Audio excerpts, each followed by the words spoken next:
Chapter 351, Not Just a Lucky Guy. In Naruto, Reborn with Talent. Rei nodded. Go, he said, giving Temari and Gaara an answer to their unasked question. Nodding back, the two turned around and rushed to quickly end this small distraction. Temari was quite annoyed by these would-be assassins. She could have enjoyed her time near Rei, but because these two dudes showed up, she was forced into a fight.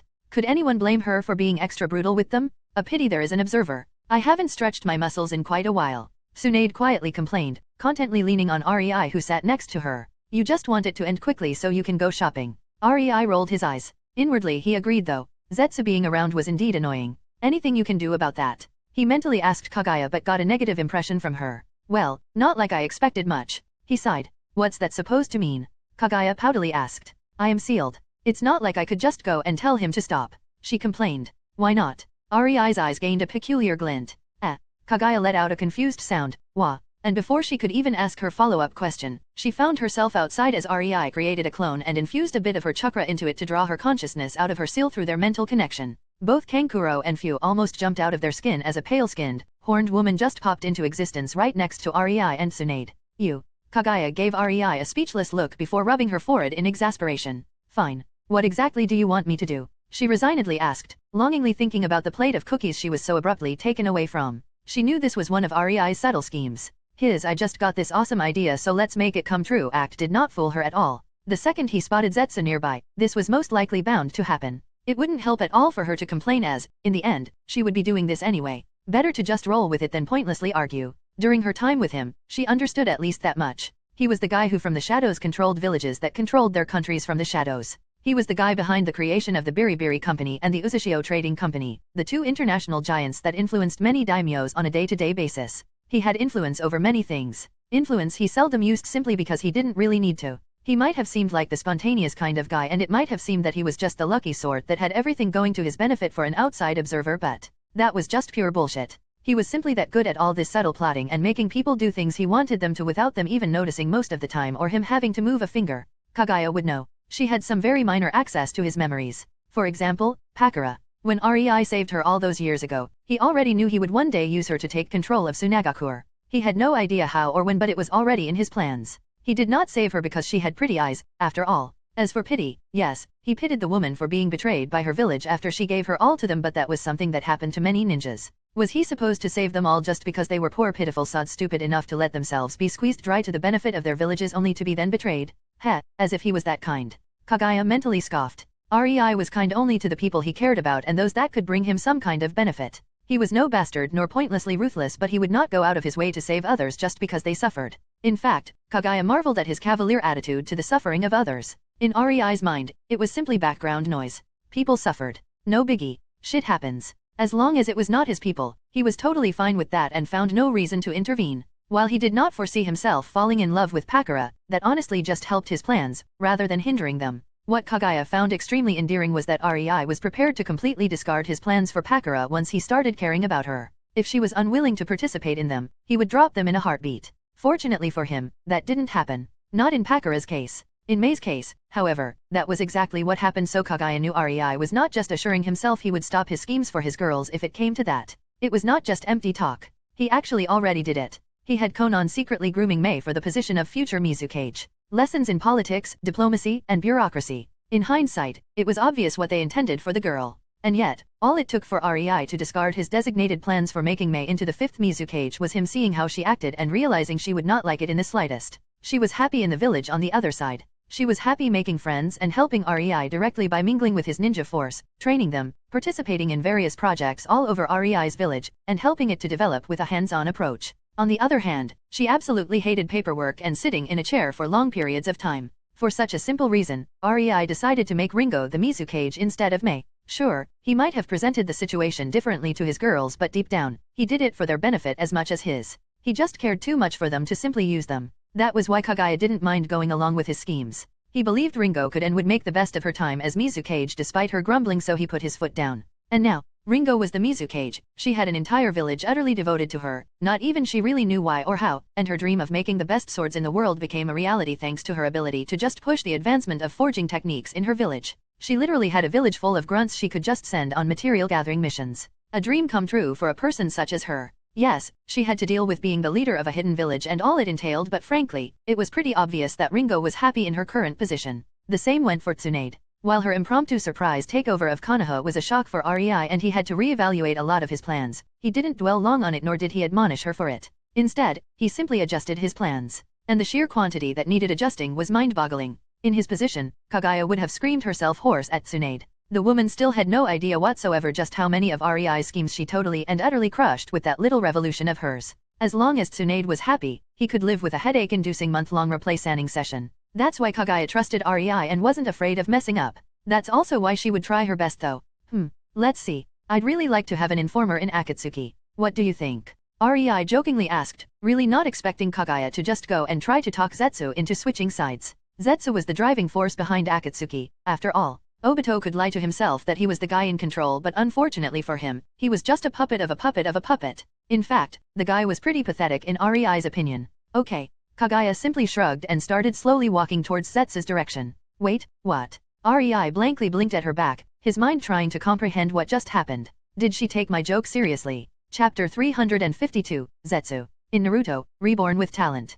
Kaguya calmly walked in the direction of Zetsu in an even and measured, regal gait as if she was taking a stroll through the forest, completely unbothered from the fighting that was going on nearby. One stray attack could kill her. She was aware of that. But it was not like being killed would mean she would die. Her body was just a clone with her consciousness imbued in it, after all. Frankly, if she died, she would at least have an excuse to return to her cookies. On the other hand, REI would most likely just summon me again to finish my job. The sacrifices I make for that silly man. Kaguya shook her head with a small happy smile stretching on her lips, not even realizing she was almost skipping. He really wouldn't summon her back if she died, since this was but a misunderstanding, but she didn't need to know that. She finally arrived at her destination and could clearly feel Zetsu being hidden in the ground a few tens of feet under her. This was only possible because Zetsu was technically still a part of her. For others, even S-rank ninjas like Sasori or Kakuzu, he was practically invisible with his concealment technique. Now, how to announce my presence? Kaguya wondered, lamenting her current lack of chakra and the limitations of her clone body. If she was in her true body, she would just Bansho Tenin him to the surface, probably half-killing him in the process. Sigh. I really miss my convenient universal solution. Alas, while she definitely had the ability to manifest Rinnegan even in her current body, as it was more spiritual in nature for her than physical, her chakra was not enough to activate it in her current body. And that was only manifesting it. Actually using it for something, now that was utterly impossible. Her body would go out in a poof if she even started to try. REI could at least give me enough chakra for the task. She inwardly grumbled, deciding to make her displeasure clear when she returned. Poor REI really didn't expect her to just up and go enact this harebrained wish of his, and when she did so, he was first too stunned to stop her before he became curious how it would turn out. Attempting to convert Zetsu was honestly a stupid move at the moment. So much could go wrong with that it was not even funny. REI had no idea if the guy would think Kaguya was an imposter or if he would recognize her through her chakra or something. One thing was certain, however. Simply looking like Kaguya would not be enough to persuade Zetsu. The henge was a jutsu taught in the academy for a reason, after all, and with Kaguya in her weakened state. For all the plant guy knew, his mother was still sealed in the moon and he was given the grand quest of getting her out. Having her casually pop up in front of him, there was no telling how he would react. Either he will have a way to ascertain it is really her or he won't. And if he doesn't have such a method, then a shitstorm will follow. Zetsu would get to know that somebody out there knows about his mother and he would no doubt be on a quest to exterminate them with extreme prejudice. Not that he actually could do much directly. The problem was his indirect involvement. The guy was centuries old and participated in controlling even people like Madara from the shadows. He might not be capable of hurting REI or his girls, but he was good enough to make things difficult for REI's and his girls' villages or companies in some roundabout way. Obito targeting REI's companies was harmless. The guy was a mostly straightforward type. His scheming ability only went as far as Zetsu allowed. All brawn and very little brains. If he had brains, with his Mangekyou ability, he could have won the war or forcefully gather all Jinhyuriki very easily. Zetsu was a different kind of animal altogether. He thrived in darkness and loved manipulation. A dangerous combination for a ninja world. Yet, REI was too curious to stop Kaguya and decided to simply observe this meeting from afar through his sensing abilities. If I remember right, Zetsu should have unparalleled detection ability. Kaguya mused out loud, cutely putting her index finger on her chin in a pondering manner. He is probably feeling my presence but ignoring it because of how little chakra I have, deeming me unimportant. That sucks. She clicked her tongue in mild irritation. It would take a proper deep look at my chakra for him to recognize me. How to get his attention, though? Kaguya was a bit disgruntled. For the first time since she met REI, she felt severely limited in what she could do. Sure, she was also in clone body when in REI's mansion in his village, but she didn't need her abilities there, so she never really noticed nor cared how limiting her current state was. It was frankly frustrating and brought a beginning of depression to her as it reminded her of the time when Hago Roma was sealing her into the moon. Rei better prepare his special cookies for me after this, reminding me of such unpleasant memories. She huffed and frowned before knitting her eyebrows together as an idea started to slowly form in her mind. Since Rinnegan is out, then, Kaguya thought before smugly activating her Byakugan and focusing her intent stare at Zetsu to the point even a total amateur at detection would find it extremely annoying to the point of inability to ignore it. She was basically broadcasting a "here I am, look at me" vibe through her gaze. It was the first thing Hyuga clansmen learned not to do after they activated their Byakugan, since ninjas are usually very sensitive to being observed by others. Zetsu naturally instantly noticed and his head whipped in Kaguya's direction and his eyes landed on hers that were narrowed and portrayed a great deal of impatience. It took only a moment for Zetsu to register her appearance and his eyes widened in shock. He instantly scrambled to present himself to her, not even a shred of doubt about her identity remained in his mind. He was simply too happy to doubt the sight in front of him. Resurfacing from the ground, Zetsu kneeled. "Mother," he eagerly exclaimed, getting the feel for her chakra and understanding that yes, the person in front of him was real. "You are here. How is that possible?" he added in disbelief and awe in his tone, confusion clear on his face. An indulgent and amused smile appeared on Kaguya's face at his antics and apparent loyalty. Reaching out, she subconsciously but gently ruffled his hair. Funnily enough, of all her children, Zetsu was the one she felt closest to. He did spend his entire life trying to free her, after all. If nothing else, she was at least grateful for that dedication. "I am not really free, Zetsu. Not yet," she said, and Zetsu's expression instantly fell. Kaguya almost cooed at that. It was as if she just told a child there will be no ice cream after lunch. But he weakly tried to protest. "I just acquired a very reliable man willing to help me," she continued, and the smile on her face involuntarily widened. "He made this," she gestured at herself, "possible. Only my consciousness can leave the seal for now, but I have full trust that the day I get freed is not far off." Zetsu eagerly nodded. "How can I help?" He didn't think to question Kaguya or the identity of her helper. To be honest, it didn't matter to him how or why. He was created to get her out of the seal, and now that she was at least partially out, it brought him immense joy and hope. Rei, who observed from afar, was utterly baffled at how naive Zetsu seemed. He expected many things, but this, not in the slightest. Kaguya distractedly nodded. "I will need you to continue doing whatever you are doing." She relocated her hand that was nuzzling his hair onto his forehead, earning herself a small pout from him that made her giggle before she used her chakra to imprint what she wanted from him into his mind. Zetsu's eyes gained a newfound determination as he understood what his mother wanted him to do and that the Eye of the Moon plan was no longer necessary for her unsealing. In fact, he was surprised that she wanted him to subtly steer Akatsuki astray. A normal human would feel at least a twinge of reluctance after putting so much effort into it. From manipulating Madara to manipulating Obito, to forming Akatsuki, to subtly manipulating Pain, to leading them towards the Eye of the Moon plan. It took Zetsu at the very least a century of continuous effort. Yet, there was nothing but joy and willingness to serve in his mind. He felt no hesitation to make all that effort completely obsolete and meaningless.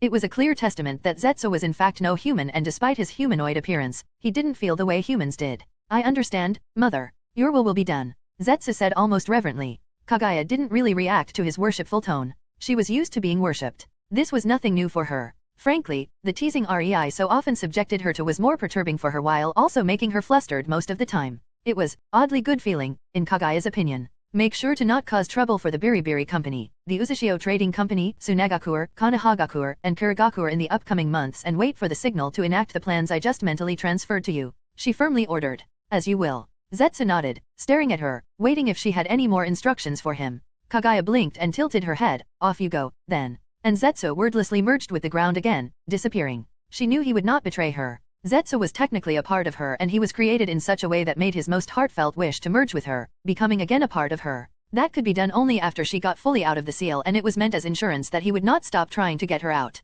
He was her will personified, and that was not just in a matter of speech but at the time of his creation. Her sons just betrayed her, and Kaguya didn't have much trust left in her. While her state at that time also transferred the corruption of Juobi into Zetsu, making him quite a bad boy, Kaguya was not worried because of that. Rei already promised her he would develop a seal that could deal with the corruption in a permanent manner, so when he will inevitably merge with her, ceasing to exist, he will not corrupt her. I am kinda good at this scheming thing too, if I say so myself." Kaguya happily nodded with satisfaction at the outcome as she turned around, heading back towards Rei, intending to demand her just rewards. Chapter 353, The Rightful Reward. In Naruto, Reborn with Talent. Rei's eyes twitched at how easily Kaguya dealt with Zetsu. It was ridiculous in his very justified opinion. The guy who was indirectly responsible for more nefarious plots than Danzo, Hiruzen, and Madara combined during his existence turned into a puppy wagging his tail at the mere sight of Kaguya. Rei had a hard time accepting what he just witnessed. Seeing Kaguya's smug and satisfied expression, he couldn't help but groan. "Great. Now she will think she is good at making plots and try to advise me on a constant basis. How could one innocent joke bring such a disaster? It was really easy to manipulate a guy who would do anything you asked of him with a megawatt smile on his face, even if that thing was for him to kill himself. Manipulating someone who didn't want to be manipulated and having to make sure they didn't notice said manipulation was a different matter altogether. And Kaguya, she sucked at that hard. It was not her keen, politically inclined mind that enabled her to weather through her time as a princess and ruler of a nation. For she had of that. It was her overwhelming and unsurpassable power that made any scheme against her obsolete, enabling her to simply avoid all the unpleasant political maneuvering. Not many dared to scheme against somebody who could squash them like bugs. Especially since the people had no chakra back then. What's wrong? Tsunade asked after noticing Ariai's sour face, causing him to give her a bitter, hopefully reassuring smile. Something just went incredibly wrong, yet right. Don't worry about it. He rubbed his thumb on the upper side of her hand in a calming manner. Kaguya again making problems for you without even realizing it. She knowingly asked, a small smirk worming its way onto her face. I am not even going to try denying it. Rei snorted, causing Tsunade to giggle. And she is not even out of her seal yet. Tsunade offhandedly quipped, making Rei sigh. Oh, woe is me. He dramatically shook his head. Yuh, who was that auntie? Fu curiously asked with a small head tilt. Unlike Kankuro who was on a mission and prying into the business of the client was considered rude, Fu had no such reservation. She didn't ask straight away because she was still feeling a bit shy, but her curiosity eventually won over her. It was no wonder, really, with how quiet and subdued Kome became the second the woman appeared. He usually watched the world through Fu's eyes, but when he spotted Kaguya, Fu only heard a frightened mental squeak and her head felt suddenly empty, emptier than usual as Kome fully retreated into his seal. Fu really wondered what that was about. She is just a weird old lady that likes Uncle Rei. Tsunade smiled at Fu, gently deflecting the question and teasingly nudging Rei who sat next to her and gave her an eye roll in reply. That didn't tell Fu anything, but she felt asking more would be rude, so she decided to keep her curiosity to herself. Even Kankuro who secretly listened to the conversation was a bit disappointed there would be no big reveal. It was then that Kaguya reappeared from the tree lean, still as unbothered and careless as she first arrived, but now with a small, almost unnoticeable smug undertone in her expression, while her eyes were shooting Rei meaningful looks that simply screamed praise me, praise me. She obviously knew he was watching her interaction with Zetsu. Sighing, Rei simply decided to indulge her and beckoned her closer with his hand, making her perk up and quickly walk towards him before making herself comfortable in his lap. Where are my sweets? She asked as Rei started caressing her head, and Tsunade had to avert her eyes to prevent herself from laughing at Rei's disgruntled expression. No sweets for you. You will get fat. He deadpanned. Kaguya's blissful expression instantly grew blank as her eyebrow twitched. Is that so? That's right. Tsunade decided to join the fun with a roguish smile spreading on her lips. Kaguya turned towards her and narrowed her eyes, pointing her gaze at her chest for a long moment before firmly nodding. You would know. Needless to say, Tsunade's smile quickly fell for a second before returning in full again, this time a bit too sweet and fake. Yes, I would. I am a medic ninja, after all. Maybe I want to get fat. Kaguya pouted, shuffling in Rei's lap, her eyes still aimed at Tsunade's chest, making both Rei and Kankuro sweat drop as Tsunade became speechless. Kaguya nodded in satisfaction at her small victory and then turned slightly in her victim's lap and gave Rei a pointed look. So, my sweets. Clearly, she was on the roll. Unfortunately for her, that was when Rei felt the sand ninjas returning with his senses and inwardly grinned. The redhead who has no idea about our identity is returning. Off with you? He smoothly changed the topic, making Kaguya gobsmacked, her mouth slightly open in disbelief at the casual way her reward was disregarded before her body was forcefully dispelled in a puff of smoke. After all, it might have her consciousness imbued, but it was still Rei's shadow clone. One of these days, I will have my revenge. Rei heard in his head before he got an impression of an angry huff as the mental connection between him and Kaguya went silent. I will be looking forward to it. Rei smirked, knowing she was no longer hearing his thoughts. He did intend to reward her with her favorite foods, but Kaguya was kinda spoiled. If he made it easy for her, she would demand rewards endlessly for the smallest of things. The smoke barely managed to dissipate before Sasori came into view, followed by Temari and Gaara. Done already? That was quick. Rei asked in feigned surprise, looking at Sasori. Yes. Unfortunately, Kakuzu managed to run away. Sasori grunted, clearly not in the best of moods. Rei just lifted his eyebrow at Temari since Sasori didn't seem very forthcoming with information. One would think the puppeteer would get a hint and realize that Rei was fishing for information with his praise. When we arrived, Kakuzu and 4 thread-like monsters with masks were engaging Sasori and his puppet of the 3rd Kaze cage. We destroyed fire and lightning using monsters with our initial sneak attack, and from there it was relatively easy. I took on the monster using wind and Gaara battled the one using earth while Sasori dealt with Kakuzu himself. Needless to say, both I and Gaara had an overwhelming advantage in our elemental proficiency over the monsters, so it was easy to kill them. Unfortunately, Kakuzu realized he wasn't winning the fight far too soon and retreated before we could corner him. Temari gave her report, getting a pointed look from Sasori whose eyebrows were furrowed. He had no idea why she decided to narrate their fight to a civilian and wasn't happy about it. Sadly, he couldn't really reprimand her. Eventually, he disgruntledly grunted in gruff acknowledgement. Yes, that's pretty much what happened. Let's go. And turned around, beckoning the group to follow him. Rei looked at Temari, who just apologetically smiled before turning his gaze towards Tsunade, who just shrugged at him before he felt her telepathic connection snap in the place. Guess we now know why the guy prefers puppets over humans. It was a long time since I saw someone so socially awkward. Tsunade's voice amusedly spoke in Rei's mind. I guess carrying your shopping bags will teach him how to socialize. Rei relayed back and both grinned at each other. Oh, they did not intend to make it easy for Sasori these following days. Not at all. Chapter 354, Kakuzu's Misfortune. In Naruto, Reborn with Talent. Kakuzu finally stopped running, feeling that the sand ninjas didn't pursue him, and sighed in relief. This mission was a veritable disaster of Baijuyu proportion and he still had a hard time coming to grips with how easily and quickly he was forced to retreat. There is no way these were Genins. Kakuzu wearily thought, unable to even be mad at his loss of 4 hearts. He was too tired to even contemplate getting angry. Not physically. His tiredness was of the mental kind. It was weariness at having his preconceived notions of how the world worked forcefully broken.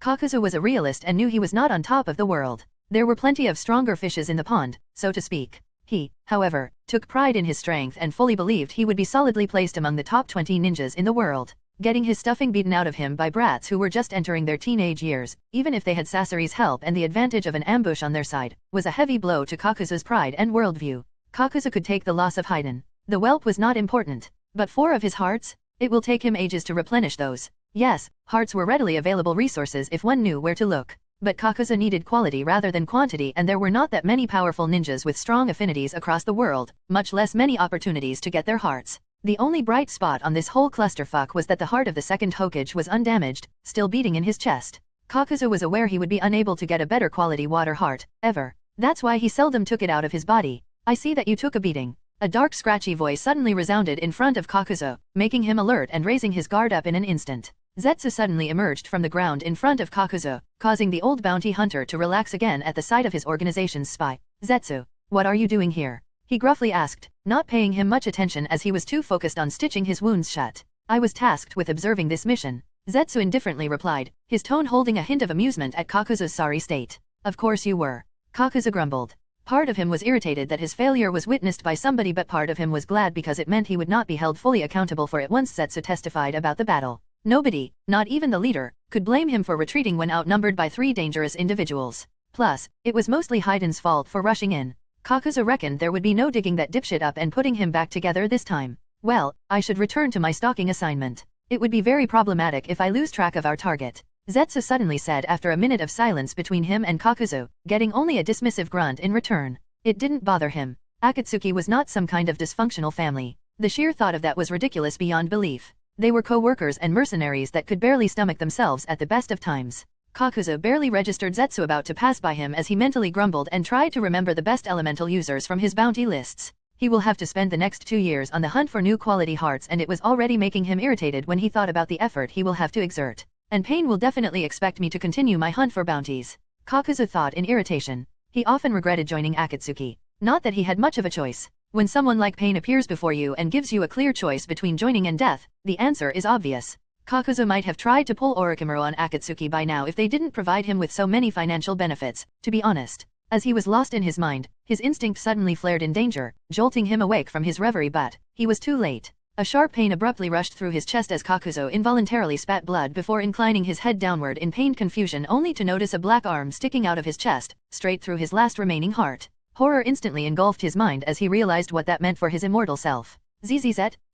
He gritted out in disbelief and anger, realizing who was responsible for his upcoming demise. Why? He gurgled through the blood that tried to rush out of his throat. Because your continued survival is in the way of my mother's wishes. Zetsu calmly said, not worried about revealing it to Kakuzu. The man would die here and he had no way to relay this information to anyone. Zetsu knew. He had extensive knowledge of all Akatsuki members. He probably knew them more than they knew themselves at this point. Hearing that, Kakuzu's eyes widened as he understood. He understood that Zetsu was not as loyal to Akatsuki as he portrayed, but he is one of the initial members. Kakuzu thought in dismay. But that could only mean, we are all just puppets in his schemes, aren't we? The dying man realized in painful astonishment. Zetsu was supposed to be the weakest of them, but this Akatsuki suddenly seemed much darker than it outwardly appeared, and Kakuzu cursed himself for getting caught in its web. It is funny, you know. Zetsu's voice resounded from behind Kakuzu, laced with light amusement at the disbelief of his soon-to-be ex-colleague. I am the weakest member of Akatsuki. Just a spy. Someone not worth being cautious of because I could never pose a threat to any of you.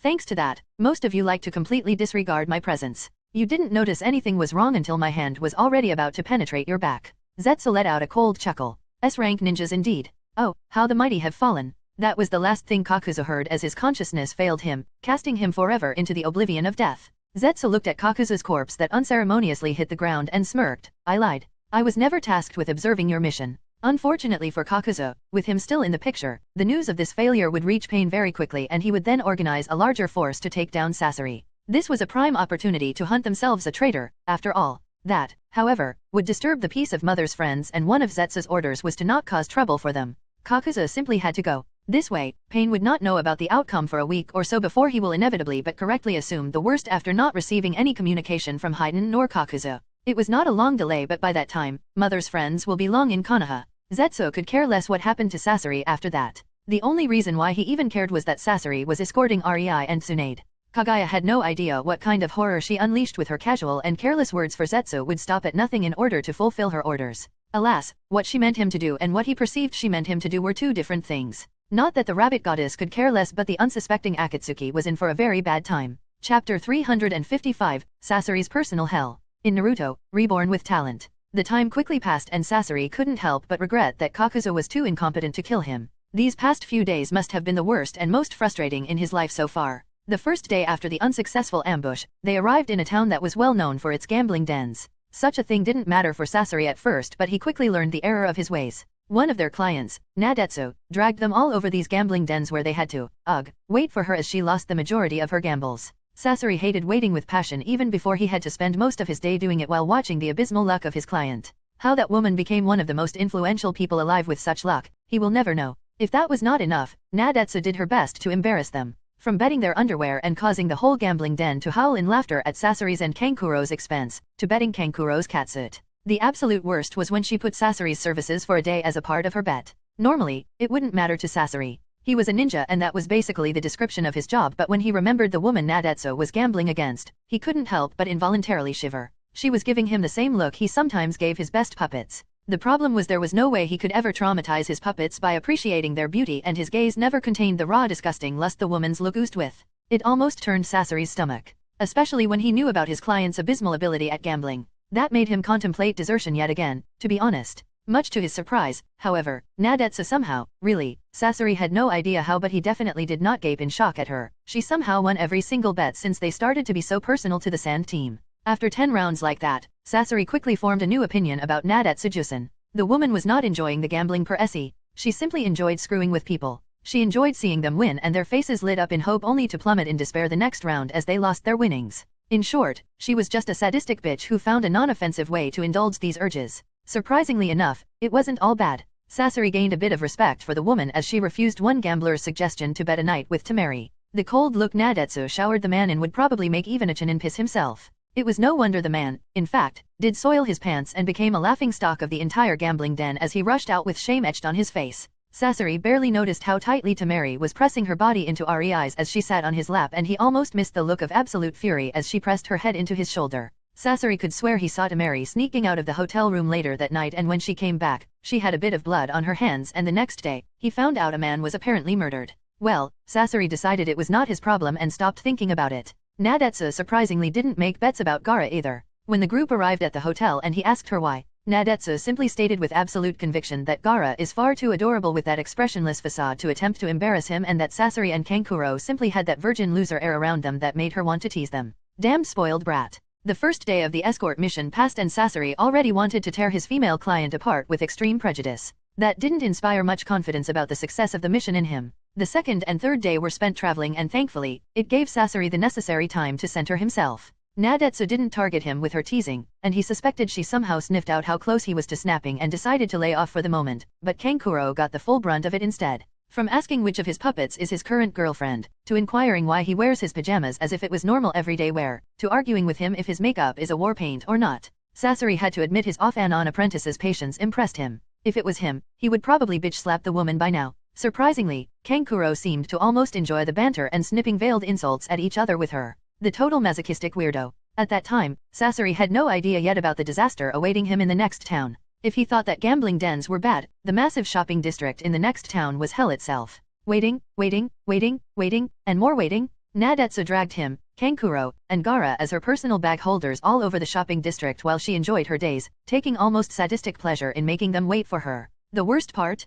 Their second client, Rei, was not present to curb the woman's excessive teasing. Being in her presence when he was not around was pure suffering. She was well aware the thing he hated most was waiting and shopping around with a woman was made purely of that blasted activity. Sasori wanted to rip his hair out after the first hour. After the third hour, he deeply regretted turning back to human if only because his emotions returned and he could feel the full brunt of frustration and impatience. In the hours following that, he had to work hard on mentally persuading himself that killing her was not worth it as she hung one bag after another on him as if he was her personal hanger. And when she informed him that tomorrow she would continue with her shopping spree. Oh, boy. Anger issues were never Sasori's problem. Nor did he ever get murder happy. His killings were always about gaining some benefit. It was about a pure cold calculation of gain and loss. Now, though, he could see what was so appealing about butchering someone with his bare hands. It was really fortunate for Sasori that he didn't try. Unknown to him, he wouldn't get far with that. Unfortunately, he was alone in his suffering too. Gaara didn't mind being used as Nadetsu's personal porter. He was fully satisfied with the ice cream and the good expensive luxury lunch she bought for their noble sacrifice as she called the hellish experience.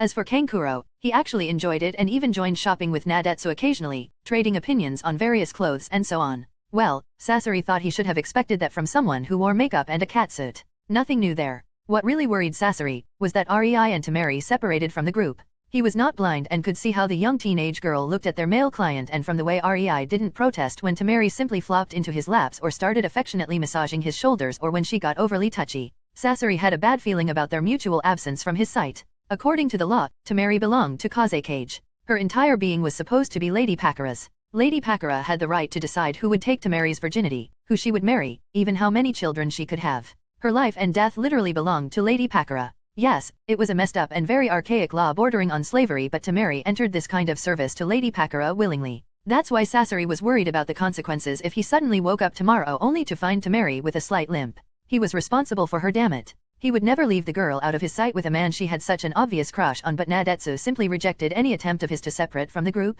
It really made one wonder if this whole irritating shopping trip of Nadetsu was not just one big farce to keep him away from Rei and Temari. Chapter 356, A Date with Temari. In Naruto, Reborn with Talent. Temari and Rei walked side by side through the town, enjoying its bustling atmosphere as they effortlessly melded into the crowd. Temari seemed excited and giddy while Rei was keeping a cool facade, but inwardly, he was resigned and slightly happy. He refused to lie to himself. All that time he spent training the little whiplash next to him did make her close to his heart. If he didn't feel any sort of attachment to her, he would never agree to this date. On the other hand, her age was a bit of an obstacle, and clearly, Temari was aware of it, making sure to remind him in subtle ways such as through her body language that she didn't care. Hence, the resigned part. Soon enough, the duo entered a confectionery, deciding to sit down for a bit and talk while enjoying some sweets. I still can't believe you actually asked Tsunade for permission to court me as if I was some kind of pet. Rei amusedly chuckled, enjoying how flustered Temari became because of his statement. When Rei during their light banter jokingly agreed to have a date with her if she managed to persuade Tsunade, she came to their hotel room yesterday and with a deep bow voiced her request to the Senju princess known for her legendary temper tantrums.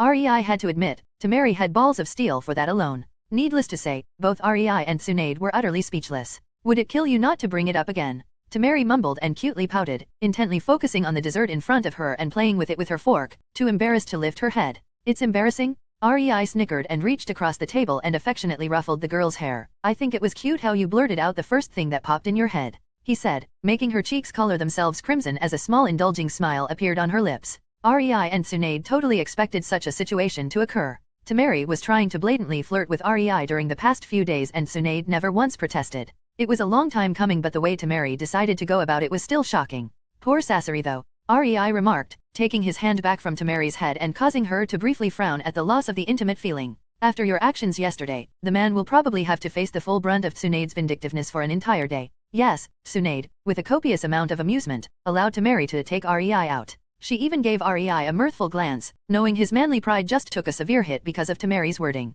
It was all in good humor. That didn't mean deep down she wasn't irritated because of it. Should I worry about earning her ire? Temari slightly widened her eyes at that. Nah, she might be annoyed for a bit, but fortunately for you, my girls seem to hellbent on making me stop holding myself back because of them, and rather than being angry with you, Tsunade is the kind of person that would respect you for grasping the opportunity when it is available. REI said. Granted, if REI didn't show interest in the girl and she wasn't Pakara's favorite, Tsunade would most likely make her into a pancake with a punch rather than give Temari her blessing. That didn't mean she would not respect her resolve though. Temari nodded and reached towards REI's hand, grasping it as she spoke with a sincerity lacing her voice. I am grateful for that. Lady Pakara told me she could provide me this chance, but grasping it is in my own hands, she admitted. Their date continued peacefully as the two talked about mundane everyday things, opting not to go into heavy and important topics. They rather enjoyed the warm atmosphere between them as they discussed things like Temari's surprising interest in sewing or REI's distaste for alcohol, which made Temari subtly put her cup of sake she was drinking away, much to REI's amusement. They left the confectionery and continued on their walk through the town, visiting many clothing shops, but that activity was quickly stopped as they realized neither of them was having all that much fun.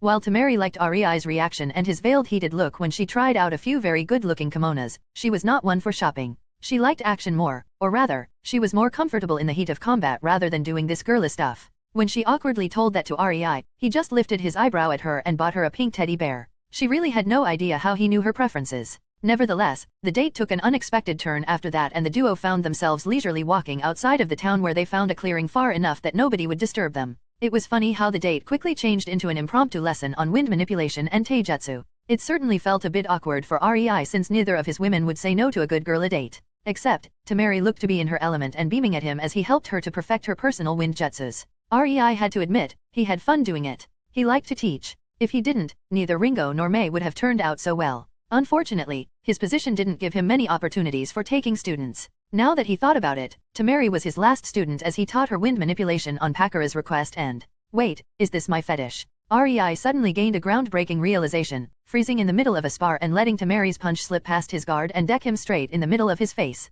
REI didn't even register as his back hit the ground. He could only stare at the clear sky with wide eyes full of reluctant acceptance and disbelieving shock at this self-enlightenment. It would make a twisted kind of total sense. I mean, Mei and Ringo were my official students. I taught Pakara how to better use her bloodline, and I would be lying if I said these lessons didn't deepen our relationship. Tsunade might have been a full-fledged kunoichi when we met, but it was my meddling that allowed her to develop her sage arts to such heights, and the less said about Konan the better. If I ignore that I was a kid myself, I basically not only trained and taught the girl but I straight out raised her. REI blinked in disbelief. Does that make me a degenerate? He idly wondered. His eyebrows suddenly furrowed. Do I even care? Nope, he didn't care. At all. It was still a very shocking revelation for him though. He briefly wondered if Kaguya also fit into this pattern before he realized that. I am currently trying to teach Kaguya manners. REI had no idea if that counted. Are you okay? Temari hurriedly knelt next to REI, who was still lying on the ground with shock written all over his face. I didn't mean to dash. I couldn't stop dash. She was clearly panicking, not yet used to sparring with REI, so she had no idea where the boundaries lied. Yay, don't worry. I just had a life-changing concuss dash. Realization. REI quipped with a grin, easing the worried expression of Temari. Realizing that REI's bewilderment was not because he was angry at her punching him, she regained her usual confident smirk. I am glad that my punches can grant you enlightenment. REI just rolled his eyes at her. Don't get arrogant. Considering the effort it took you to get that one punch in, it would be downright embarrassing if the punch was not enlightenment-inducing. Looks like one punch was not enough for your full Buddha ascension. Temari quipped with her eyebrow twitching as she raised her fist in a mock-threatening manner. Both she and REI stared at each other for a moment before chuckling. So, what kind of secret life truth did you discern from being decked into the face by the little me? Temari cheekily asked, causing REI to snort. She was so unsure and meek at the start of the date, cutely pouting and blushing. Yet now, she quickly eased into her comfort zone when they started training and sparring. She was no longer timid, regaining her usual confident presence, and REI had to admit, she might be 15 but he found that extremely hot at the moment. You really want to know? REI gave her a shrewd look and smirked at her in a way that screamed, I know something you don't, causing her to lean closer in curiosity. Of course. Temari's smile widened and her eyes narrowed in glee, her heartbeat quickening at the close proximity she was to her longtime crush. I'd like to know what's so special dash. She didn't get to finish it as REI pulled her to the ground and started passionately kissing her. REI had his reservations, but Temari was kunoichi. She was an adult the second she received her hitaiate, and her hands were drenched in an ocean of blood. Treating her like a child was never on his to-do list. She wanted to have a relationship with him, fully knowing what it all entailed. Fine by him. Since that was the case, REI decided to take her determination seriously, and his hands started to slowly undress her. He liked her, she liked him. If she wanted to give herself to him, then there was no need to be hesitant about it any longer. It didn't take long for Temari to come out of her initial shock and start to reciprocate the kissing, delight and happiness surging deep within her as REI's hands slowly took off layer after layer of her clothing while her hands also started to slowly undress him. This was exactly what she wanted. She could see the hesitation in Rei's eyes when she flirted with him in recent days. Now she could see of it and she would not waste this opportunity. Author note. Firstly, I am sorry if the chapter was a bit meh. I was quite tired when writing it. Next. Yes, I have previously said I will not expand the harem, but I must confess, as a man, I have failed you. Yes, it is sob-worthy and waterfalls of tears are streaming down my cheeks as I write this, yada, yada, yada. I certainly did not roll my eyes at you. I swear, fingers crossed. Anyway, I was content with these 5 girls in Rei's harem and Kaguya on the waiting list for a long while, and I was struggling, fighting, wrestling, and raging against my desire to add more for even longer, but with this author note, I am officially announcing, I sadly lost this struggle. My cultural side won. I know, it is sad, but that makes it no less true. Sorry if this disappointed you as much as it did me. I am one of those who could not imagine having more than one woman in real life because I would find it extremely bothersome, but because of that personal defect of mine, I also can't imagine not writing harem for the MCs in my stories because I find it a total waste not to. They are fanfictions. They are supposed to have harems in them? You can't decide which girl you want as a female lead? Just add all of those you like? It is fiction for a reason. No dissing at stories with only one female lead though. I really respect these dudes for having the resolve to pick one girl and stick with her in their stories. I would be unable to do that. I pick one girl and 2 days later, I have a deeply seated urge to pick another after reading some fanfiction that promoted her. It's kinda messed up, but it is what it is. Well, thanks for understanding, and have a nice day. Chapter 357, Arriving at Konoha.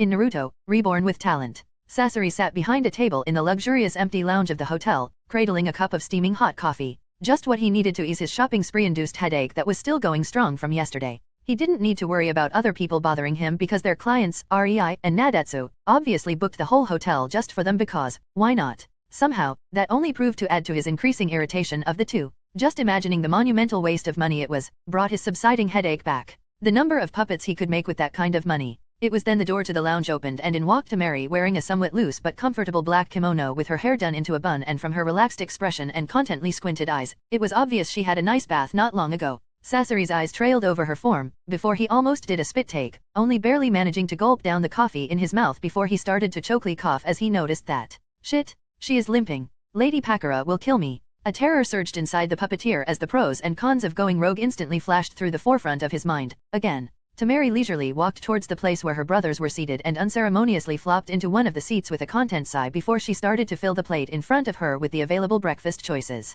She was in the middle of this process when she abruptly stopped and her eyes rose up from the delicacies prepared by the hotel staff only to meet Sasori's intent stare. What? Tamari asked with a mild irritation seeping into her tone. She really did not like the judging way he looked at her. You slept with our client. Sasori dryly stated, his stare morphed into an unamused one. Yes. So, what? Tamari lifted her eyebrow at him, stubbornly refusing to play his blaming game. He probably wanted her to start apologizing or something, but, meh, she didn't care. She felt heavenly and would do it all over again no matter what Sasori thought. Damn it, Tamari. Seeing that his blonde charge had no remorse, Sasori started rubbing the bridge of his nose to cover the exasperated helplessness that was gnawing on him. I am supposed to be responsible for you. Lady Pakura will kill me. Oh. Tamari's eyes slightly widened in the realization that Sasori was not angry that she slept with the client. He simply didn't want to face the non-existent consequences of her actions. Understanding that, Tamari's temper cooled off and she continued in a friendlier tone, you don't need to worry about that. Lady Pakura already knows. Her reassurances finished, Tamari returned to stuffing her plate with food, ignoring the gaping puppeteer.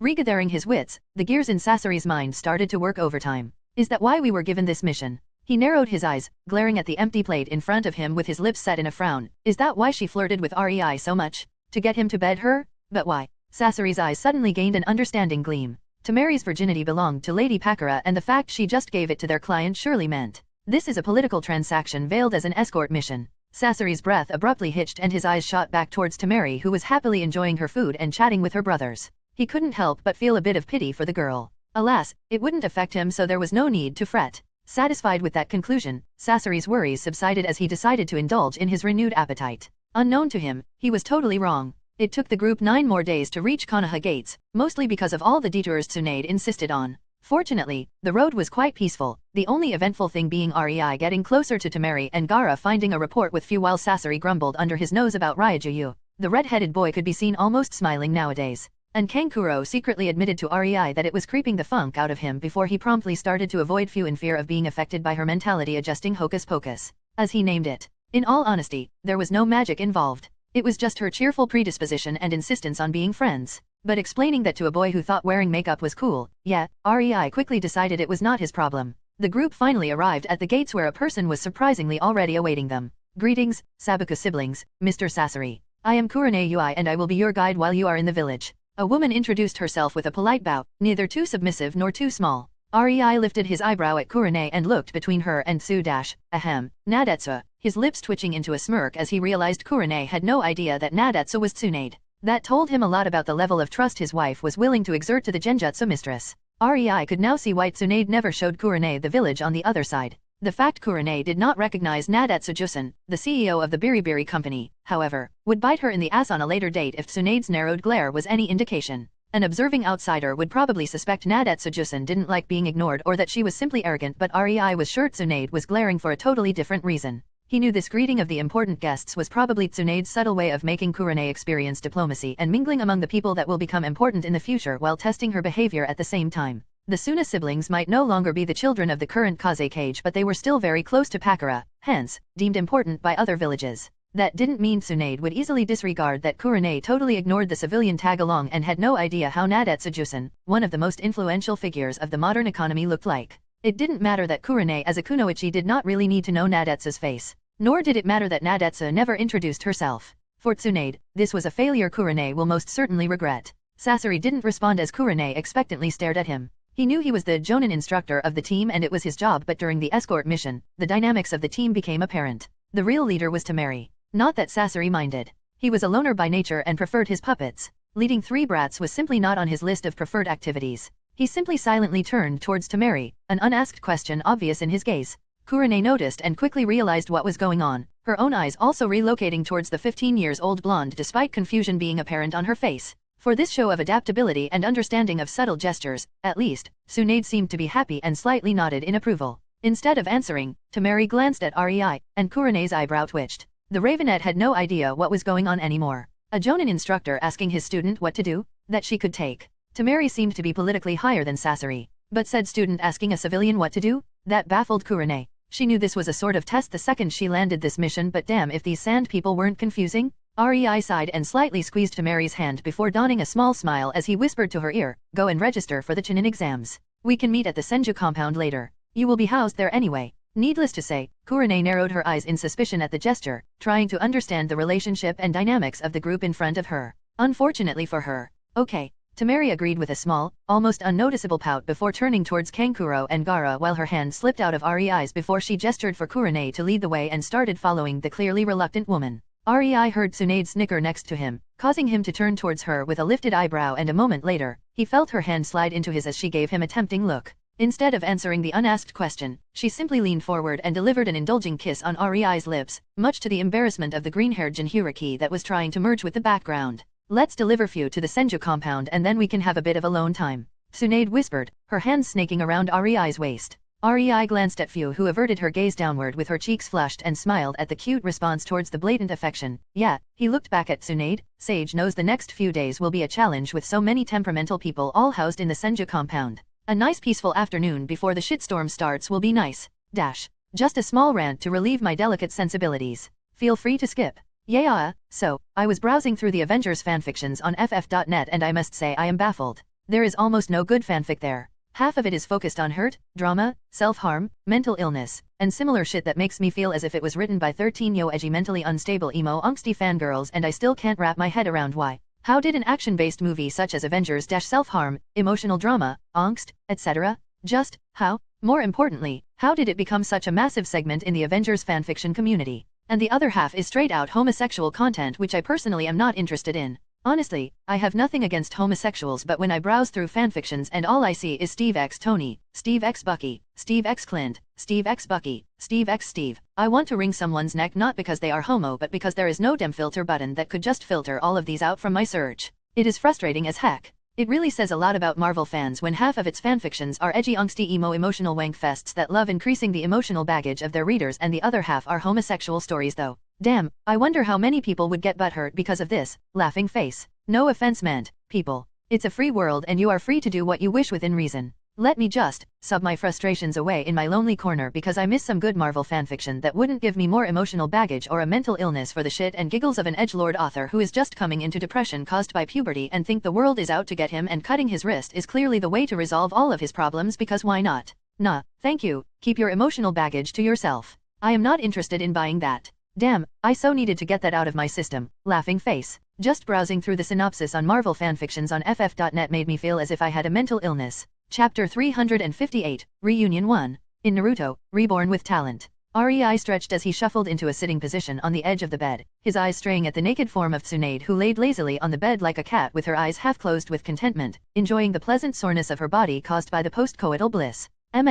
Don't go. Tsunade whinily uttered, catching Rei's wrist with her hand which caused her to involuntarily shift her body and plant her face into the pillows with a girlish giggle. A smile appeared on Rei's face as he watched her antics with a small headshake. He shuffled closer to her and gently ran his free hand along Tsunade's bare back, starting from her shoulder, causing her to shudder in anticipation as his fingers caressed the skin on her back before they got lower, reaching her posterior. The ticklish touch made Tsunade quietly squeal in delight and subconsciously raise her rear with desire, but she was disappointed and let out a whiny groan when Rei's fingers didn't stop and continued, stroking the back of her thigh where they stopped, causing her to very unwillingly lift her head and give Rei an unamused look that silently informed him he better listen to her or else. No can do. Rei rejected her silent threat with an amused, yet somewhat innocent smile as if he just didn't make her hot and bothered. My seals just detected Mei entering the compound with her team and the Sand siblings are already here too. We should go and greet them. You know, since they are technically the guests of the daimyo. Rei said and lowered his head, deciding to indulge Tsunade and kiss her since she was basically begging for it with her eyes. When she tried to deepen it and her hand slowly snaked towards his crotch, Rei quickly put a stop to it by ending the kiss and playfully shoving her body away, making her roll over on the bed as he rolled his eyes at her not-so-subtle attempt to ditch her duties for sex. Fuck the guests. Tsunade groaned into a pillow, clutching it tightly to her face in a petulant manner. Realizing she won't be able to sway him to have another round, she glanced at Rei, noticing he was having fun at her expense. She huffed, "You are no fun." Rei sighed, too aware of the calculating glint that passed through Tsunade's eye that was watching him like a hawk. He knew what he had to do to get her out of bed and it honestly made him involuntarily smile at her little ploy. Fine, he exaggeratedly exclaimed, what nefarious bribery will I have to bestow upon my lady for her to consider getting her ass out of the bed? He dramatically asked with no small hint of sarcasm. Why, my lord, as the saying goes, eye for an eye, pleasure for pleasure. I will require of you a promise of spending at least 3 nights of every week with me for as long as we are in Konoha. That should be a worthy offering for asking such a huge and demanding favor of my ass. Tsunade said and pulled herself into a sitting position, making sure to show off her body in an attempt to entice Rei. Rei knew what she was doing and it amused him to no end. Tsunade was one of his more sexually demanding wives. It had to do something with her sage arts and focus on physical training. Normally, though, Tsunade kept herself at bay in respect for Rei's other wives. But now, they were on her turf, and for the duration of the Chunin exams, she apparently decided to act a bit selfish and spoiled, demanding a bigger part of Rei's time. Rei knew she did so only because she was fully aware that Konan, Pakura, and Ringo were all too busy with the event though. As such, Tsunade clearly decided to indulge herself. Since you give me no other choice, my lady. Rei dramatically sighed and reached towards her head, affectionately ruffling her already messy hair. It shall be done. Happy to hear that. Tsunade contently said and her lips stretched into a satisfied smile as she leaned her head more into Rei's palm. Rei suddenly smirked and made use of the situation and Tsunade's momentary distraction by flicking her on the forehead, causing her head to snap backward and utterly breaking the sweet and warm atmosphere between them. Well, then, time to move your ass, my lady. He jokingly quipped and left the bed, leaving Tsunade gaping at the audacity of her husband.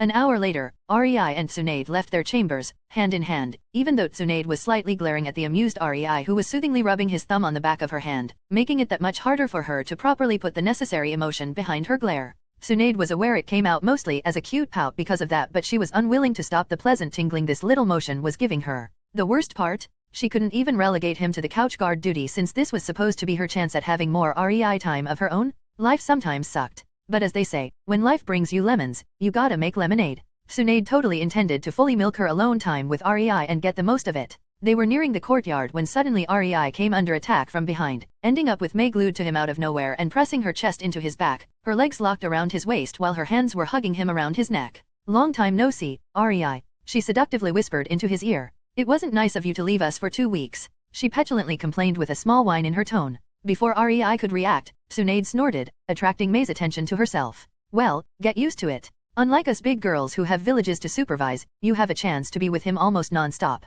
She snidely remarked without any real heat behind it. Mei gave out a long pondering hum in response before her lips stretched into a mischievous smile. I distinctly remember that, unlike Ringo and Pakura, you took over your village out of your own volition, Su-chan. You really have no right to complain about that, you know. She cheerily said with a very teasing and punchable grin on her face, causing a vein to pop on Tsunade's forehead. Heh, I see you became a smart ass in the time we didn't see each other, May. I thought I raised you better than that. Tsunade's eye twitched and both Rei and May could see an illusion of her cracking her knuckles behind her despite Tsunade not pulling her hand from Rei's. Looks like you are up for a few remedial lessons in tough love. Hell, nah, I'm a good. May dryly refused. Before Tsunade could reply, May turned back to Rei with the full intention of ignoring the previous topic. Anyway, I brought the Uzushio team for the Chunin exams. I must say, they were a delight to train this past month. She exclaimed, erratically moving up and down on Rei's back from the excitement. I didn't want you to train them though. Rei's lips twitched. The Genin team was already too strong. They did not need more training. Huh. May cutely tilted her head before she blinked and scrunched her nose as if heavily thinking. I thought that was implied. You thought. Tsunade almost stopped in her tracks from shock, making May pout at the stark disbelief shown on her face. Didn't know that was possible. Now you are just needlessly mean. May grumbled just as they reached the courtyard and halted just before they revealed their presence as they noticed that Karen was currently having a one-sided stare-off with heavily confused Naruto. Knowing something interesting was about to happen, they used a bit of their supposed ninja training and became quiet, blending into the surroundings with a genjutsu as they waited for the ensuing Uzumaki get-together with anticipation. Chapter 359, Reunion 2. In Naruto, Reborn with Talent. Naruto was on the courtyard of the Senju compound, waiting for his teammates and minding his own business when he suddenly felt 3 foreign chakra signatures nearby and a stare trying to burn a hole into his back. His body stiffened for a moment as possibilities flashed through his mind. He felt every single chakra signature of Konoha villagers at some point, so feeling 3 foreign ones at once, inside of the Senju compound, it made him think these were assassins or something. That notion quickly left him when he hazily remembered Lady Tsunade saying something about guests and whatnot. To be honest, Naruto found that conversation boring, so he mostly spaced out. Still wary, he turned around and spotted the 3 newcomers, only for his eyes to widen as they landed on a pink-haired woman who was scowling at him. His hand quickly shot up and his pointing finger sprang into action, pointing at her while twitching. Why you are the flute girl, he exclaimed in astonishment. Teiwa's scowl momentarily faltered and she gave Naruto a weird look. She might have been a prisoner, but they spent a few days living in one house and the blondie still had no idea what her name was. How did he even become a ninja? It's Teiwa, shithead. She snorted. Naruto's eyebrows furrowed in confusion, his gaze turning contemplative as he stared at Teiwa for a few seconds. Before the atmosphere could turn completely awkward and just as Teiwa was about to ask him if he fell in love with her due to how he was staring, Naruto suddenly slowly nodded as if accepting a foreign concept. Teiwa shithead. Weird name. I am Naruto Uzumaki, Databia. He boisterously exclaimed. Teiwa's eyebrow started twitching at that. I am going to kill him, consequences be damned. Teiwa was about to open her mouth in a retort when Kimimaro suddenly grabbed her forearm and pulled her to the side as he started walking away. She gave him an annoyed look, but when she noticed his unamused eyes that conveyed, "Don't even think about it," she just frowned but obediently followed. Naruto watched in bewilderment as the white-haired dude interrupted his introduction and rudely walked away without even stating his name. Honestly, what's with rude ass hats and white hair? He pondered as his mind briefly flickered towards his own sensei. His musings were once again interrupted as he got uncomfortably aware the intense stare was still there, still trying to burn a hole into him. Turning his head, Naruto's eyes landed on a, whoa, she is pretty. A red-haired bespectacled girl with fair complexion, red eyes, and red lips set in a firm line was studying him with an intensity that made Naruto both confused and self-conscious, making him fidget in his spot. The stare-off continued for a few silent moments, Naruto growing more and more confused while Karen not moving even an inch. She was quite interested in this Konohagakure's Uzumaki, but upon meeting him, she has to admit she was not particularly impressed. Blonde hair, blue eyes, where was the supposed Uzumaki in him? Fortunately for him, the feel of his chakra had that Uzumaki-ishness she was used to, and that meant she didn't have to beat him senseless for lying about his heritage. The volume of his chakra was far above anything she would expect from a 13-year-old Uzumaki, but then again, Karen was informed the kid was a Jinhyuriki, so that made sense too. What really intrigued Karen, though, was the impression of sincere falseness he was particularly oozing. Not many knew, but her mind's eye could do much more than just pick chakra signatures. She could even discern someone's personality, heritage, chakra nature, and much more from how their chakra feels, and the boy in front of her was an extremely amusing specimen from a psychological angle. He felt like someone who regularly hides under a mask of tomfoolery and stupidity, so much so, it became a part of him. If that didn't scream totally bonkers, then Karen had no idea what did. Karen's observations were interrupted as her eyes briefly flickered to something behind Naruto when her senses picked up 3 chakra signatures entering the courtyard before they dispersed and her mind's eye stopped registering them. Karen knew exactly who these 3 were. Not because she recognized the chakra signatures from the brief contact, but because there were only very few individuals who could just make their signature disperse into thin air under her scrutiny. Karen Uzumaki. Nice to meet you. She politely nodded at Naruto, whose eyes comically widened. Uzumaki. He excitedly exclaimed. Are you my fa dash? And before he could finish his sentence, Karen's fist implanted itself into his face, sending him flying back and rolling on the ground while a vein was pulsing on her forehead. Stop screamin', brat. Karen screamed, wincing at her own volume that was probably heard back in Uzushio. Haya. She released a tired sigh while inwardly dryly chuckling. The blondie is Uzumaki. All right. Chakra's signature be damned. Only Uzumaki could reach such high decibels. Naruto, who suddenly found himself sprawled on the ground, blinked, still trying to comprehend what happened. He didn't even see her move. Flipping himself into a sitting position with his legs crossed under him, he started to rub his cheek that now sported a new bruise while his wide eyes stared at Karen in awe and wonder, causing her to involuntarily shiver at the sudden feeling of danger.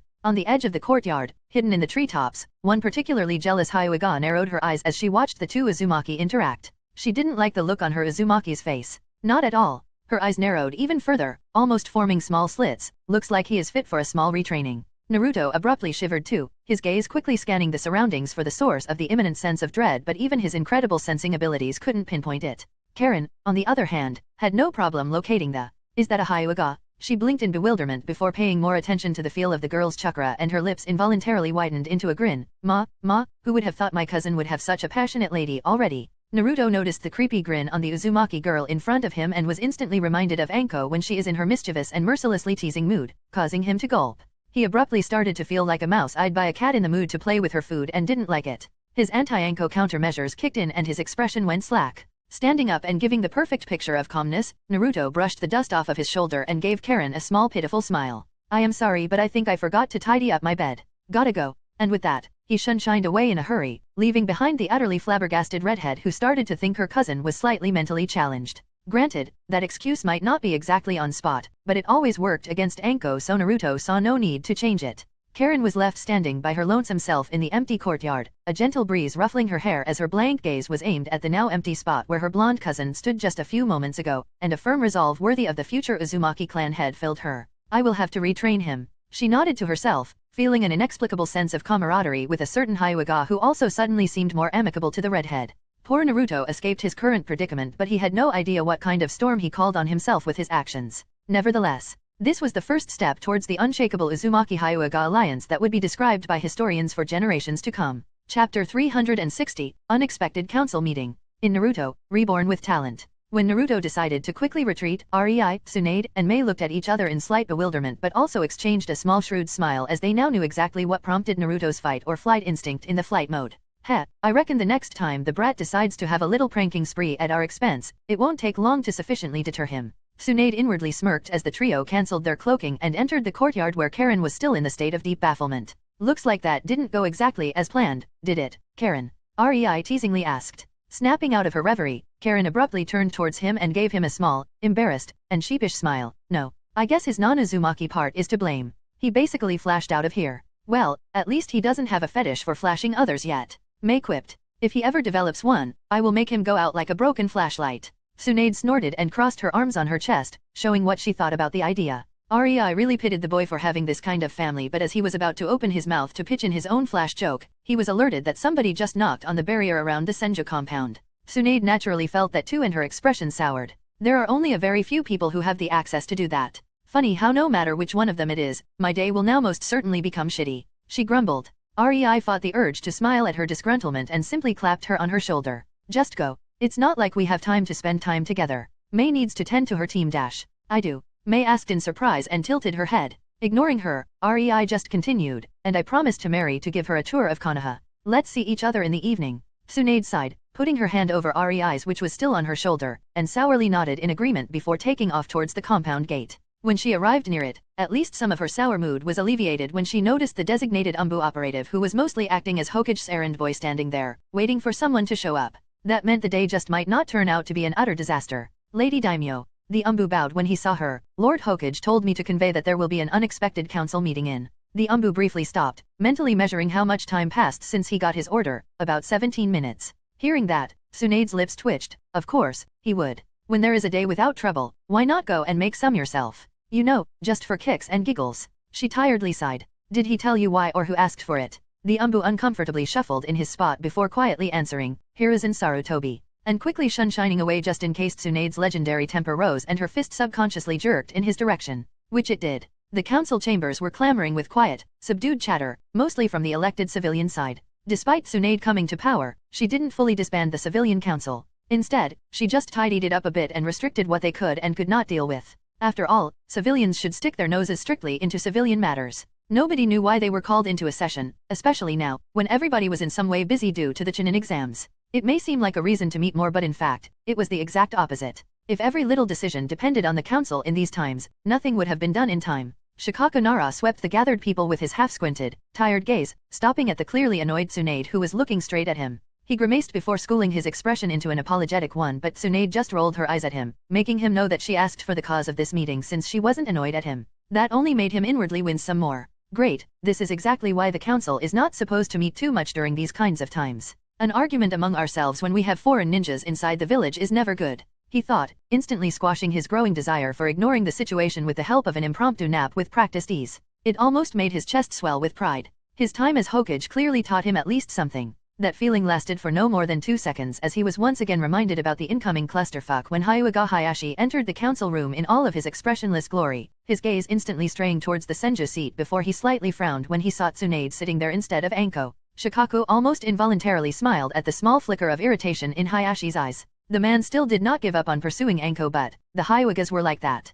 Stubborn to a fault. By now, Shikaku could with certainty say there was no snowball chance in hell Hayashi would ever get Anko's attention, much less her hand in marriage. Alas, it was not his problem to worry about, so he simply enjoyed the occasional show with sadistic glee. His eyes continued their journey, completely bypassing the civilian council, and landed on the Inuzuka matriarch who seemed restless, tired, and almost growling at her own shadow. Shikaku's gaze morphed into an understanding one. Her clan is tasked with the perimeter security of the village to make sure nobody is sneaking around. Huh? Must be exhausting. No wonder she is mad about this meeting. He gave her a deeper look. Ah, so she had a night shift and was probably woken up due to this meeting. He inwardly pitied the woman. On the other hand, it also made him a bit glad. From her state, he could easily deduce she would be out of commission for the duration of the meeting, hence, of no use to anybody. It was almost enough to make him believe in the existence of happy coincidences, since the Inuzuka matriarch was one of those who still somewhat, well, not trusted per se, but those who were willing to at least listen to what Hiruzen Sarutobi had to say. Shikaku was about to look at his friends Inoichi and Choza when the door to the chambers opened and Hiruzen Sarutobi confidently walked in, his expression grave and the air around him commanding as if he was still in charge.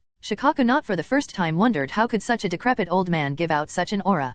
Hiruzen was followed by an annoyed-looking Asuma. Ah, wasn't today the day Shizune finally managed to get a day off from her office so she could spend it with her husband? Yukino was saying something about babysitting their kid, or something, wasn't she? Shikaku's lips twitched at the thought. No wonder Asuma vehemently glared at his father's back as if willing him to burst in flames if it meant the end of this meeting. Poor lad.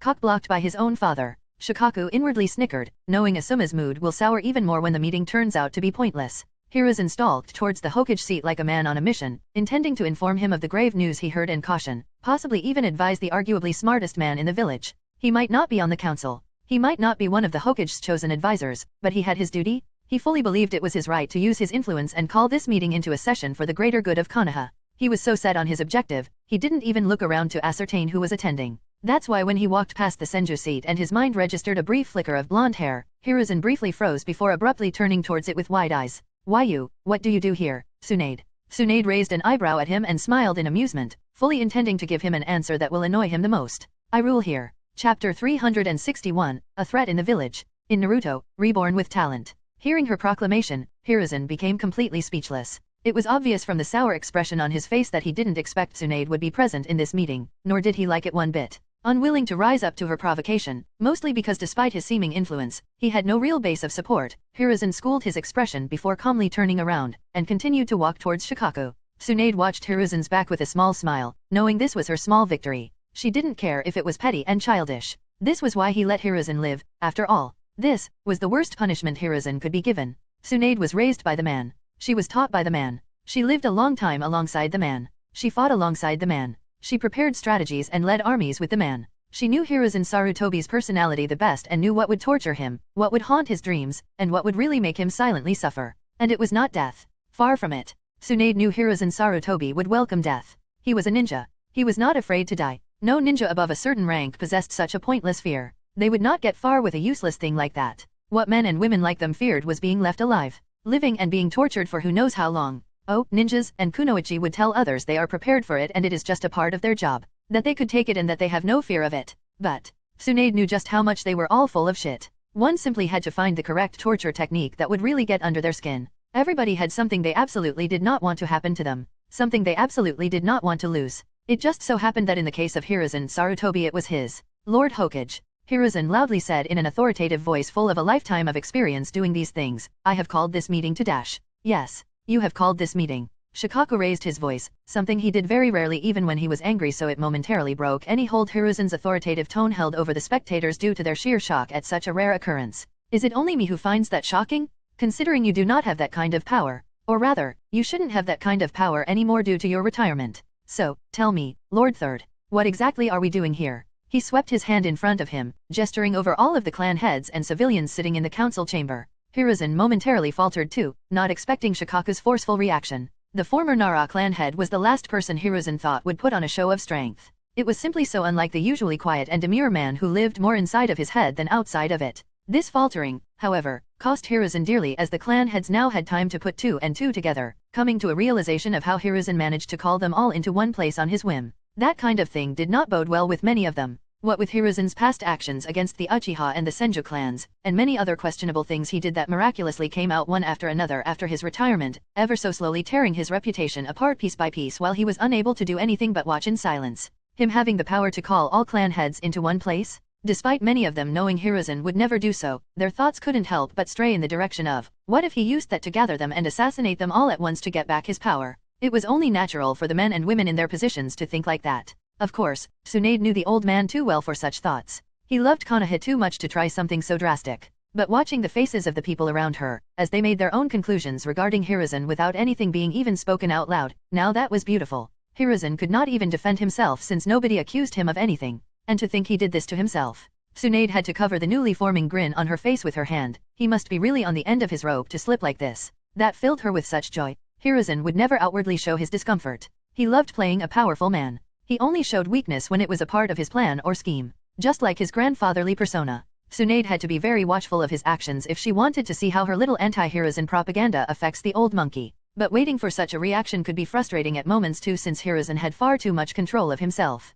Yes, I must admit, I have used the loyalty of some of our ninjas to send out in order to gather the council members, but Hiruzen said, speeding up the tempo of his speech to prevent being again interrupted by Shikaku. Our ninjas? Huh. Tsunade snorted, seeing even Shikaku's eyebrow was twitching at Hiruzen's chosen wording. The monkey still has the balls of steel. She almost shook her head in disbelief. To admit he compelled some of our highly placed personnel to commit what is basically treason, talk about the ninja forces as if they still belonged to him, and interfering in high politics of the village despite being explicitly forbidden from doing just that, and all that in one sentence without even batting an eyelash at it, but also making it sound as if he was being reasonable and just, damn. Tsunade really wanted to burst out in laughter, especially when she saw most of the clan heads and civilians eating it up with gusto, having no idea what exactly just happened. Alas, such was the good old professor. I did it for a very important reason. Our village is in a dire situation. It came to my ears that earlier today, Mei Terumi entered our village. He stopped talking, looking over the gathered people in silence in order to give his statement weight while his face was set in a grave expression.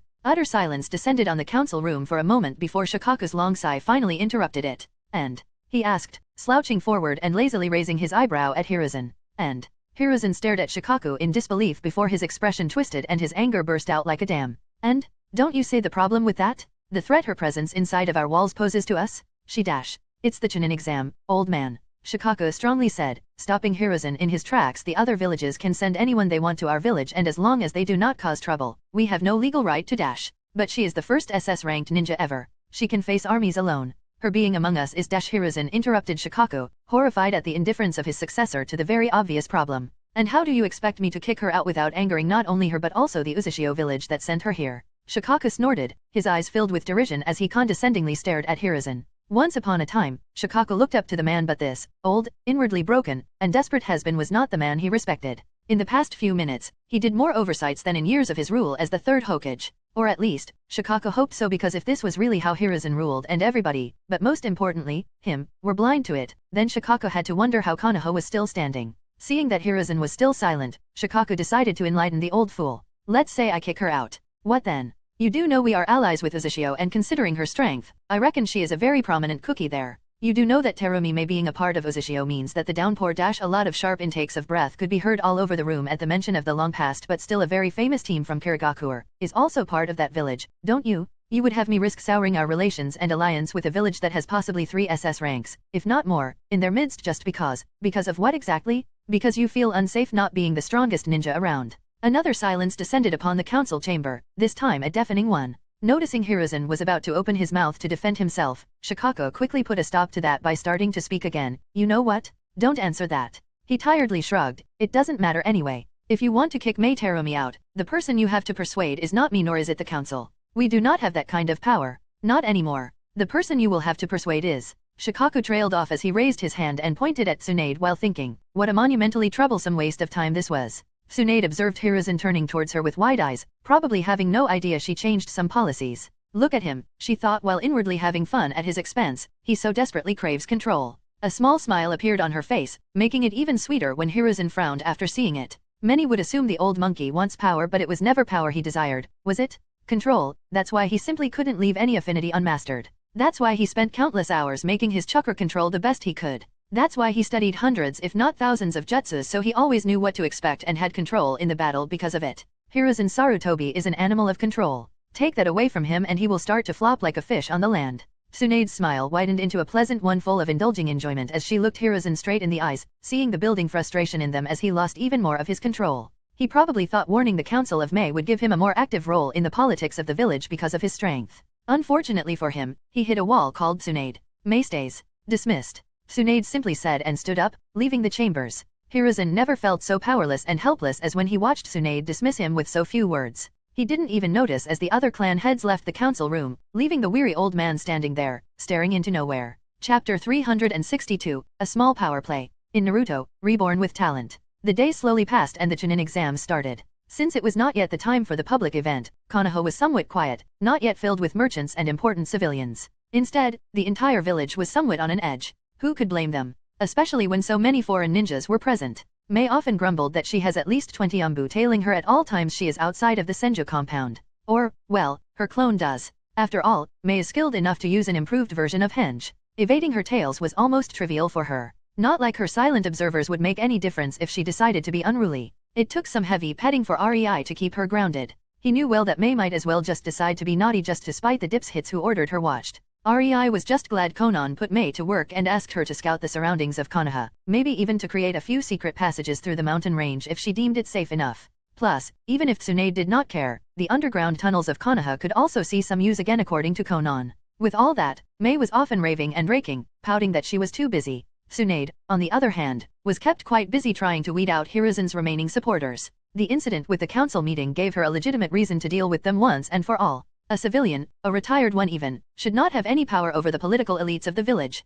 Of course, this was not really done to get rid of those with loyalty to Sarutobi Hiruzen. The man was the leader of the village for around 4 decades and children were raised hearing stories about him, taught to almost revere him. Every ninja of hers had some kind of attachment for Hiruzen. No, this screening was simply yet another subtle way to remind the ninja elites of the village that Hiruzen Sarutobi was no longer their leader and that listening to him can have consequences. It was simply a power play for those slow enough to not yet realize that the new administration did not appreciate their soldiers listening to the leader from the old one. There was no need for some harsh punishments. Most people got only fines and warnings, but, then again, the targets were not those found guilty, but those who were innocent and just observed the proceedings. Rei knew that Tsunade did not really expect a massive result, but she made many similar moves over the years and the desired effect was slowly but surely starting to show. Hiruzen was losing more and more support base among the ordinary ninjas. Tsunade's reforms won the loyalty of many, but even those who stubbornly clung to Hiruzen's past glory slowly started to see the light of the day. After all, completely purging Hiruzen's supporters was unthinkable. On a better note, this screening also helped to weed out spies. And boy did Konoha have its fair share of those in its ranks. Unfortunately for the poor lads, Rei's truth seals worked splendidly and the Yamanakas were incredibly skilled at asking unassuming questions about one thing but really getting answers to another. For example, Kabuto Yakushi. It was obvious he lied to several generic loyalty-assuring questions, but there was no reason to call him out on it. Letting him go with the impression he passed the screening was simply better and made everyone happy. Kabuto was happy nobody discovered him and that he was still the best double, triple, or whatever spy around. The Yamanakas were happy they did their job. And the Hokage was happy to have a new willing candidate for suicide missions. After all, why waste expendable manpower? The dude would be unable to get any relevant information now that he was discovered anyway. Unfortunately, these screenings came with their own downside. Hiruzen quickly caught up to what was happening and confronted Tsunade. The best part? This confrontation happened right in front of the Senju compound and had many spectators. Something Hiruzen definitely wanted to use in his favor. Unfortunately for him, he was not as successful as he would like to be. Are you really trying to do some witch hunt on your own ninjas? Just because their trust in me was not corroded enough? Hiruzen asked in outrage and disappointment. I thought better of you, Tsunade. A witch hunt? Tsunade raised her eyebrow at the phrase, why would you think so? Why? Isn't it obvious? Hiruzen gritted his teeth and glared at his student. A lesser woman would cover in front of his gaze, but Tsunade just rolled her eyes at his sad attempt to intimidate her. Seeing his tactics didn't work, Hiruzen decided to continue. You are hounding people, punishing them for their loyalty. Yes, I am punishing them for their loyalty to you. Tsunade dryly but firmly interjected. And for a good reason. The village can't have two leaders. You are neither advisor nor clan head. You have no legal right to command my forces. Nobody can blame them for admiring you, sensei. Even I still hold a bit of admiration for you. But them listening to your orders is a dereliction of duty, and that's that. They should be happy to not be treated as traitors. Hiruzen knew she was right, but he refused to end the conversation here. It was too unsatisfactory. He intended for the spectators to hear that Tsunade was unjustly punishing the ninjas for having lingering loyalty for him, their previous leader. Something that simply could not be prevented and should be expected. Instead, his student gave a very short but reasonable explanation of why her actions are justified. The result was simply too neutral for Hiruzen, so he decided to try a different approach. And what are you going to do about them?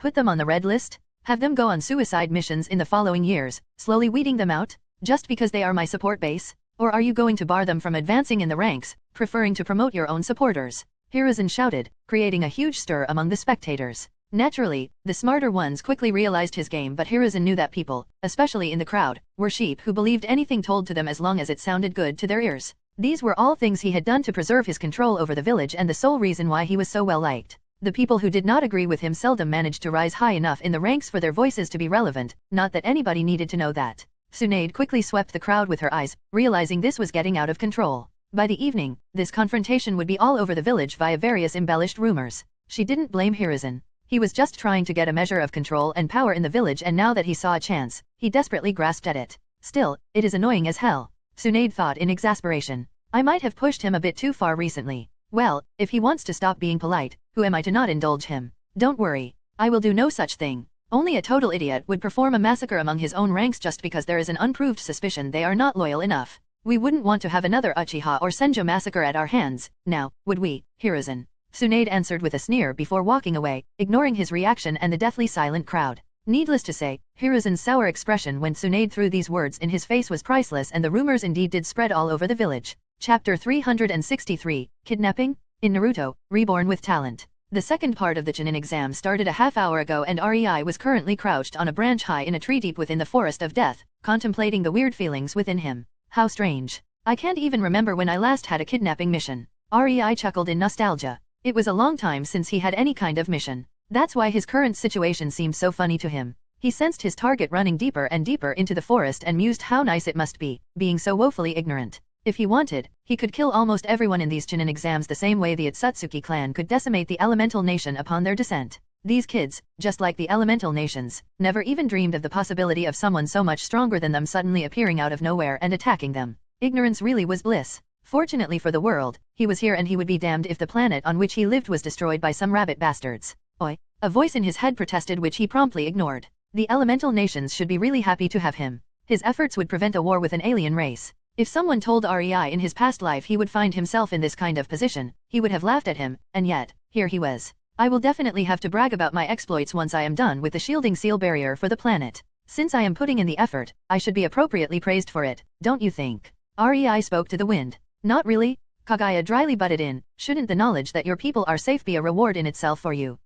You know what? You are probably Rai Helna, Rei mock pompously exclaimed, and promptly got an impression of amusement from his mental tenant. If I do something nice for someone and that someone has no idea about it, how could he or she revere me for it? Do I look like an idiot - ahem, a saint to you? The amusement simply intensified at that, joined by a small echo of shameless in the back of his mind, but Rei decided to believe it was just his imagination. As they say, talking to a voice in your mind is not something a sane person would do, so ignoring it anytime it doesn't say something nice about you should surely be the correct approach in this situation. I heard that. Time for my mission. Rei firmly nodded to himself and went back to sensing his target. Oi, are you ignoring me? Getting the position of his target, he bent his knees and jumped, starting to move along the tree line silently and stealthily, easily, just like a gentle breeze. He is totally ignoring me. Sigh. It didn't take him long to reach his mark. In a clearing in front of him, Orochimaru and the three sound genins gathered while Rei observed their meeting, hidden in the thick bushes around as he masked his chakra signature and presence. Just you wait. Once I am out of my seal, I will relegate you to the couch guard duty. Not immediately, Mama needs her milk, after all. But one day, when you will least expect it, it will happen. For some reason, REI shuddered but decided that today his imagination was exceptionally wild. No need for concern. He will just have to remember to get rid of his couch. No biggie. He mentally received an impression of astonished bewilderment and knew his solution was the correct one. No matter. REI seemed to be quite lucky as the meeting in the clearing was already concluding and Orochimaru jumped into the foliage, leaving the three genins to their own devices. REI followed Orochimaru with his senses for a good while, and when he deemed he was far enough, his attention shifted to the three unsuspecting kitties in the clearing again. They were so unconcerned. They probably think Orochimaru is the biggest and baddest lad around these parts.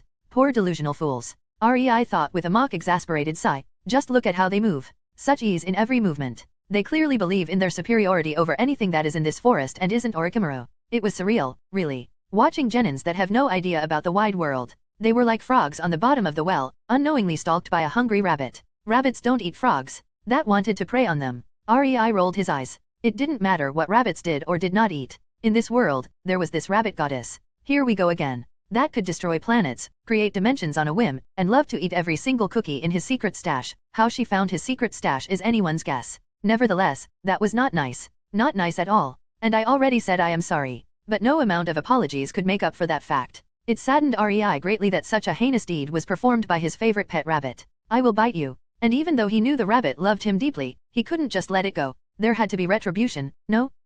Alas. REI had his mind set. Since his cookies were under heavy assault from his pet rabbit whenever he made a new battalion of them, REI simply decided to stop making them. It was a simple solution, really. Oh, you will deeply regret that. Maybe not today, maybe not even a week later, but one day, surely. REI could only imagine the deep regret in his beloved rabbit's eyes as she realized the cause of her deeds. The sheer sadness coursing through these lovely lavender orbs where one could lose himself in their beauty. Her juicy desirable red lips must be set in a small cute frown by now, and her rosy cheeks are most likely adorably puffed out. You have a mission, don't you? Get on with it. As an impression of embarrassed outrage entered REI's mind, he victoriously nodded in satisfaction and decided to, for once, listen to the imaginary voice in his head. Sneakily jumping down into the clearing, REI appeared straight in the middle of the three genins. He had to give them credit where credit was due. The two boys instantly went rigid for a moment before abruptly turning around, prepared to fight for their lives, while the girl was much sneakier about her intentions, but that probably came with being a genjutsu practitioner. REI didn't give the kitties a chance.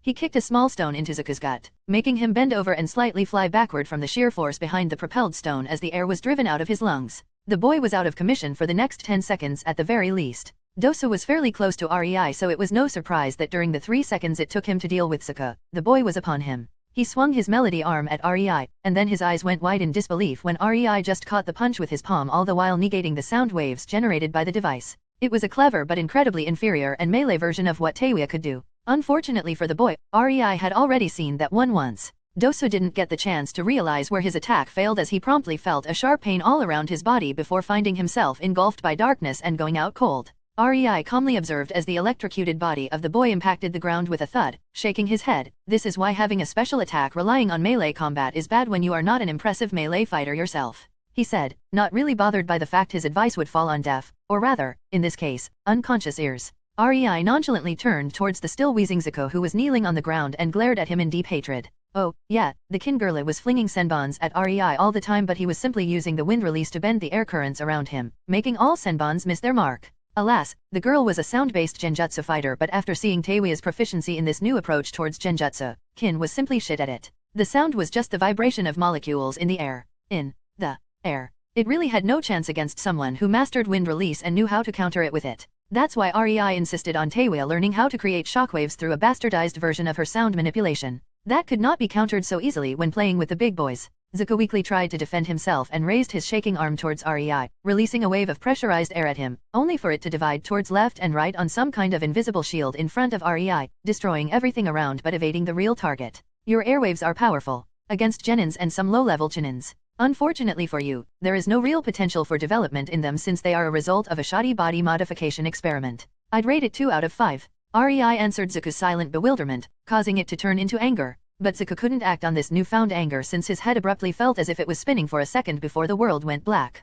REI subtly used pressurized air, filling Zuko's ears with it, which affected his third ear in the brain and caused him to get a nasty case of motion sickness which knocked him out. REI was simply showing the boy why exactly the scientific way is not better in some cases. Sure, the boy could use pressurized airwaves to a devastating effect thanks to these tubes in his arms, bypassing years if not decades of wind manipulation training, but he could never hope to use subtle applications of them. Zuko could at best brute force it and hope for the best, sending one airwave of pressurized air after another. Alas, that did not always work. Rei slowly turned towards the last member of Team Dosu, who watched him with fear-filled eyes while shaking like a leaf in a whirlwind as the despair and hopelessness of the situation seeped into her mind, and pleasantly smiled at her. Chapter 364, as planned. Easy interrogation. In Naruto, Reborn with Talent. Honey, I am home and I am also bringing presents. Rei shouted as he entered the living room of Tsunade's house in the Senju compound where Tsunade currently ate her lunch. She lifted her gaze from some documents strewn on the table in front of her only for a small headache to impact her as her eyes landed on the tied-up sound kunoichi slung over Rei's shoulder like a sack of potatoes.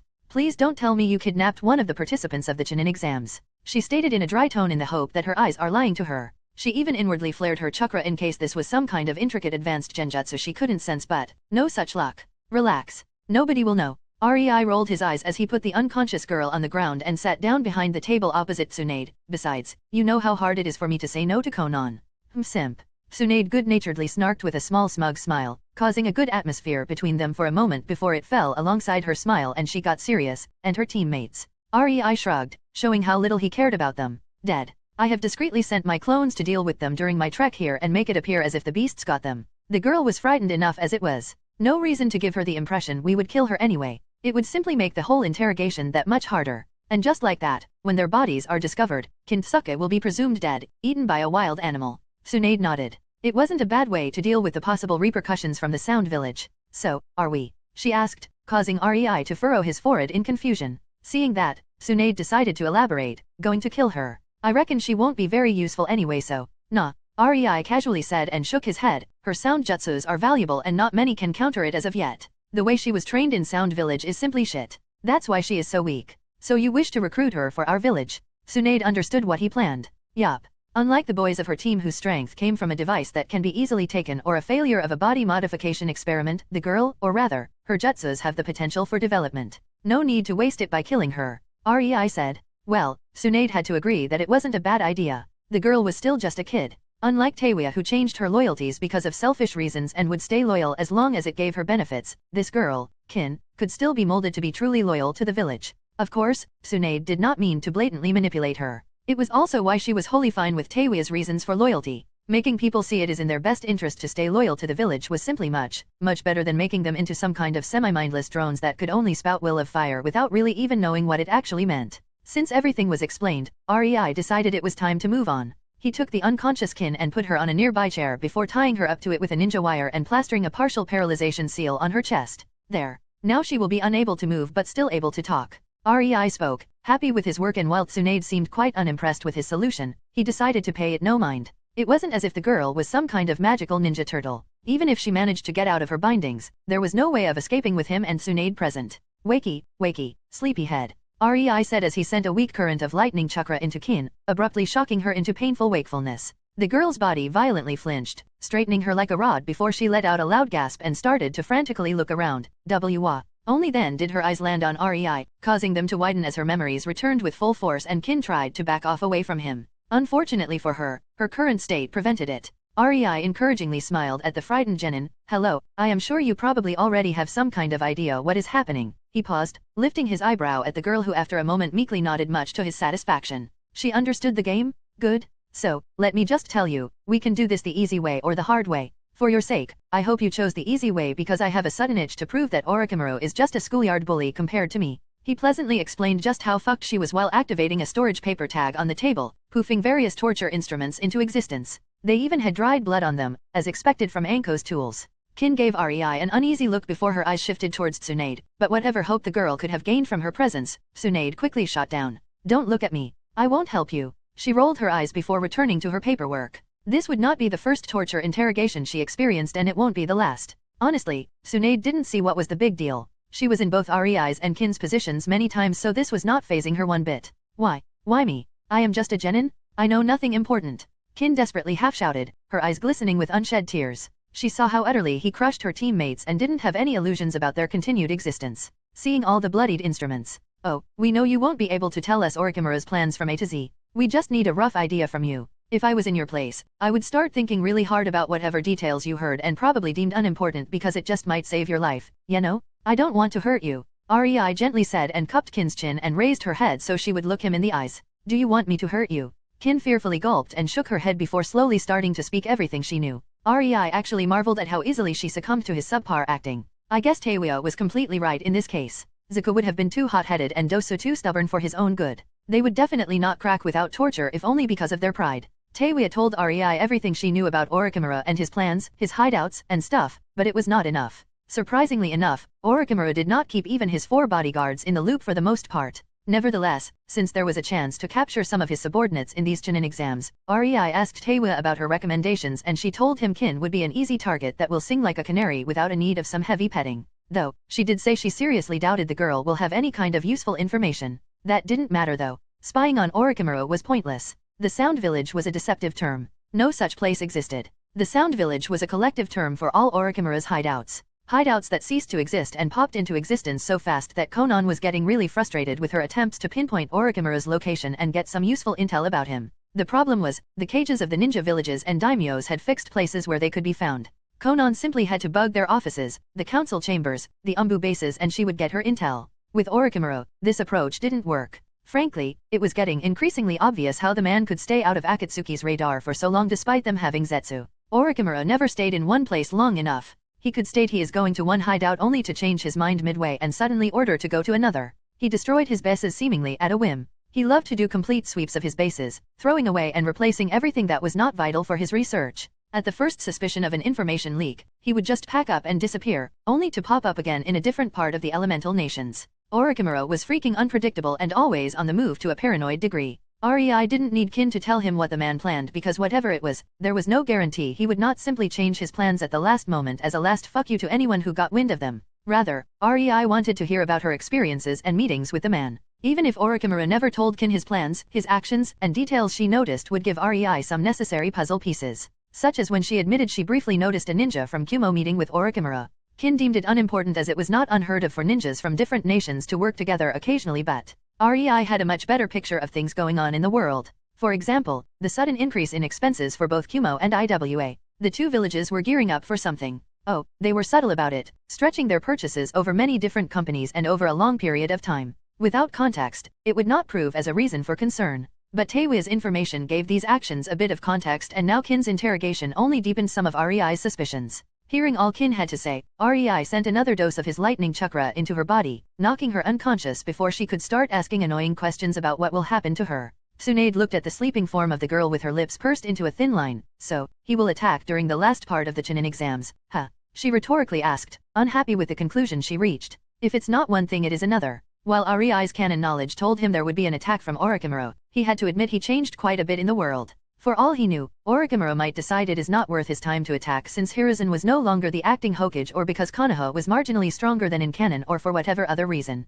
Rei, however, doubted Orochimaru would not upgrade his plans if he decided to attack. After all, Konoha was stronger than it should have been. The man was no idiot. He would not attack headfirst without a plan that had a high chance for success. Knowing that there is no way of preventing what is going to happen, Tsunade sighed and decided to focus on something else. And the kids? How are they faring in the Chunin exams? Rei suddenly blinked, getting out of his thoughts at her sudden question. Don't worry. Last I sensed, they were about to engage Orochimaru. He nonchalantly waved his hand around. Tsunade facepalmed at that. Chapter 365, Chunin Exams, Orochimaru. In Naruto, Reborn with Talent. Author's note. Patreon, 34 chapters ahead. If you want to support me or read ahead, https://www.patreon.com/kasicare.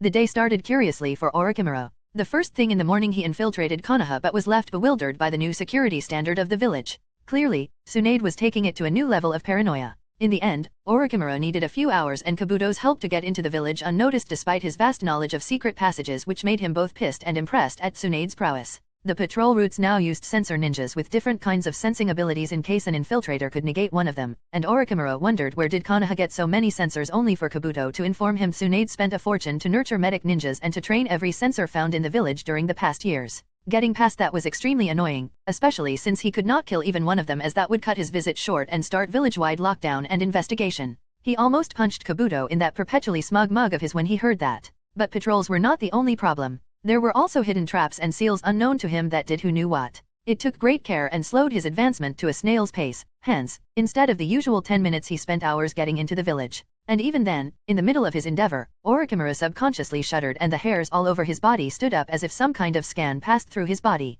It took him 15 minutes of hiding in the same spot, using every subtle skill in his arsenal while trying to find out if Konoha found him out or not. When nobody came to intercept him, Orochimaru deemed it safe to continue, but inwardly he still felt on edge every step of the way. Something definitely happened there and he had no idea what. It made his following hours of sneaking and getting past Konoha's defenses a lot more frustrating as his anxiety refused to disappear. At least it diminished when he brutally murdered the team from Taki inside of Konoha and stole the Kunoichi's skin and still nobody showed up. Konoha would not be letting him murder their guests if they knew about his presence. Now, would they? Well, he certainly would if there was some intricate plan on how to catch his target, but no. Tsunade was too soft to go so far. Orochimaru was 80% sure Konoha had no idea about his presence. Not that it mattered to him. Being discovered would simply mean he would fail at his objective, but it would hardly obstruct his plans. Nor was he afraid of confrontation with Konoha ninjas. At worst, in case both Tsunade and Hiruzen decided to fight him, he could still escape with ease. There was nothing to fear here. Orochimaru walked into the examination room for the first part of the Chunin exams, and if he needed any proof that Konoha was utterly unaware of his presence, this was it. No village, no matter how daring, would let an S-rank rogue ninja into a room full of the best of their future generation. Not only that, but if he slaughtered every genin in the room, which he surmised he could do in under 30 seconds flat, it would mean a shitload of trouble for Konoha with the other villages. Not that he would do it. His plans depended on the continuation of the Chunin exams, so the poor kiddies dodged a kunao. For some reason, however, Orochimaru's hair still refused to stand down. Sitting down in the place assigned to the skin he wore, Orochimaru giddily awaited the arrival of his prey. Imagine his shock when into the room walked Teiwaya. Orochimaru never gaped, but even he had to admit his mouth slightly opened for a second. He distinctly remembered activating the kill switch on her cursed seal and losing the connection to the girl, after all. Yet, here the girl was, walking in front of him as if she was not supposed to be dead. How dare she survive that? The rude girl? Granting her a peaceful and quick death was clearly a mistake. Worse yet, her being alive meant somebody found a way to remove the cursed seal. Even if it was sealed away, he would still be able to feel Teiwaya through it and cause her pain, but he simply did not feel the girl anymore. That was a massive problem. The cursed seals were one of his secret death prevention measures. He did not tell about their true function even to his closest aides and researchers. Somebody able to remove it would surely discover its true purpose, and that was troubling. Someone in the vast world now knew one of his weaknesses, and Orochimaru couldn't help but feel a surge of panic run through him. He could not show it on his face, not in his current position. On one hand, he refused to show panic in a room full of genins because he knew it would be misunderstood as him fearing them, which would mean he would have to slaughter every single person in the room to assuage his pride. On the other hand, Orochimaru prided himself at keeping a cool head no matter the situation. Instead, he started to think about how this was possible. Orochimaru made sure that the removal of his cursed seal was fatal. He intertwined the seal with the recipient's soul and body in such a way, there was no way to survive it. Yet, the proof that it was indeed possible just sat a few seats away from him. How very curious, and unpleasant, and enraging. What made Orochimaru silently seethe even more was what Teiwaya's presence in these exams participating as an Uzashio Kunoichi meant. He thought every member of the Sound Four was dead, but she obviously wasn't. That meant she willingly betrayed him? Orochimaru did not even notice that his target, Sasuke Uchiha, walked into the room. Nor did he pay any attention to the commotion he ordered to be caused by Kabuto and the Sound team. He was too invested in discreetly glaring at Teiwaya's back while planning her excruciatingly painful demise. Chapter 366, Orochimaru's Ego. In Naruto, Reborn with Talent. Orochimaru entered the Forest of Death as the second part of the Chunin exam started and found himself on the verge of a dilemma. On one hand, he could go after his original objective and hunt down Sasuke Uchiha to give him his present. On the other, he felt an almost unexplainable itch to punish his wayward subordinate. Orochimaru knew he would not be sleeping well until Teiwaya knew the error of her ways. Yet, this presented a unique problem for him. The second he starts a fight, he will be on a timer. He had no idea if somebody would sense his chakra when he started to use it with so many sensors in the village. He also had no idea how long it would take for Konoha ninjas to discover the bodies of Taki genins. The smart thing to do would be to go after Uchiha and test him for a bit before retreating. No need to give Konoha a reason to fortify before his plans even start, right? But Teiwaya. I guess the Uchiha can wait. I may still make it after I deal with Teiwaya, and even if not, there is an entire month in between the second and the third part of these exams. Time to give the poor Teiwaya a visit. Orochimaru amusedly thought, knowing his future actions were decided for him already. His ego simply could not let this slight go. Orochimaru ran through the Forest of Death, looking for Teiwaya's team. He might not be the best sensor out there, but he had enough experience to track them down in under an hour. Hiding in the foliage, Orochimaru's eyes landed on his target. She no longer wore the standard Sound attire. Instead, she sported unassuming black pants and a black shirt. Clothes that allowed her to blend in with the civilians. For a second, Orochimaru appreciated the concept. Ninjas had their uniforms based on which village they served, so he obviously followed this trend without really putting much thought into it and made his own uniform for the Sound village. But seeing the Uzushio team looking perfectly civilian, no headband, no vest with many pouches, no clan symbol indicating their affiliation. Simply put, Orochimaru could see the usefulness of that. Teiwa's teammates somewhat surprised Orochimaru. The boy around 15 was clearly a Kaguya, which should not be possible since they were supposed to be all exterminated except his own revenge-seeking pet Kaguya. And yet, here it was. A white-haired boy with clothes that were clearly not expensive and could be easily discarded, and red dots above his eyebrows indicating his bloodline. Orochimaru couldn't help but lick his lips at discovering this treasure. The girl was 13 or 14 and had Uzumaki crimson hair, so identifying her was not a problem despite the lack of any symbol on her clothes. She was obviously an Uzumaki. That in itself was also a good find. Orochimaru had to admit he was entirely too focused on Teiwa during the first part of the Chunin exams, so he didn't pay much attention to the other kiddies, but he had no Uzumaki under his employ. Since the Uzushiagakuer sprang into existence, all Uzumakis as if disappeared. After his defection, Orochimaru didn't put much thought into acquiring an Uzumaki specimen at first. While Konoha had only one at the time, there were hundreds of them scattered across the world just waiting to be plucked. Everybody knew that. And when he heard of Uzushio and decided it was finally time to procure one of them, if only to use him or her as a spy, there was not even one to be found. He spent 2 whole years looking for one with no result to show for it. That's why his eyebrow started to twitch at the thought of Teiwa having any ties to the Uzumaki. Yes, she was strong, but she was not interesting from the scientific point of view. It was not him who did her tests. There were thousands of more interesting specimens in his village and even more experiments in process at all times. He had no time to look at the DNA results of a pink-haired girl with limited potential. I'll have to make an example of whoever was assigned to be her doctor. Orochimaru mentally grumbled. Come out. A voice suddenly snapped Orochimaru out of his thoughts, causing him to lift his eyebrows as he noticed the redhead of the team staring directly at him. He briefly wondered if she was bluffing, but her gaze was too focused on him. He briefly thought, how could a genin discover him when? A smile started to creep on his face as he remembered a mention of Uzumaki's supposed bloodline prowess. Is that the mind's eye of Kagura? He possessively gulped, and the importance ranking of the kids in front of him was shuffled in his mind, the Kaguya boy dropping to second place as the redhead was promoted to the top. Nevertheless, it was useless to keep hiding when he was found out, so he calmly revealed himself to the group, and was promptly shocked when Teiwa recognized him despite his Taki Kunoichi skin attire. Snake bastard. Teiwa tensed, preparing for a fight. How cute. Orochimaru's lips twitched at the sight. He doubted she got strong enough to pose a challenge in the short time since she defected. Well, you grew disrespectful in the months we haven't seen each other, Orochimaru playfully said. Teiwa wryly smiled, and you haven't changed at all. Still the same shithead. The only indication of Orochimaru's shock at her blatant rudeness was him blankly blinking at her as silence spread between them alongside the tense atmosphere.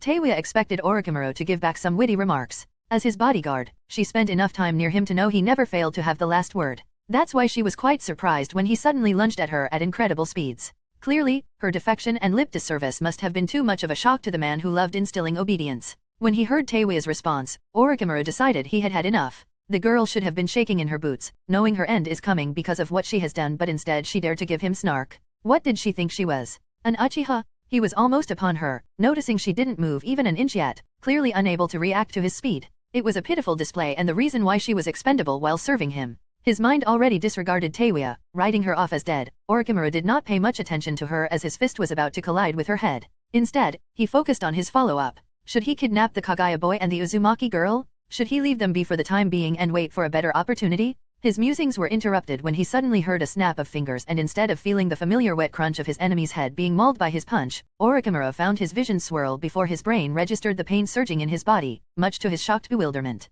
He was trying to put together what was happening, barely managing to figure out his body was uncontrollably flying through the air when it suddenly hit an obstacle with a dull thud. Orochimaru's body collided with a tree, snapping it in two because of the force of shockwave used to fling him away, and a cloud of dust was sent into the air while the upper part of the thick tree slowly fell onto the ground, scaring the birds in the treetops and sending them flying away with an incessant fearful chirping. The impact of the upper part of the tree with the ground also cleared the cloud of dust as it generated a gust of wind, giving the 3 genins a clear sight of their opponent. Orochimaru groaned, feeling as if he was just punched by Tsunade. He got barely any chance to regain his wits when his instincts screamed at him. Years of listening to them quickly turned his body into autopilot, and before he could even think about it with his muddled mind, his body ducked, evading being decapitated by a bone sword. The instincts didn't stop flaring however, and Orochimaru had enough presence of his mind to jump away rather than attack. This appeared to be the correct decision, as not even a second after he did that, chains burst from the ground, skewering the place he was just a moment ago. Before he could get a breather, he heard the sound of a flute playing in the distance, dread inexplicably passing through his body.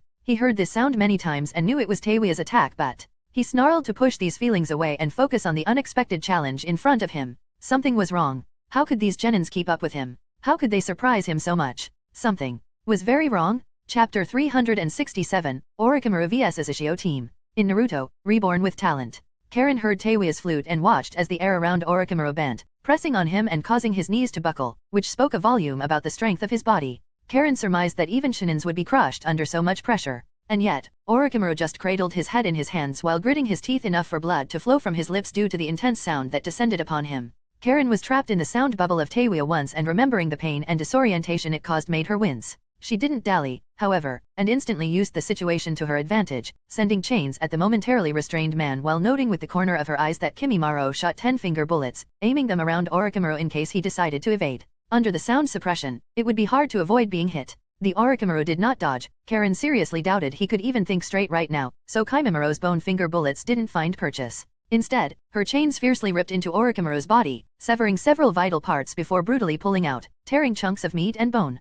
Karen had no intention of playing nice with a known S-rank fugitive. Despite their attacker's body crumbling into pieces onto the ground, with a big puddle of blood underneath it courtesy of the sound pressure and the slaughter of Karen's chains, the Ushio team did not lower their guard. They had their doubts. It could not be so easy, could it? Sure, they were all supposedly S-rank ninjas in their own right, with Teiwa being high A rank since she discovered how to use her sound properly. It would take a bit of training, but she was on the right path to becoming the newest S-rank of the village on the other side. But, sparring with other S-ranks was a routine. It was never this easy. Not once. Their doubts were answered a moment later when Orochimaru's body and the blood underneath it started to turn into mud, and Karen's eyes suddenly widened as her head snapped to the right, the girl almost gaping. How did you? She involuntarily spoke, staring at an empty branch. Hearing her, her teammates quickly refocused on the place, knowing better than to question Karen's sensing prowess. I must say, your team play and individual abilities are most interesting. Orochimaru spoke while emerging from the tree branch, his tone deep and laced with the slyness and amusement of a snake. What happened, Karen? Kimimaro emotionlessly asked, his eyes trained on their opponent in case he tried to capitalize on their discussion. For a moment, he disappeared from my senses. Karen said with a frown. That could be fatal, and her job now became that much harder for it. Teiwa clicked her tongue while Kimimiro's eyebrow twitched. Depending on Karen's senses was addictive because it was an easy way out that worked most of the time. Fortunately for them, their trainers made sure to beat this over-reliance on the girl out of them when it first emerged. Karen had to depend on her senses because they were hers, but that didn't extend to Kimimaro nor Teiwa. Understanding the hidden meaning of Karen's words, Teiwa pulled the flute away from her lips in a show of relaxation while secretly drumming her pointing finger on her thigh, releasing a very quiet sound. If I may ask, how did you discover me? Orochimaru asked, and Karen pursed her lips before sighing. She could feel his chakra, and it confirmed what she saw in his eyes. Pure curiosity. He was not fishing out a weakness. He was just curious. Knowing they needed a bit of time, Karen decided to go with it. Emotions, she said and shrugged, causing Orochimaru's eyes to go wide in glee. Emotions? You can sense emotions, he exclaimed, the possibilities for such an ability. With that, he would never have to worry about the intentions of his subordinates? What a marvelous ability. Now that I answered your question, you wouldn't mind reciprocating, would you? Karen offhandedly quipped, causing Orochimaru to lift an eyebrow in amusement at her before he nodded in agreement. How did you disappear from my senses? She asked, not really expecting him to reveal it. But even a hint would be enough to set her on the path of correcting the probable flaw in her sensing capabilities. Orochimaru's lips almost mockingly widened, and he gave Karen a condescending look. Experience. Lots and lots of experience, he said, the glee in his tone unmistakable, only spreading into his eyes when he saw an angry vein bulge on Karen's forehead when she heard his reply. He did answer her question as he agreed, but both knew this was not really what she was asking about. Wording, girl. You are not the smartest konao in the pouch, are you? He smugly goaded. I thought about offering you a position in my ranks at first, but now I see it would be pointless. Naturally, he did think of that, but from what he was observing, the girl would have never said yes. She was too smart for that and would most likely feel his intentions. Just his luck. Hearing him, Karen's anger flared higher and her eye started to twitch as she balled her fists. The son of a monkey just discreetly called her stupid? She gnashed her teeth at him while giving him a withering glare but didn't move from her spot. Orochimaru's amused expression started to slowly blank out, eventually ending in a dissatisfied frown. Anger was one of Uzumaki's weaknesses, so he tried to rile the girl up. She was young, it was a reasonable logical jump, expecting her to break the formation and go for an attack, making an opening in the team. Alas, Orochimaru was left disgruntled when it didn't work. This is it, huh? He indifferently stated, pausing for a bit and causing Karen to narrow her eyes as she felt something. Before she could give the feeling more attention, Orochimaru continued, a small snake-like smile appearing on his lips. I guess Ushio now provides its ninjas anger management classes. I won dash. With the corner of her eyes, Karen noticed Teiwa giving her the signal that she was ready. Without any forewarning, chains burst from around Orochimaru, tying him up. It was a real bother to sneak them so close to him without making him notice. During their small talk, she did not just that but also trapped the whole clearing with remotely controlled seal traps. Before Orochimaru could even try wiggling out of the chains, shockwaves impacted him from all sides, this time not going for lethal damage but only to incapacitate him. As for Kimimaro, he stayed behind to protect his teammates in case the Orochimaru in front of them was just another decoy. When Karen gave the signal that her sensing prowess was not sufficient, Teiwa swapped into a more subtle fighting style.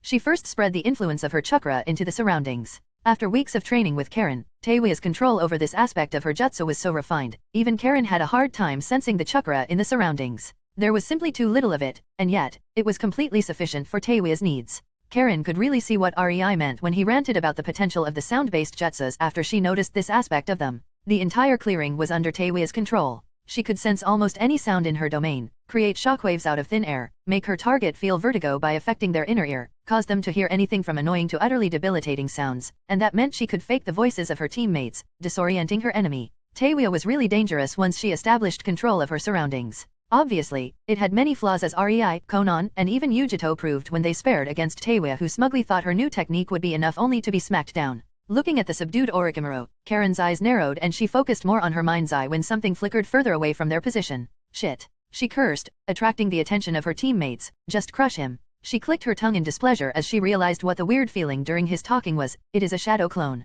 The real Orochimaru is already retreating. Orochimaru gave them one last smug smile and dispersed into thin air before they could crush him, making Karen and Teiwa pout. Kimimaro looked over the spotless clearing, knowing the innocent look it portrayed was just a guise. The number of traps. I wonder who will clear up all these traps. Not me. He shrugged and turned around, walking away and masterfully evading the traps while ignoring the heated glares of his female companions. Well, they set the traps up so they can defuse them. No. Author note. Yeah, no major fight in this chapter happened. I mostly wanted to portray that not every confrontation has to end up in deathmatch and that some people are actually smart enough to retreat when outmatched. Orochimaru is S rank but so is almost every member of the Uzushio team. Now, that doesn't mean they are on the same level, mind you. Power levels are not so easy. The Uzushio team members mostly have special ability and training so they can rank as S ranks, but they are still just 13 to 15 yo kids, while Orochimaru has several decades of being an S rank under his belt. That's why they did not just steamroll him, and he somewhat played with them using his words while gauging their threat level. Also, I got a few people complaining that my fight scenes are boring. Anyone willing to elaborate and give me an idea of what is wrong with them? It might help me with bettering myself. Chapter 368, Anko and Kin. In Naruto, Reborn with Talent. Seeing the confrontation was over and feeling a bit of amusement at the predicament of the two Uzumaki girls, Anko decided to have some fun at their expense. As Karen and Teiwa were about to start clearing up the traps, Anko silently appeared behind them. Boo! And childishly exclaimed. Much to her continued amusement, it actually worked and both Teiwa and Karen jumped at the scare. Nevertheless, Anko had to grudgingly praise the kids, if only in her head, at the quickness of their response. Teiwa had flute near her lips almost instantly while Karen's chains were already halfway to skewering Anko despite the girl visibly not yet being out of her shock. Even the Kagaya-boya already turned around with his arms up, pointing his fingers in Anko's direction in preparation for his only ranged attack since he was a bit far away from the girls and Anko. It is still hard to believe these brats are S rank. Anko thought, withholding a sigh at the luck these bastards possessed. It is only Anko. Karen resignedly said, her shoulders slumping as the sudden tension left her body. What do you mean it's only Anko? That's rude. Anko exclaimed in mock outrage. The only response she got was a lazy roll of Teiwa and Karen's eyes while Kimimaro decided to be his usual stoic self. You are no fun. Anko pouted when she got no retort back. Unfortunately for her, the members of the Uzushio team knew her too well than to participate in an argument with her. You were here the entire time? Karen asked in a bit accusatory tone, crossing her arms under her resistant chest, unknowingly giving Anko ammunition for teasing. You couldn't sense me the entire time. Anko smugly answered with her own question, crossing her arms under her considerable chest and pushing it up, her smirk widening when she got the expected reaction from Karen, whose eye started to twitch in a typical angry Uzumaki fashion. As expected from Orochimaru's apprentice. Karen snarked. Low blow, kid, low blow. Anko scowled, all good mood deserting her. As if that overgrown snake could come close to the fabulousness that is me. Yeah, whatever. Karen grumbled, not giving any retort in return because she was well aware of Anko's hatred of Orochimaru and her previous remark was a bit too much. She was only glad Anko didn't get angry because of it. Why didn't you help us? As much as I'd like to bash Orochimaru's mug until it is dented inwards, Anko wistfully sighed with such a longing that Karen had to fight her instinctual urge to step back and get away from the crazy. I have my orders. She scowled. Lady Tsunade forbade me from engaging him, and if I helped you, I wouldn't be able to stop myself. Meh, not like you couldn't take him on. Lady Tsunade knows about the shithead.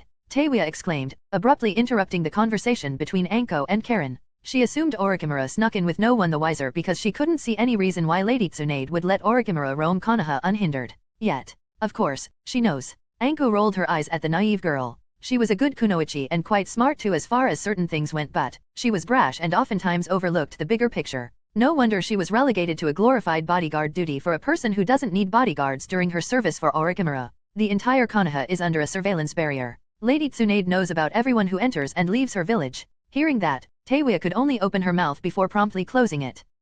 How was she supposed to react to that? You want to ask why we didn't stop him, right? Anko correctly read the girl's expression and Taewya just numbly nodded. Well, Lady Tsunade and REI have a plan and Orochimaru has his own role to play in it. After that, his ass is mine. She shrugged. Seeing that Taewya was not wholly satisfied with that lackluster reply, Karen intervened. So, what now? Now you continue with your exam. Can't help you with that. Rules and whatnot. Anko said and shooed them away with her hand before disappearing in a swirl of leaves, leaving 3 unimpressed genins behind.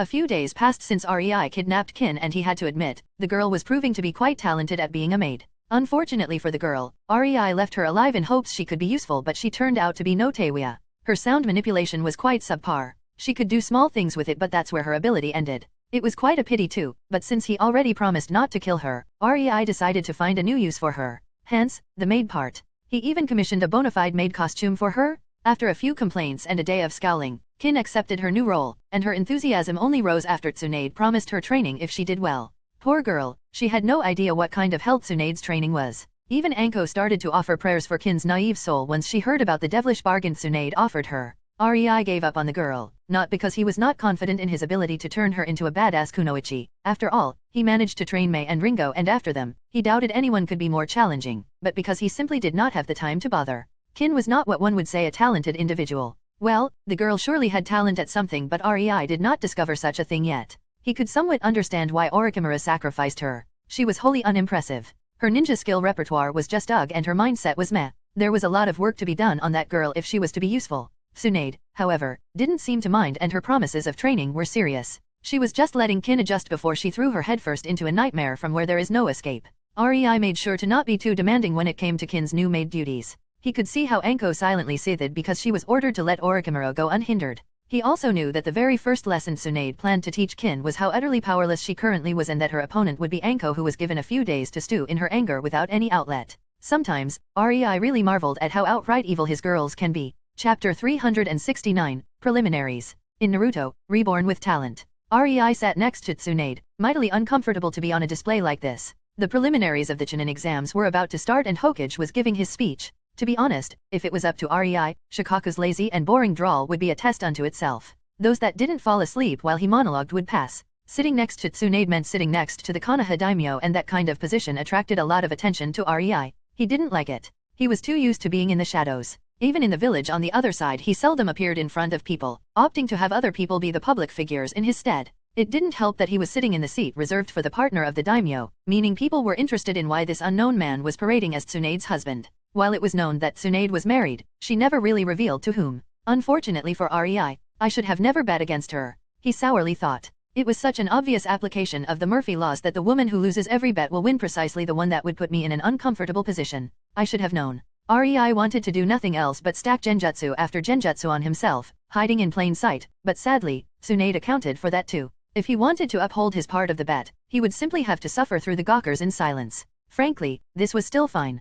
REI dreaded the third part of the exams. Now, there was no Pakura or Ringo, or a vast amount of populace alongside nobles and daimyos for that matter. It was just Konoha higher UPS and a few jonins right now. But in the third part of these exams? May the sage have mercy on my soul. REI inwardly wailed just thinking about that kind of suffering. Alas, there was nothing he could do. Becoming a public figure would be good for him. He didn't want to show himself as the leader of the village on the other side. The existence of that village was a highly guarded secret, after all. Nor would REI let his ownership of the Biribiri Company and the Uzushio Trading Company be known. That would attract a bit too much attention to himself. Becoming known as the husband of the Konoha daimyo was fine. Tsunade was part Uzumaki, so it would explain his pull with Uzushio while also giving him an in with Pakura and Ringo, since they would be introduced as Tsunade's friends she met during her travels. Secrets attract attention, and ninjas were no exception to this rule. REI instead wanted to put a false front for the public, fooling them into thinking there is no secret and that they had all the facts, so nobody will try to dig deeper into the mystery of Tsunade's husband. This bet between Tsunade and him only made him hasten his plans and gave them direction. Personally, he would have been a bit more discreet about it, but blatantly sitting next to her and kissing her in front of all the Konoha higher UPS would do as well. The gazes were not REI's only problem though. The boredom was almost worse. Watching Jennings duking it out in the arena was underwhelming. For a normal person, this would have been an epic showdown, and that was partly the reason why the village was making a spectacle from the third part of these exams, but for a seasoned ninja, let's just say it was yawn-worthy for REI, and from the way Tsunade distractedly played with his fingers, she was not feeling any different. There were 8 teams that passed the second part of the exams. It was all the teams that passed in the canon except the team from the Sound Village, and then there were Kirigakur and Uzushio teams. REI couldn't bring himself to feel impressed. This was all pre-arranged for the most part, so there was nothing to be surprised about. He knew for a fact that half the Kirigakur and Tsunagakur teams that participated in the second part could have easily steamrolled the Konoha teams that passed. But having the Konoha Chunin exams dominated by Tsunagakur and Kirigakur, especially just a moment before the villages were about to sign a 3-way alliance, would not be good for the relations between them. Not to mention the need for hiding one's strength. Hence, the second part was more about a friendly hunter-nin exercise in an unknown terrain between Tsunagakur and Kirigakur. These teams did not aim to pass. In fact, they were forbidden to pass, as that would instantly mean a failure of their secret mission. They had their own objectives set for them by the Kaze Cage and Mizu Cage, and if they managed to fulfill them, they would be promoted to Chunin the second they arrived back home. REI wondered if fate actually existed, since the Rookie 9, Team Guy, and Kabuto's team all passed like in canon, despite the numerous things that changed both in the world and in Konoha. This worrying belief briefly intensified before it quickly left him as the first match was called and progressed. To put it shortly, Niji Hyuga and Hinata Hyuga were called to fight it out. Niji was his usual fate's bitch about everything, but differently from canon, Hinata made a short work of Niji.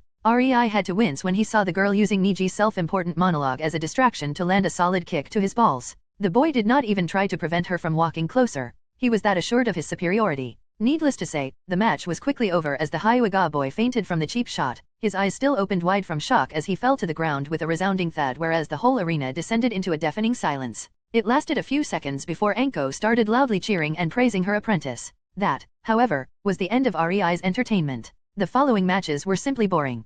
Kimimaro faced off against Akadu Yoroi, the guy with a peculiar ability to absorb chakra with touch. Sadly for the poor lad, it meant he had to get close, and that was Kimimiro's domain. Akadu found out in a quite brutal manner as Kimimiro's bones pierced his body when he tried to touch the board Kagaya, making him into a Swiss cheese without killing him. After that, Yamanaka Ino was pitted against Yakumo Karema, which quickly ended poorly for Ino. Sure, she was more motivated and driven than her canon counterpart, but it was ever so obvious to REI why Tsunade picked Kurone as her apprentice. Yakumo was Kurone's apprentice, and her genjutsu proficiency would be quite impressive for a Chunin, much less a genin. The girl didn't even need to use her bloodline. The next fight was between Haku and Kankuro. An unfortunate match, in REI's opinion, and one that was definitely not random. One glance at Tsunade and it was obvious from her quiet smugness that she wanted to eliminate the possibility of all members from Pakura and Ringo's teams passing. Kankuro's puppetry was impressive. He could already control 5 puppets at once, which made a few jonins drop their jaws, but unfortunately for him, Haku had a massive advantage in speed and element. Not only was Kankuro unable to deliver even a glancing blow with any of his attacks, but Haku also focused on freezing the joints of Kankuro's puppets, and Kankuro was made painfully aware of this weakness of his puppets.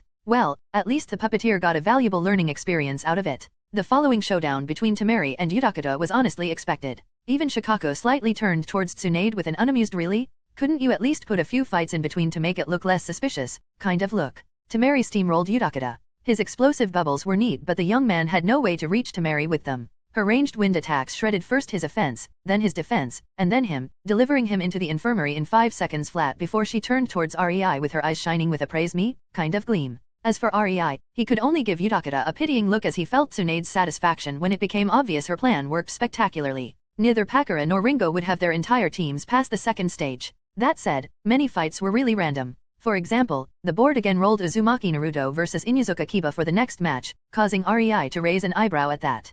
Kiba did his arrogant boasting shtick, not expecting much from Naruto because the blonde played a jester during his academy years. The two boys had a fairly nice taijutsu fight for genins, which clearly surprised the Inuzuka before Naruto decided to end it by using a special smoke bomb with chili flavor. Both Kiba and Akamera were left rolling on the ground, crying and clutching at their burning throats and noses. Well, it was still better than tasting Naruto's fart in REI's opinion. The next fight was Gaara versus Misumi Tsurugi. There was nothing much to say about that one. Misumi's elastic joints and stretching exercises did not help him when Gaara decided to squish him. They had to call a small break after the match and scrub what was left of the guy from the floor. Needless to say, Gaara impressed and frightened quite a few spectators with that display. It was funny seeing even jonins throwing him wary looks. REI almost rolled his eyes when he saw Taewia and Tenten being called into the arena. Taewia instantly insulted Tenten, making her so angry she didn't even try to make a plan as she started hurling weapon after weapon at the redhead. Tenten tried. She really did. But no matter how many weapons she had, No matter how precise her throwing was, no matter what she did,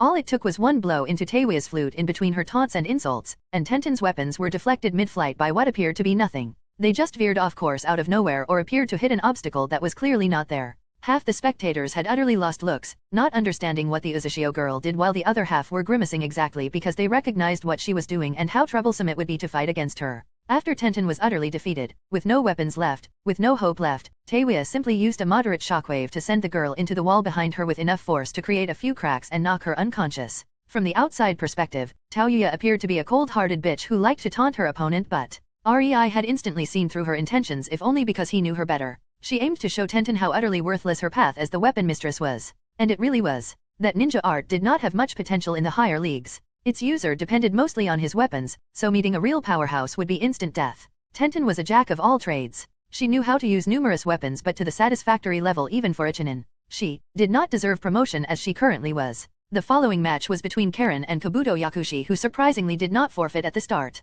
Frankly, it was understandable. With Tsunade's reforms, his spying got a lot harder and he could not just attend every Chunin exam and fail without being suspected of ulterior motives. The guy decided to be smart about it, and this was actually only his second attempt. For those with context, this fight was somehow definitely prearranged by Orochimaru. At least the guy had enough wits to not show up for preliminaries. It was one thing to let him roam the village under heavy surveillance even if he had no idea about it, and it was quite another thing to let him be in the same room as the Konoha daimyo and the Hokage without doing anything about it. But since he didn't show up, there was no need for a fight. He probably intelligently deduced that Tsunade would have recognized him. Kabuto tried to taunt Karen, doing exactly the same thing as Orochimaru in an attempt to make use of the infamous Uzumaki temper. If Orochimaru was present, he would have winced at that. Karen did not like to play with her food, and Kabuto ended with a pointy tip of Karen's chain painfully going up his ass. On the downside, Kabuto survived thanks to his healing factor. On the upside, well, moving on. Suzuki Uchiha was pitted against Koji Akimichi, and this was honestly the most even fight in the entire preliminaries. Not because the boys were on the same level. Far from it. But this Koji knew when to put his timid nature to the side, and from the very start, he used his human bullet tank jutsu, whereas Suzuki had no way of countering it. He tried to throw a few fireballs at the Akimichi but to no avail. In the end, Suzuki could only dodge and dodge, waiting for Koji to run out of juice. The fight dragged on and on, the Uchiha trying to injure Koji in various ways and failing miserably at it because he didn't have heavy-hitting jutsu in his repertoire. 30 utterly boring minutes later, Suzuki won because Koji could not hit him. Simple as that. The next match featured Shino Aberame versus Kojuro. Shino's clan techniques certainly piqued Rei's interest, and under any other circumstances, the bug boy would have had an overwhelming advantage, but not in an empty room with no obstacles. Kojuro did some freaky kenjutsu bullshit and sent an arc of compressed air at Shino with a swing of his sword, showcasing he was far above genin level while almost bisecting the poor Aberame. The Kirigakuer swordsman could only awkwardly laugh with disbelief written on his face when his opponent went down so easily while Tsunade was already moving towards Shino to save his life. Alas, Kojuro wouldn't be the most liked person in Konoha after that stunt. But everything had its bright side. Saving Shino's life and career would certainly cement the Aberame clan's loyalty to Tsunade, so there was that. Rei would honestly be unable to say Tsunade was unhappy about the accident. The last fight was between Rock Lee and Shikamaru Nara, and Rei thought the result was pretty obvious. He was wrong. It was a bewildering experience to watch the Nara heir utterly dismantle the Taijutsu prodigy before he could even start. Rock Lee was strong and fast. That was a fact. But that didn't help him when Shikamaru caught him in his shadow imitation technique. Lee was simply far too direct and straightforward in his approach, and that was his undoing. Restricted by the shadow imitation, weighted by several tons of weight around his ankles, and unable to open the 8 inner gates because Lee wasn't yet skilled enough to open the first gate without performing Lotus beforehand. Lee was totally screwed no matter how much he tried to wiggle and get out of Shikamaru's hold. Shikamaru did not need to be faster or stronger than Lee. Not when the green-clad idiot was restricting himself to a disgusting degree before the match even started. By all means, this should have been Lee's win without any doubt. Lee was fast enough to evade any attempt of Shikamaru to get a hold of him. But that was true only for unrestricted Lee. Rei noted that Tsunade simply looked at Guy, who seemed to be quite disgruntled at how easily his protégé lost, and snorted. He could only wince at the verbal and maybe even physical thrashing the green-clad Jonin would no doubt receive in the near future. Wearing weights was a good training method if done right, but wearing weights during a fight? What kind of idiot taught him that? Still, Rei thought Lee would be able to handle Shikamaru despite the moronic self-imposed handicap, but apparently, motivated Shikamaru is a dangerous Shikamaru. The match ended quickly when Shikamaru used shadow stitching and put a sharp shadow spike near Lee's throat before looking at Guy with a raised eyebrow. Lee looked stubborn and would most likely rather have his throat slit than give up, but thankfully, Guy had more common sense and stopped the fight. Shikamaru won. Chapter 370, Preparations. In Naruto, Reborn with Talent. 2 weeks passed since the end of the preliminaries and Rei found himself by his lonesome self. Tsunade was too busy preparing the village for the upcoming trouble while Temari had her training. One would wonder why would Tsunagaku's strongest Umbu need to train when competing against Genins, but Tsunade gave the girl access to Konoha's library and Temari wanted to make the most out of it during this month. Rei only encouraged her when she came to him with a sheepish apologetic look. After all, he had to grudgingly admit he had his own pressing work he needed to focus on. Hence, Rei spent the past 2 weeks poring over complicated seals so much, it brought even him a headache. Then again, sleeping only 1 night a week might have been a part of the reason. Then again, not sleeping with any of his girls for 2 weeks had surely something to do with it too. Rei was sure of it. Nevertheless, after these 2 weeks of work, he finally finished his biggest project yet, and that's why Rei had to visit his outpost on the other side of the moon, taking Izumi with him. It was very fortunate that Izumi managed to get her Rinnegan. Rei reckoned that without it he would have to do a multitude of calculations that he was not sure were even possible in order to attain the desired result. With those cheaty eyes, however, all that complicated crap became that much easier. So much so Rei briefly pondered about getting a pair himself, but then he remembered it would require him to pluck out his own eyes since he was no Uchiha and that trail of thought was away in a jiffy. Rei was willing to do many things, but he had his own line he totally refused to cross. Exchanging his eyes just for a power-up was simply, blah. No, thank you. Are you done yet? An impatient voice eagerly resounded in Rei's mind for the nth time that day as he was drawing seals over an area 5 times as big as Konoha on the surface of the moon. It was a very exhausting process, but Kaguya was making it positively frustrating. Rei understood she was excited, but damn if it wasn't annoying. No, Kaguya. The answer is the same as 2 minutes ago. Rei dryly droned in his mind, getting a mental impression of a pout in return. It made him wistfully sigh because he knew she would ask the same thing again a few minutes later after her childish anger gets overpowered by her excitement. It was then that yet another female voice, this time a bored one, asked from not far away, "Are you done yet?" Rei's eyebrow twitched as he turned his head in Izumi's direction, finding her crouching nearby, watching him with her blood-red ringed eyes and supporting her chin with her hands while her elbows were on her knees in a show of utter boredom. No, Izumi. The answer is the same as 2 minutes ago, Rei exasperatedly said, but inwardly he wanted to cry. What did he do in his past life to deserve this kind of treatment? Was it his fault he was forced to forbid Izumi from trying to help him after she, in her eagerness, unintentionally destroyed hours of his work for the 3rd time because she was clumsy and tripped, wiping away some seals? He had to start over 3 times already. No way was he allowing her to even come close to his work this time? When you told me you needed my help, I thought it would be much more fun. Izumi sullenly but weakly protested, feeling inadequate because of being useless to Rei at the moment. She was usually very polite, but it seemed a few mind-numbing hours and even that went down the drain. Rei really contemplated sending her to Konan for retraining of patience. And I thought having you here would be beneficial. Seems like we both were wrong and I should have just called you when I had it all prepared. Rei thought while the corner of his lips slightly twitched. Honestly, women. He discreetly rolled his eyes. You just thought something rude about me. Izumi sulkily pouted. Her observatory abilities with her rind sharing activated were simply unfair. She could see every little twitch of Rei's expression. Rei thought normal women were bad, but then he met Kunoichi's only to then get to know Izumi. The horror. At least he was lucky and his women were a good sport about it. Imagining a woman with Izumi's capabilities of observation that bordered on thought reading but with a very easily offended nature, and Rei had to shudder at the very thought. Seeing that Izumi still awaited his reply with a veiled eagerness, he wisely held his tongue and swallowed his retort, but he couldn't quite contain the smirk forming on his lips, so he instead decided to focus on his seals.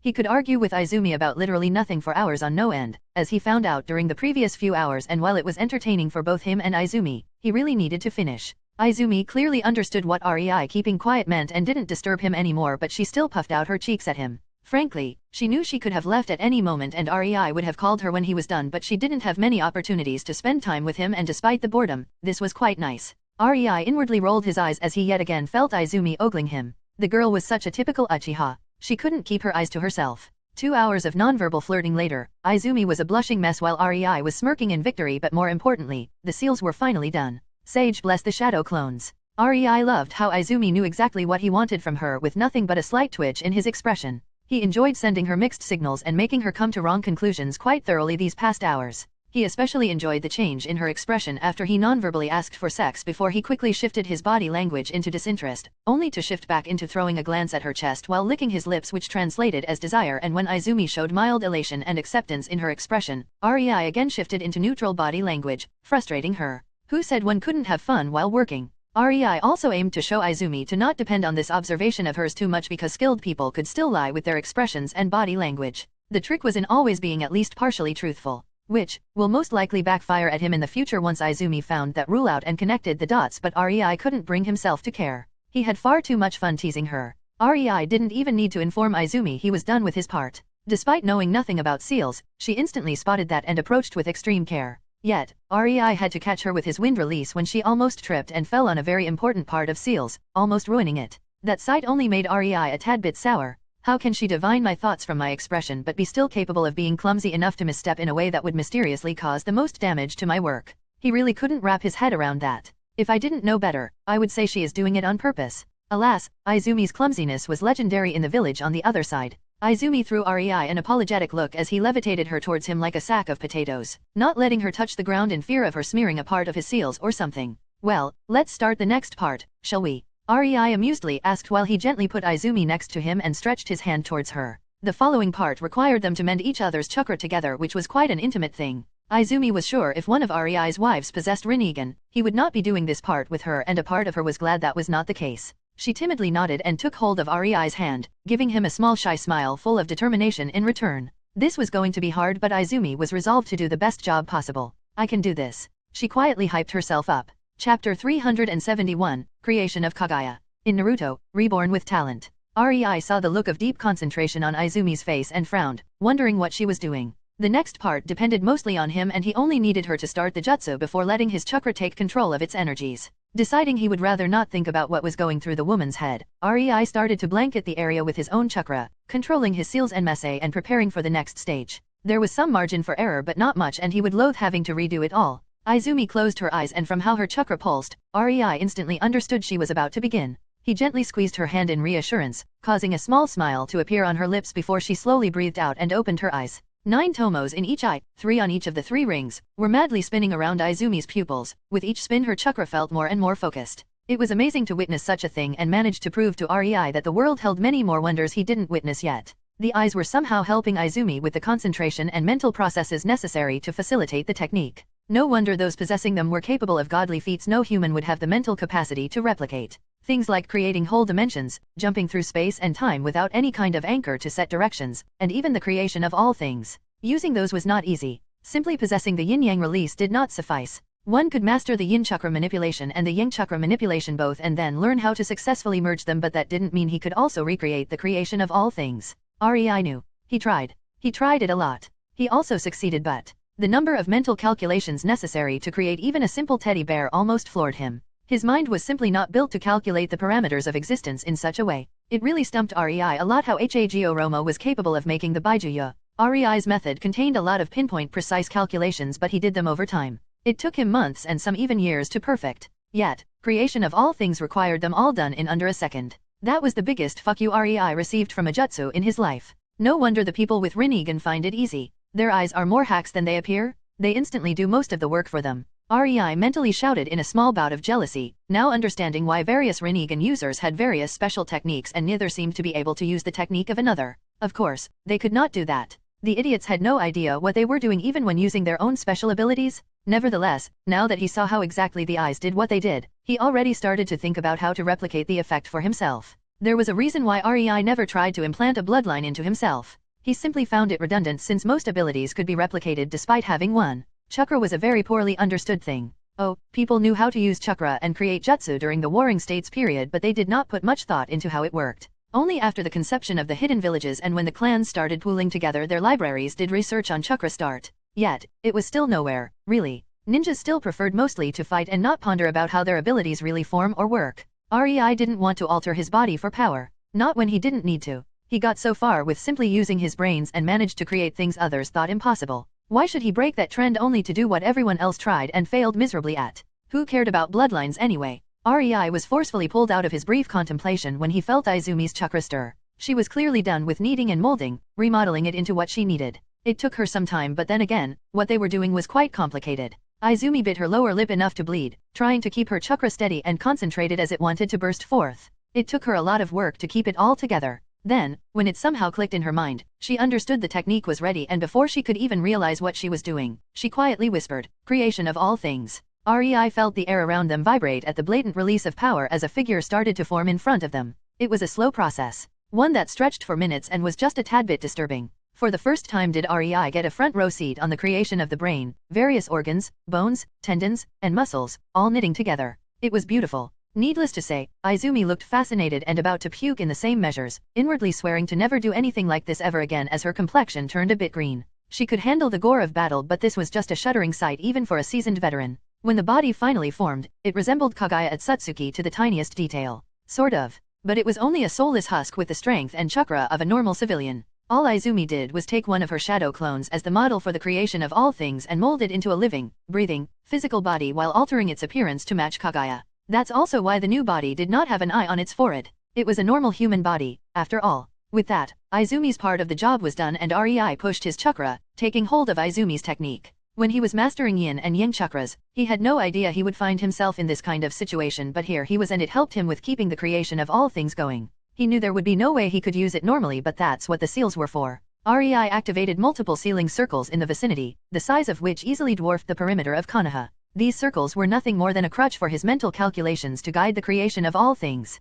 And yet, it took so much space. He officially dubbed Izumi a hacks. Now, Izumi's work seemed like a lot, but it was fairly simple. She made the physical shell of Kaguya. Now it was up to REI to recreate its spiritual components and give it sufficient chakra pathways while strengthening the body with yang chakra enough that the inclusion of Kaguya's soul would not simply blow it up. Yes, Kaguya could recreate the body according to her own wants from her upcoming vessel, and she would subconsciously do so in a small measure anyway, but REI did not want to leave any open link to the moon seal. Kaguya signed a seal contract that used their souls for binding, the strongest contract REI was capable of creating, and one even he had no idea how to undo. He wasn't really sure it was even possible. While it didn't mean Kaguya was his slave or property or anything, but she would have no way of betraying him anymore, so leaving such a blatant weakness would be just him disadvantaging himself. Hence, Kaguya's vessel had to be very fitting since it would be her one and only. There won't be a chance to send her back into the seal and remake her body after this. REI's part of the work was much more complicated. He used the yin chakra manipulation to draft chakra pathways, whitening them and enlarging the chakra coils while also making them sturdier than any human had any right to possess, all in order to allow Kaguya to wield the frightening amount of power he felt from her inside of her seal.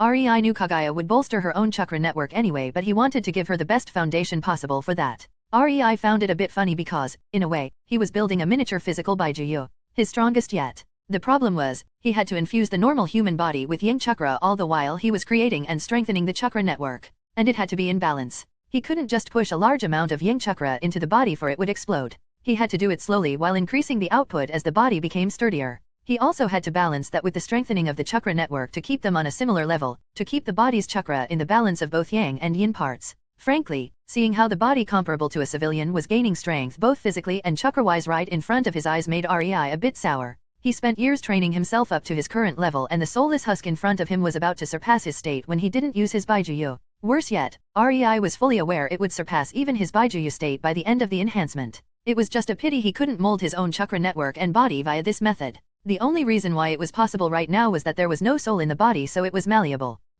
Could I take a soul out of body, seal it somewhere to keep it safe maybe, and then use this method to strengthen said body before putting the soul back? REI pondered before his eyes widened and he nervously gulped. God, I am turning into Orochimaru. By the end of 10 minutes, REI was sweating bullets and was nowhere near done. But he knew his part would be infinitely more demanding than Izumi's. He was creating a body for someone stronger than him. He really only managed to do it thanks to his seals doing most of the calculations for him. On the bright side, he was gaining valuable data in both body strengthening and chakra network expansion. Data that would help him make the training methods of his village more effective and definitely open a new avenue of research for him. Clearly, the current level of top ninjas was just the tip of the iceberg if the transformation of the civilian body in front of him to that of goddess was any indication. It took REI 3 hours and mental exhaustion before he was done. In the end, the Kaguya lookalike in front of him did reach a level above his own even in the Baijuyu state. It was both humbling and irritating. Or I could just use this method to create new bodies for all of my girls and myself. He thought bitterly, more because of an annoyance than anything else. So much for his aversion to body modification.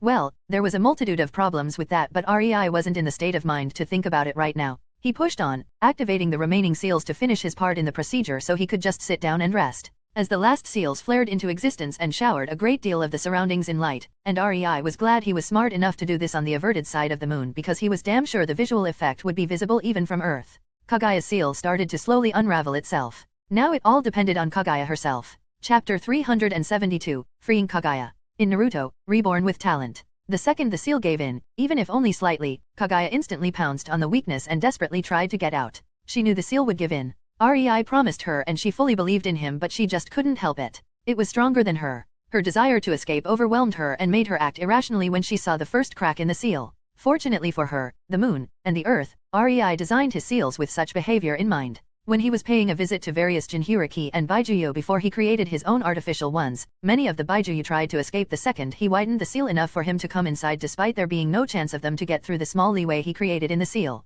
Kaguya got out but she didn't have a body nor her power yet. Before she could even register where she was, however, REI seals pulled her consciousness towards the prearranged place. Normally, she would be pulled towards Black Zetsu because he was her will personified, but REI seals were closer and worked instantly. Kaguya felt herself entering the body created for her and a deep sense of relief flooded her. A moment later, her chakra started leaking from the seal directly into her new body. Knowing she couldn't dilly-dally, she quickly started to use her power to adjust the body wherever it felt uncomfortable for her. She was molding it as clay and fortunately, Izumi and REI did a marvelous job creating a body for her. Kaguya found she didn't need to put much effort into it. Normally, this would have been a full-time job, and even after she was freed, she would have needed a long time to adjust while being unable to use her full power because inhabiting a foreign body was just not that simple, but the one she was stuffed into was surprisingly comfortable. Maybe she was even starting to like it more than her original body. But maybe that was because this body was a gift from the descendant she liked most and a man to whom she willingly gave her heart. More and more chakra flooded her body, straining its chakra pathways, which, she now realized, would have been an immense pain in the ass.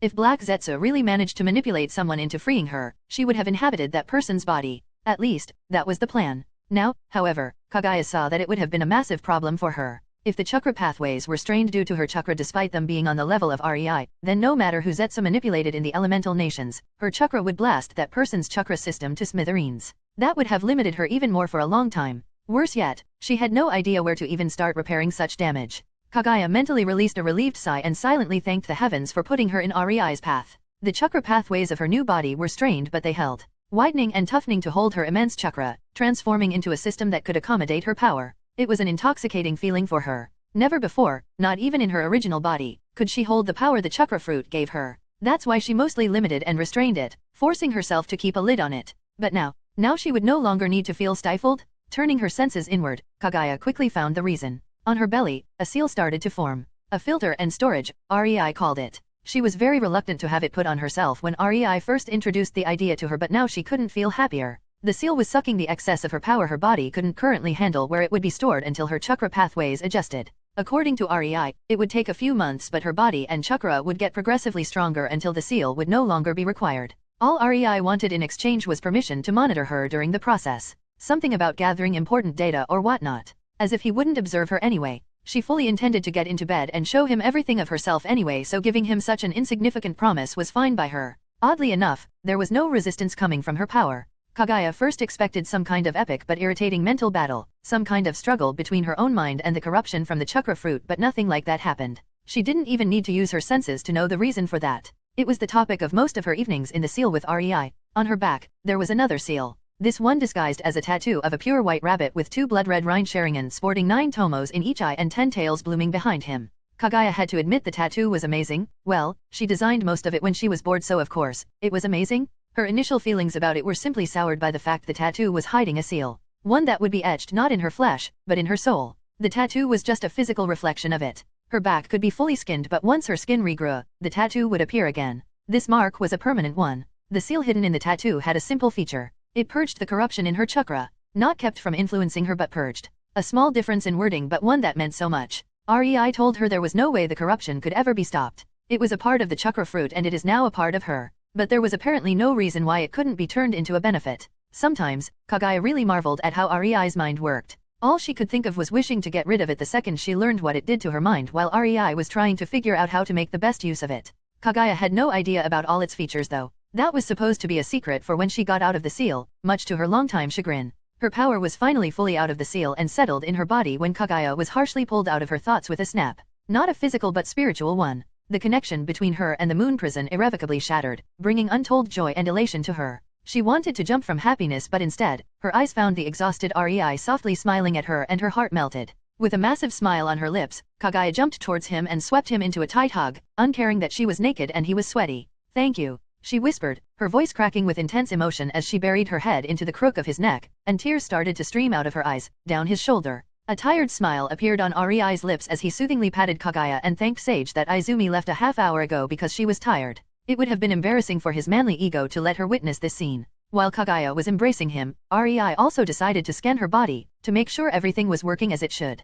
Her power settled nicely, corruption was nullified and the soul seal on her back worked perfectly, the one on her stomach was filtering as it should and Kaguya possessed only 2 eyes, instead of her original 3. Wait, what? Ari's mind suddenly stopped as he gently rescanned her forehead just to make sure. Feeling it, Kaguya finally pulled away from the embrace and rubbed her puffy eyes, not the lavender pupil lesbia Kugan eyes but 3-ringed crimson-red ones with 3 tomos on every ring, while sniffling. She looked Rei straight in the eyes and gave him a big watery smile full of emotions that was almost contagious as Rei found himself involuntarily smiling at her too, forgetting the issue of her eyes. He counted on her correcting it by herself. He thought she would add that one eye by herself when adjusting the body but apparently, that didn't happen, and instead her normal eyes gained Reinscheringen. It didn't matter. Not when such deep happiness and affection was plainly visible in these usually ruthless and frightening crimson eyes. Rei softly put his forehead on hers, content to just stare into those eyes while feeling her hands stiffly clutching on his waist. They couldn't have physical contact with the seal so feeling her touch was a novelty. Rei circled his left hand around her waist, pulling her closer while putting his right hand on her cheek, rubbing it with his thumb. Slowly, the distance between their lips shortened until they were softly touching. Kissing at first carefully before their confidence grew and their tongues started dancing with each other. When they pulled away, Rei noticed Kaguya's chakra flowing into him, revitalizing him and soothing his tiredness. He grew a bit confused and wordlessly looked for the answer in her eyes only to be greeted with hungry desire and clear excitement. Kaguya licked her lips and giddily whispered, "Now, let's have sex. I have waited long enough." Chapter 373, 150 Days. In Naruto, Reborn with Talent. Rei laid in bed with Kaguya in his embrace, her head resting on his chest while she gently scraped her sharp nails over his skin, causing him jolts of tingling pleasure. Both were quite tired and sore from their night activities but still awake. Even with Rei's physique being boosted with nature energy for a few decades and him possessing a body far surpassing even Tsunade in the Sage mode, Kaguya matched his stamina almost equally. Adding that to the fact she was on a dry spell for the better part of the millennium and her recent favorite hobby was watching Rei and one of his wives going at it. Let's just say that Kaguya was one fiercely horny bunny. Despite that, Rei enjoyed it. Surprisingly, Kaguya wasn't one to seek domination over her partner. She was ever so eager to bend to his whims, almost lovingly following the lead and going with the flow to get the most enjoyment out of the situation. With Kaguya's personality, it was the most unexpected development. Rei honestly blamed Konan for that. He had no idea how but definitely, it must be her fault. Somehow, Rei's right hand was caressing Kaguya's silky snow-white locks while his left rested on her upper back, idly caressing her smooth skin, causing Kaguya to occasionally let out quiet sounds of appreciation. Kaguya had to admit, she enjoyed this entirely too much. It was everything she hoped for and more. With her previous husband, sex was a chore after the initial affection waned, and even before then, it was nowhere near what she experienced just a few moments ago. Some of the positions and places where they did it. It actually made her feel quite embarrassed. In a good way though, she would go for a repeat instantly. Kaguya's eyes silently morphed from Reinscheringen to be a Kugan. Hers was a perfect one so no veins bulging out around her eyes, leaving only perfect lavender irises to appear. This way she didn't even need to turn her head to see all of her lover and it made her feel giddy on the inside. Mine. She thought, almost purringly, subconsciously biting her lower lip. She wanted to melt and swoon when she saw Rei's content expression with his eyes closed and a small smile etched on his lips. It almost gave her strength to continue, before her sore body reminded her that it had enough for the time being. Rei didn't let any outward sign but he could feel her overly eager heated gaze all over his body quite clearly and almost involuntarily shuddered. And the mystery of from whom did the Hyuga clan inherited their kinkiness and voyeurism is solved. He wryly thought. Frankly, Kaguya reminded him of Hinata with her behavior. If it was only in certain aspects, it would have been fine but what he was most afraid of were the first signs of the sickness known as yanderism. Since she got out of the seal, Kaguya just oozed this weird mix of fanatical possessiveness and timid submissiveness to the focus of her obsession that Rei always associated with the creepy Hyuga heiress. It was exhilarating and worrying in the same measure to be said focus. During the first hours since she was out, he played it off as his mind playing tricks on him. After all, they were at the start of a very heated sex marathon and there was not much place for thoughts as their carnal desires and instincts took over. But after 5 days of non-stop sex, Rei started to notice how she clung to him, how she soaked every bit of attention he was willing to give her, how she desperately tried to keep his interest on her rather than ending their lovemaking. He decided the first signs of her forming dependency on him and decided to show her the affection she so desired, if only to prevent her from going full yandere on him later on. Rei did love her. It is quite hard to have someone basically live in your mind for months on end and not form at least a cordial relationship when you spend hours per day talking to said person and feel her presence almost constantly. Rei could admit, this solution of his with forming a mental connection between them did not work exactly as he hoped for.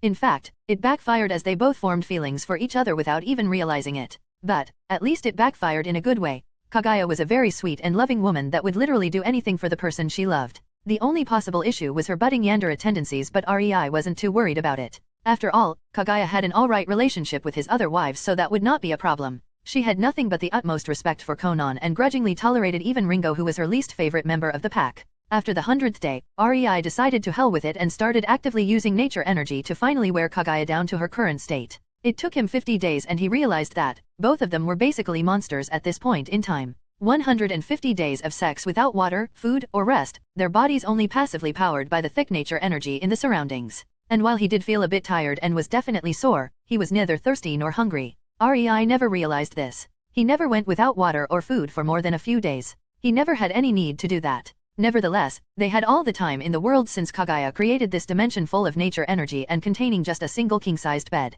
The irony of her doing in seconds what took REI numerous months of research and a happy coincidence to accomplish when he was making his own dimension, was not lost on him. Damn, the Rinnegan was a hacks. But now that he saw how she did it, REI had ideas on how to replicate the feat, so not all was lost. The biggest advantage of this dimension was that time flowed extremely slowly. 150 days inside was 15 hours outside.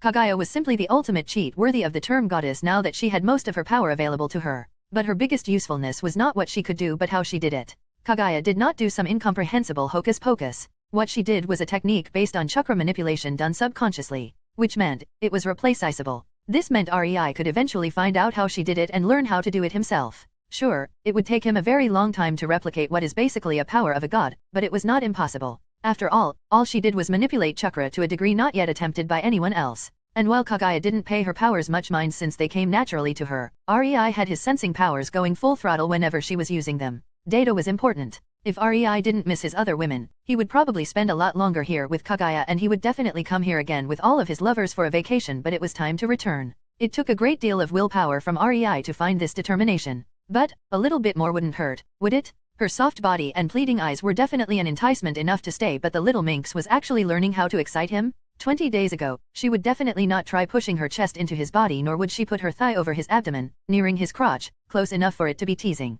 REI could feel himself getting hard again, and if he didn't put a stop to this, he was fully aware they would start another days-long session. Putting his left hand across her back on her shoulder, REI suddenly pulled her over, making her roll over and land on her back next to him on the bed. He instantly flipped his body above her, and before she could whinily protest, his lips sealed hers in a deep kiss while his right hand gently caressed her cheek. Pulling away, REI softly smiled and spoke, "Let me check your seals. It has been almost half a year already." Hearing that, Kaguya looked at him in silent, unwilling shock for a while before she pouted. She wanted to continue kissing, touching, but she rolled over and laid on her belly with a huff and great reluctance visible in her body language as she buried her face into the pillow. REI smirked and sat on her lower back, gently putting his hands on her tense shoulders while hearing her breath slightly hitch as she felt it. "Now then. It was a long time since I used chakra to pleasure a woman, but a small massage while I am checking the seal won't hurt, no." Chapter 374, Disturbance in the West. In Naruto, Reborn with Talent. REI's chakra coursed through his hand into Kaguya's back, massaging her muscles and tingling her nerve endings with pleasure.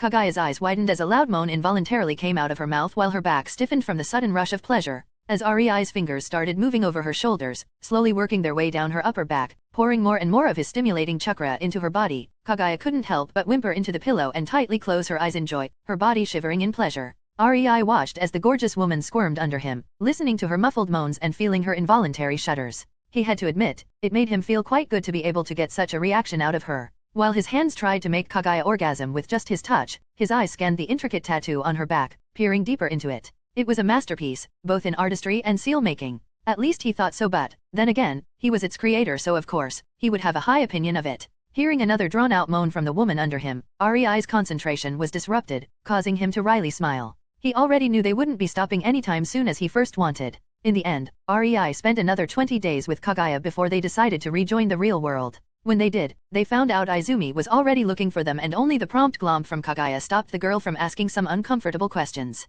Kaguya quite adored Izumi, and before the Uchiha could even start to protest, she was confiscated. Kaguya dragged her to her prepared room for some girl talk while REI amusedly watched the mortified expression on Izumi, pleading with him to stop Kaguya. He wondered if she already regretted helping him to free the woman or if it will take a few days yet. An entire day, huh?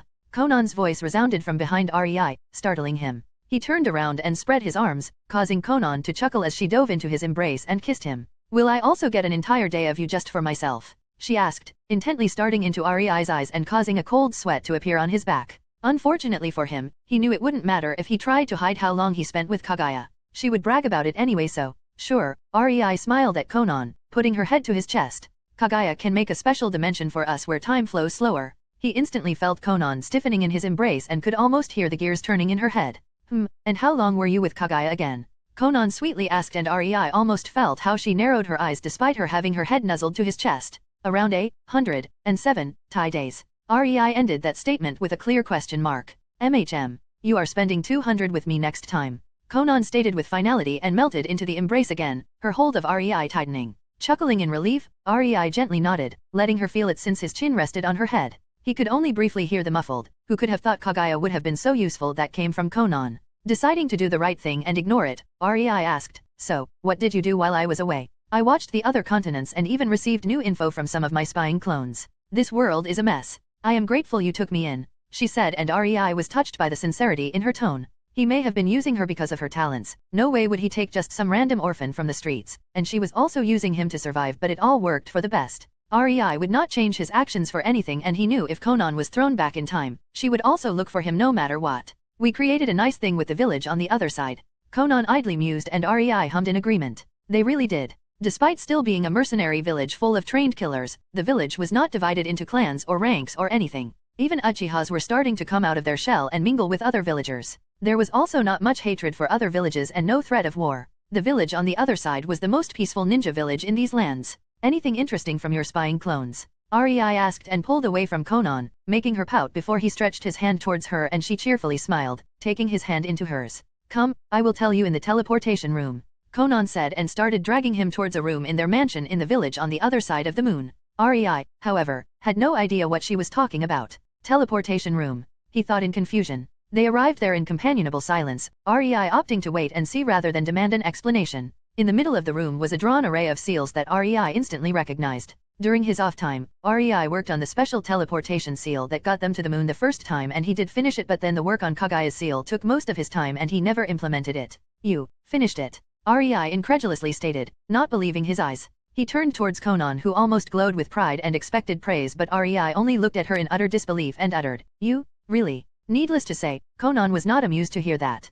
She pouted and hit Rei in the side before swiftly approaching the map in the room with a huff and frown on her face. The map was clearly still a work in progress, but it at least contained all known continents and names of some states and layouts. Rei was quite impressed, and as he arrived next to Konan, he put his arm around her shoulders, pulling her closer to him. "It's beautiful," he whispered before kissing the side of her head, and Konan preened, an indulgent smile forming on her lips. "There is trouble brewing on the island to the west." Konan pointed towards an island between the western unknown continent and the elemental nations. "The organization there is gathering some of its warriors in the north. All I could hear about it is the appearance of multiple Yuma there, but I can't help but think something is fishy about it. And the whole organization. Their whole modus operandi in the past reeks too much like Orochimaru's labs. I don't like it." "So, you think these warriors of theirs claymores?" Konan added. "Clamors," Rei nodded, "are just experimental subjects for them. After learning their language I visited the towns with libraries." Konan huffed, "Not that there was much to discover. The people there are so backward it hurts to spy on them. Most things I had to get from the context."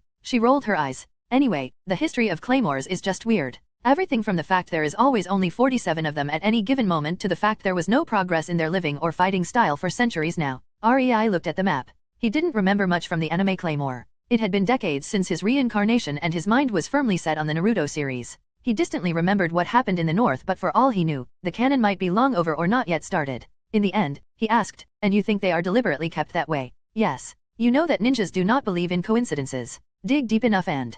Konan started. "There will always be some fucker pulling the strings." Rei finished for her with an amused chuckle. "You would know, wouldn't you?" Konan snorted. Rei ignored her and looked deeply at the map. This was a dilemma. He could go and save the claymores, or he could leave them be. Both options had pros and cons. What to do? Chapter 375, Intervention in the West 1. In Naruto, Reborn with Talent. Author note. Well, I asked my patrons if I should or should not do a few chapters about Rei intervening in the West, and, considering it is here, you all can deduce the answer. I apologize in advance if some parts will feel a bit bland to those who know Claymore anime, but I had to account for those who do not know it, so I am trying to input some explanations along the way and integrate them into the story. Rei crouched on a roof of a house, withstanding a heavy snowfall and thanking his previous self for being smart enough to make seals that would keep him warm and wet in this kind of shitty weather as he watched how 24 claymores gathered in the square of Pieta, the town they were currently in. This is insane. This organization is going to sacrifice half of their numbers just like that. Rei muttered in shell-shocked surprise. It is pretty obvious this will be a one-sided massacre. From the information Conan gathered, there were always only 47 claymores, and from what he remembered, this mission in the north was nothing more than a discreet execution. The claymores had no other choice than to participate, and participation in this was a sure way to commit suicide for them. Even from his spot, he could clearly feel 3 malevolent unrefined chakras, or yoki as they called it here, slowly approaching, taking their time. They would arrive in 2 to 3 hours with that kind of tempo, so the first attack could be expected in the evening. This yoki had an artificial feel to it. It was honestly something he would expect from Orochimaru, but, even for him, this would have been too primitive. These beings felt a little bit like Kinkaku and Ginkaku brothers who were swallowed by Kyuubi and survived by eating its insides, transforming themselves into a pseudo-Jinhuriki with the ability to form their own variant of Kyuubi chakra.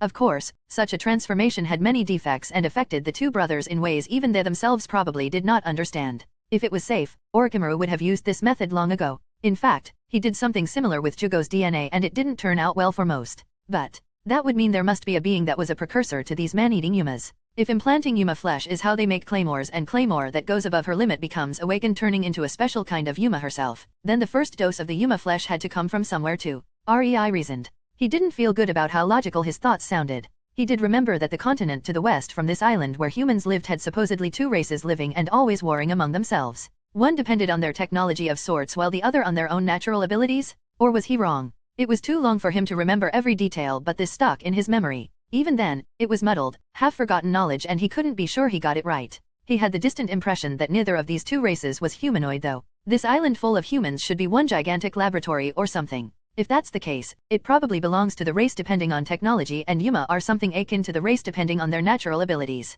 Rei continued his theory. So, they are trying to artificially create a tameable Yumas here? Damn, Orochimaru is bad enough alone. We don't need a whole race of him. And that brought a special kind of dilemma for Rei. He as the leader now had to decide if he should leave the western continent be, leaving the 2 races to continue their war, or if he should intervene. Both options held their own problems. Letting them be now could backfire later, as when the war between these 2 races finally gets its winner, who is to say the remaining race won't set its sights towards other continents. Invading would however mean facing both races. One by one or together, it didn't matter. With war on the horizon on his own continent, Rei wasn't very keen on joining another in a different continent. Then there was also the problem of what to do with the island full of humans so close to 2 races that could clearly give a shit about the well-being of humans. Heck, one of them was using human girls as guinea pigs, implanting the flesh of the other race, which caused immense agony until it mutated the girl, or it didn't, and the girl died. Honestly, the human in Rei wanted to exterminate the vermin. If only because Orochimaru was doing something similar, just his victims were not only little girls. From what Rei could feel, the 3 incoming malevolent energy signatures were around the level of Jonin's energy-wise. And they did not suppress their yoki even one bit. Yet, not one of the 24 claymores sensed them, and the strongest of them felt just a bit weaker than the malevolent ones. The power disparity between the claymores was frankly ridiculous. Some of them were Genin level, some Shinin level, and only 3 could compare to Jonin's, but Rei had a feeling it was not so simple. Yes, those were their energy comparison to the combat forces of the elemental nations, but Rei could only wryly smile. Their chakra was unrefined and corrupted. He doubted they could do jutsu with that for the same reason why Kyuubi could not do a jutsu. Not because his chakra was too vast, but because his chakra was not supposed to be molded into a jutsu in the same way as nature energy. Both were more of enhancers capable of providing insane boosts rather than energies capable of forming jutsus. They could enhance already formed jutsu, but there was a very limited range of things one could do solely with them. Sure, a Jinhuriki using its Baijuyu's power was a frightening sight, and the Jinhuriki's power was something that far surpassed Shinin's even if they had almost no training, but they were not exactly versatile. They were all about raw power. Rei remembered some abilities of claymores like enhanced healing, enhanced strength, enhanced speed, but he had no idea to what degree. If I am correct about my assumption about yoki being more of an enhancer, then their abilities would make sense. Yoki would simply enhance their physical capabilities. Returning his attention to the gathering claymores, Rei noticed they separated themselves into 5 teams with the 5 highest-ranking claymores as the leaders. That was stupid. If they had a similar level of prowess, sure. But like this, weaker, average, and stronger were all mixed, and Rei couldn't help but think the weaker and average ones would just hinder the stronger ones in the team like this. He predicted the fights will be something along the lines of weaker claymores either dying instantly or getting away from the fight, the average ones barely hanging on while the stronger ones would be really fighting. It would defeat the purpose of having teams, and this way, the stronger ones would be hindered, but Rei could also discern that no claymore had any misgivings about this arrangement. It was weird, but they were probably used to it. This was how things were done here, so no matter what logic and common sense dictated, this is how they did it. The elemental nations had similarly stupid traditions, like sending barely trained 13-year-olds to war or to do dangerous missions. REI quickly changed such idiotic traditions in his own village, and every genin going on a mission had to have enough skill to compare to a genin from other villages, but REI also understood that some people were blind to common sense when traditions were concerned and the others simply got used to it, stopping to think about it. Well, nothing to do but wait now. REI stood up and jumped into an open window of a nearby house. He would not intervene before he could gather some more information about these Yuma and claymores, and watching them fight was the best way to do so. I wonder how the others are faring, he idly thought. After all, there was a reason why he was in Pieta alone. Chapter 376, Intervention in the West 2. In Naruto, Reborn with Talent. The evening hours quickly came, and with them, the three malevolent signatures finally got to Pieta. REI was half wondering if he should just go and kick their ass to the town, fed up with how slowly they moved. These were supposed to be scouts? They acted like damn tourists? At least the action started soon enough, and the three awakened beings, which were surprisingly male. This kinda surprised REI, since claymores were supposed to be only women and awakened beings were just claymores turned into Yumas by awakening. Deciding to uphold gender equality in this situation, REI stopped caring. The three malevolent signatures acted like proper scouts and, for some utterly baffling reason, decided to just fuck whatever plan their leaders had and engage right off the bat. If REI was still doubting if he should save claymores or try to persuade Yumas to join him, this was the answer.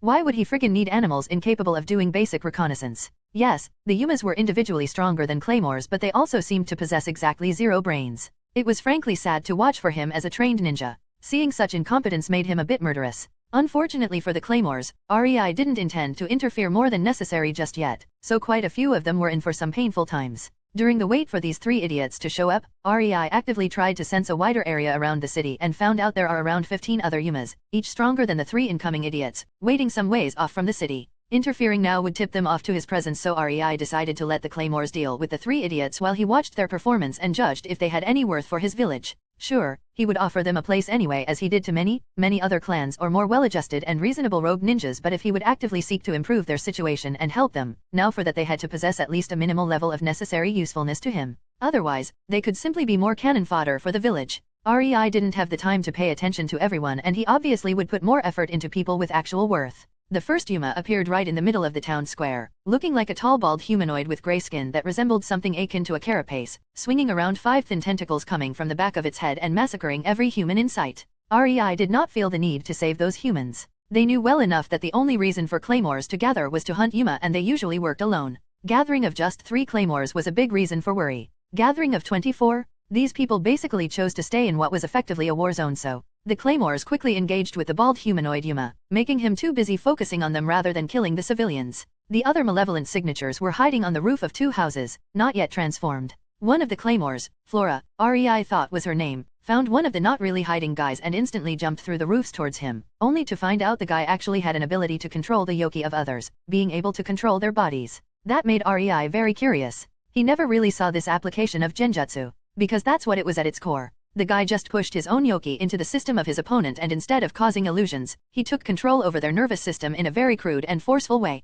Yet, nobody in the elemental nations would even think of doing something so outrageous. According to the common sense of the elemental nations, this was impossible, and yet it was happening right in front of REI's eyes. He quickly noted the ability and its basic workings so the researchers in his village could look more into it and possibly recreate it. The guy was playing with the attacking claymores, but it didn't last long. He got blindsided because he was being an idiot and wasn't taking the situation seriously. In a burst of speed, Claire, and this time REI was certain that was her name as he distantly remembered her being the protagonist of the Claymore series, used a burst of her yoki to give her arm, to give the not her arm a boost of speed. Claire's sword blurred and the control guy was almost slashed to pieces. Oh, he seemed all fine and dandy, trying to show a strong front, but REI clearly saw him evading Claire's surprise attack just by a slight margin. He too quickly decided to transform and took the likeness of a lizard crossed with a turtle. Yet, REI stopped using his brain at that point. Surprisingly, this lizardo turtle also had tentacles that could lengthen and be used for attacking. It was also incredibly tough as the claymores had a hard time penetrating its skin no matter how many slashes they landed.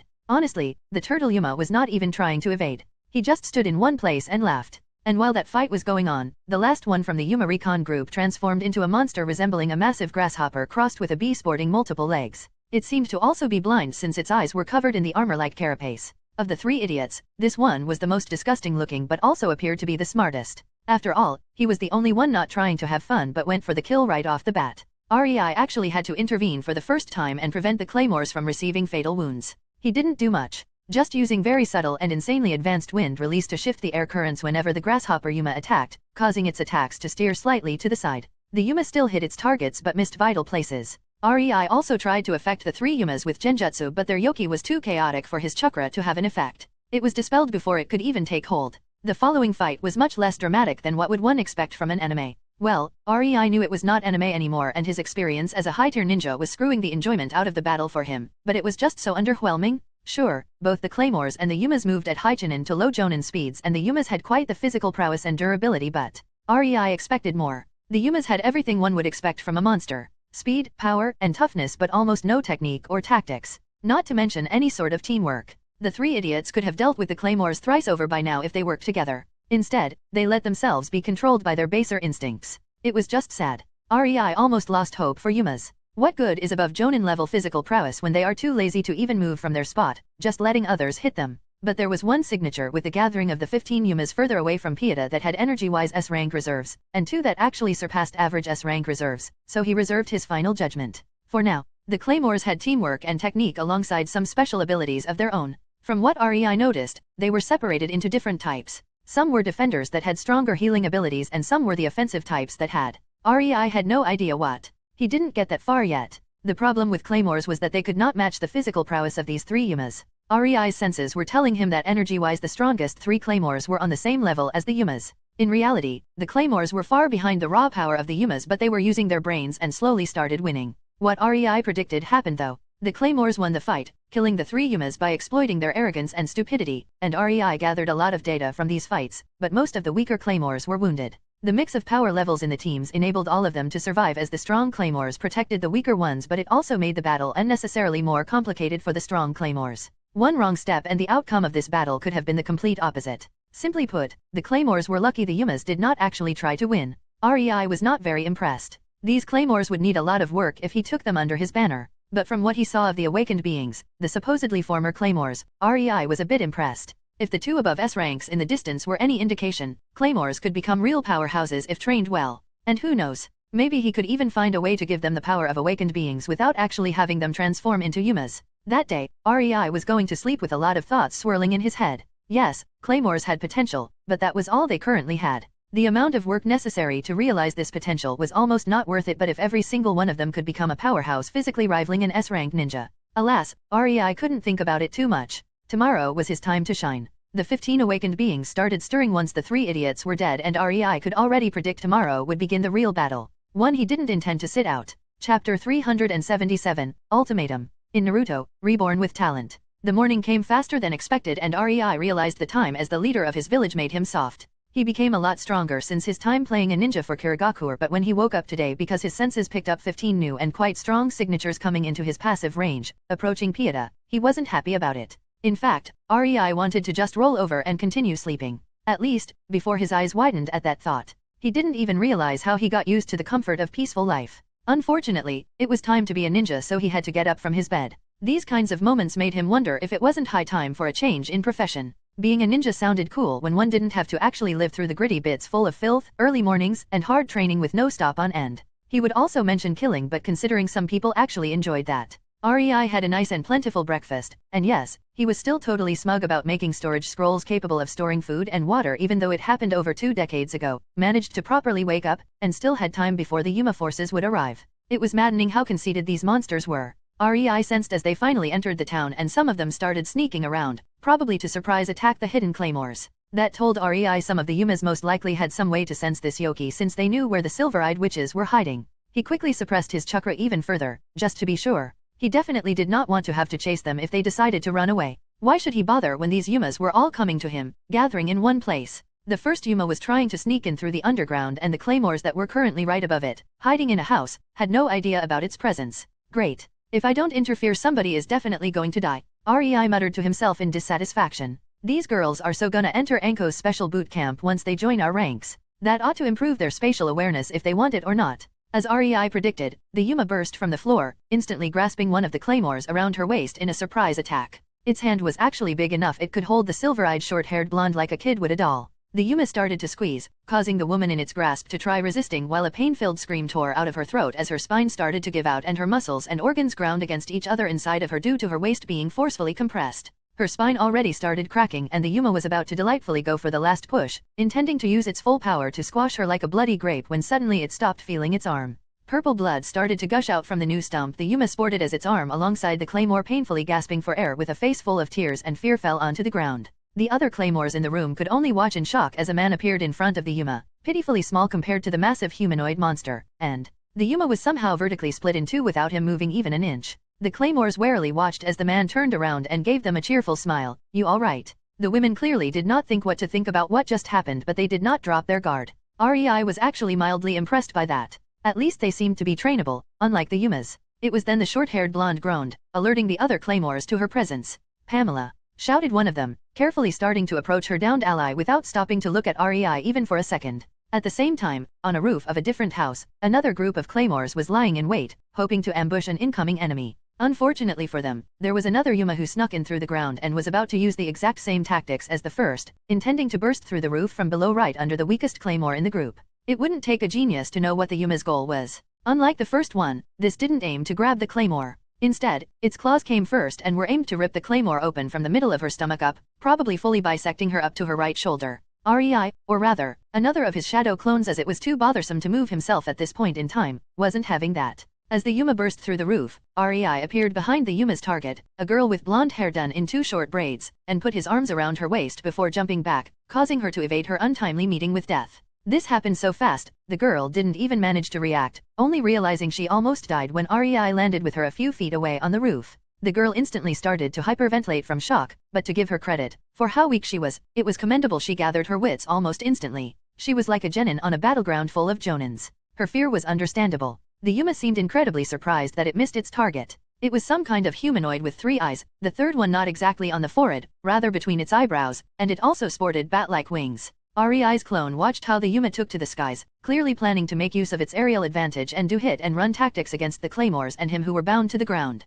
Unfortunately for it, the skill REI chose to reveal for the time being was his wind manipulation. The Yuma did not get far as its body suddenly split, its limbs, wings, and head separating from its torso mid-air due to invisible blades of wind doing their job. It died with the disturbing and sadistic smile still on its face as it didn't even manage to realize its demise as the parts that previously made up its body fell separated onto the ground. Seeing that, the claymores instantly turned towards REI, who was still nonchalantly holding one of their comrades around her waist, and their guard was instantly raised. They clearly did not like the situation since REI had in his hands one of them, and they also realized it was him who killed that Yuma. Their eyes held resignation. They knew they would not be surviving a fight with someone who could do that to an awakened being. But there was also a determination to fight to the last breath. REI smiled in satisfaction at their reaction and lazily put his chin on the shoulder of the slightly shaking woman in his arms as he spoke. Don't you have other things to do than staring at me as if I was some kind of pervert? On the square, lizard-like massive Yuma was fighting another group of claymores and managed to score a hit against one of them, pushing its open hand against her while she was mid-air, jumping towards it. The Yuma's hand suddenly stretched, planning to squash the claymore like a fly on the brick wall of the nearby house. The claymore would most likely survive it with multiple broken bones if the Yuma stopped its attack once it broke down the wall with the claymore's body, but REI's clone could see in its eyes that it wanted to push its hand forward until the claymore was just a mangled mess of flesh. He quickly sent a wind blade, separating the stretched arm from the Yuma's body and saving the claymore's life despite the fact she did destroy a brick house with her body and many of her bones were broken because of it. That woman was out of commission and would not be getting up anytime soon. But at least she was still alive. REI made exactly 24 clones, one to watch over each claymore. The Yumas clearly aimed to kill them in a way that was not instant. Their attacks aimed to tear off limbs while also bisecting their target at the waist. This way, the claymore they hit would be still alive for a few tens of seconds, feeling the pain and being fully aware her death was coming while only able to quietly dread it. It was a cruel way of fighting, but it was also the sole reason why the claymores had even a remote chance at winning. The Yumas were stronger than the claymores. So much it wasn't even funny. The only reason why the claymores could fight them was that the Yumas were playing with them. There were only 2 more claymores REI's clones saved from certain death. Others were doing pretty well for themselves even though they were slowly being pushed back as the Yumas started to surround them. Injuries slowly piled up, as REI's clones only saved those in deadly situations, and things like a torn arm were completely within the acceptable range, and the longer the fight dragged on, the less claymores were able to properly fight. The revealed clones of REI didn't join the fray, they just sat on the nearest roof and watched the fight. The more desperate the situation became, the more Miria, the leader of the claymores and the strongest of the ones gathered in the town, was looking in the direction of REI's clones. REI saw Miria's looks, but he wasn't about to interfere until he felt the claymores were sufficiently despairing. It took another half an hour and by now, the last remaining claymores capable of combat were gathered in a circle in the middle of the town square, surrounded by the Yumas who were having a lot of fun, while in the middle of the claymore encirclement were all their members too injured to continue fighting. The situation seemed hopeless enough for them, so one of REI's clones finally stood up while the remaining 4 revealed clones poofed out of existence, and smirked at Miria, whose eyes outright begged for help. The clone spoke, giving her his ultimatum.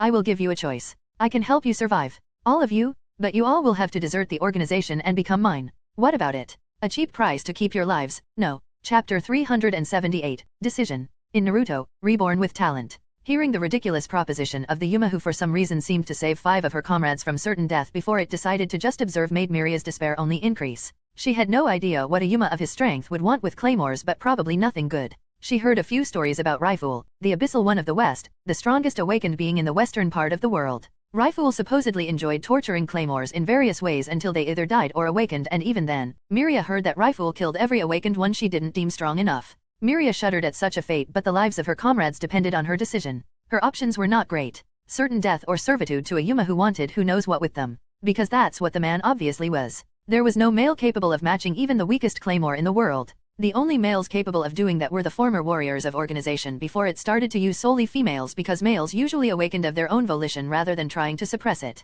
The problem with male awakened beings is that they are all centuries old at this point. Experienced and incredibly strong. They all were exceptional warriors even before they became Yumas too. The one in front of Miria, however, seemed to be even stronger than that. For all Miria knew, the man in front of her could be another abyssal one, Isley of the Northern Lands. She saw how easily he dispatched the other awakened beings that were all male themselves. She didn't really see what he did. She didn't see him moving, but he had to move to cut the Yumas. No, yet, Miria, one of the fastest claymores of the current generation, so much that it earned her the moniker of Phantom because she left after images of herself after moving, couldn't even perceive his movements. Not accepting his offer is certain death. Miria bitterly realized and gripped the handle of her sword tighter. We will either die to the Yumas surrounding us, or he will get bored and slaughter us all alongside the Yumas. Damn it! I didn't survive for so long to die like this. For years now, Miria survived one suicide mission after another. The organization clearly wanted her dead because she was half awakened, and then for trying to uncover the truth behind them, and the only reason why she was not yet declared rogue with multiple single-digit claymores hunting her was that she was the current number 6.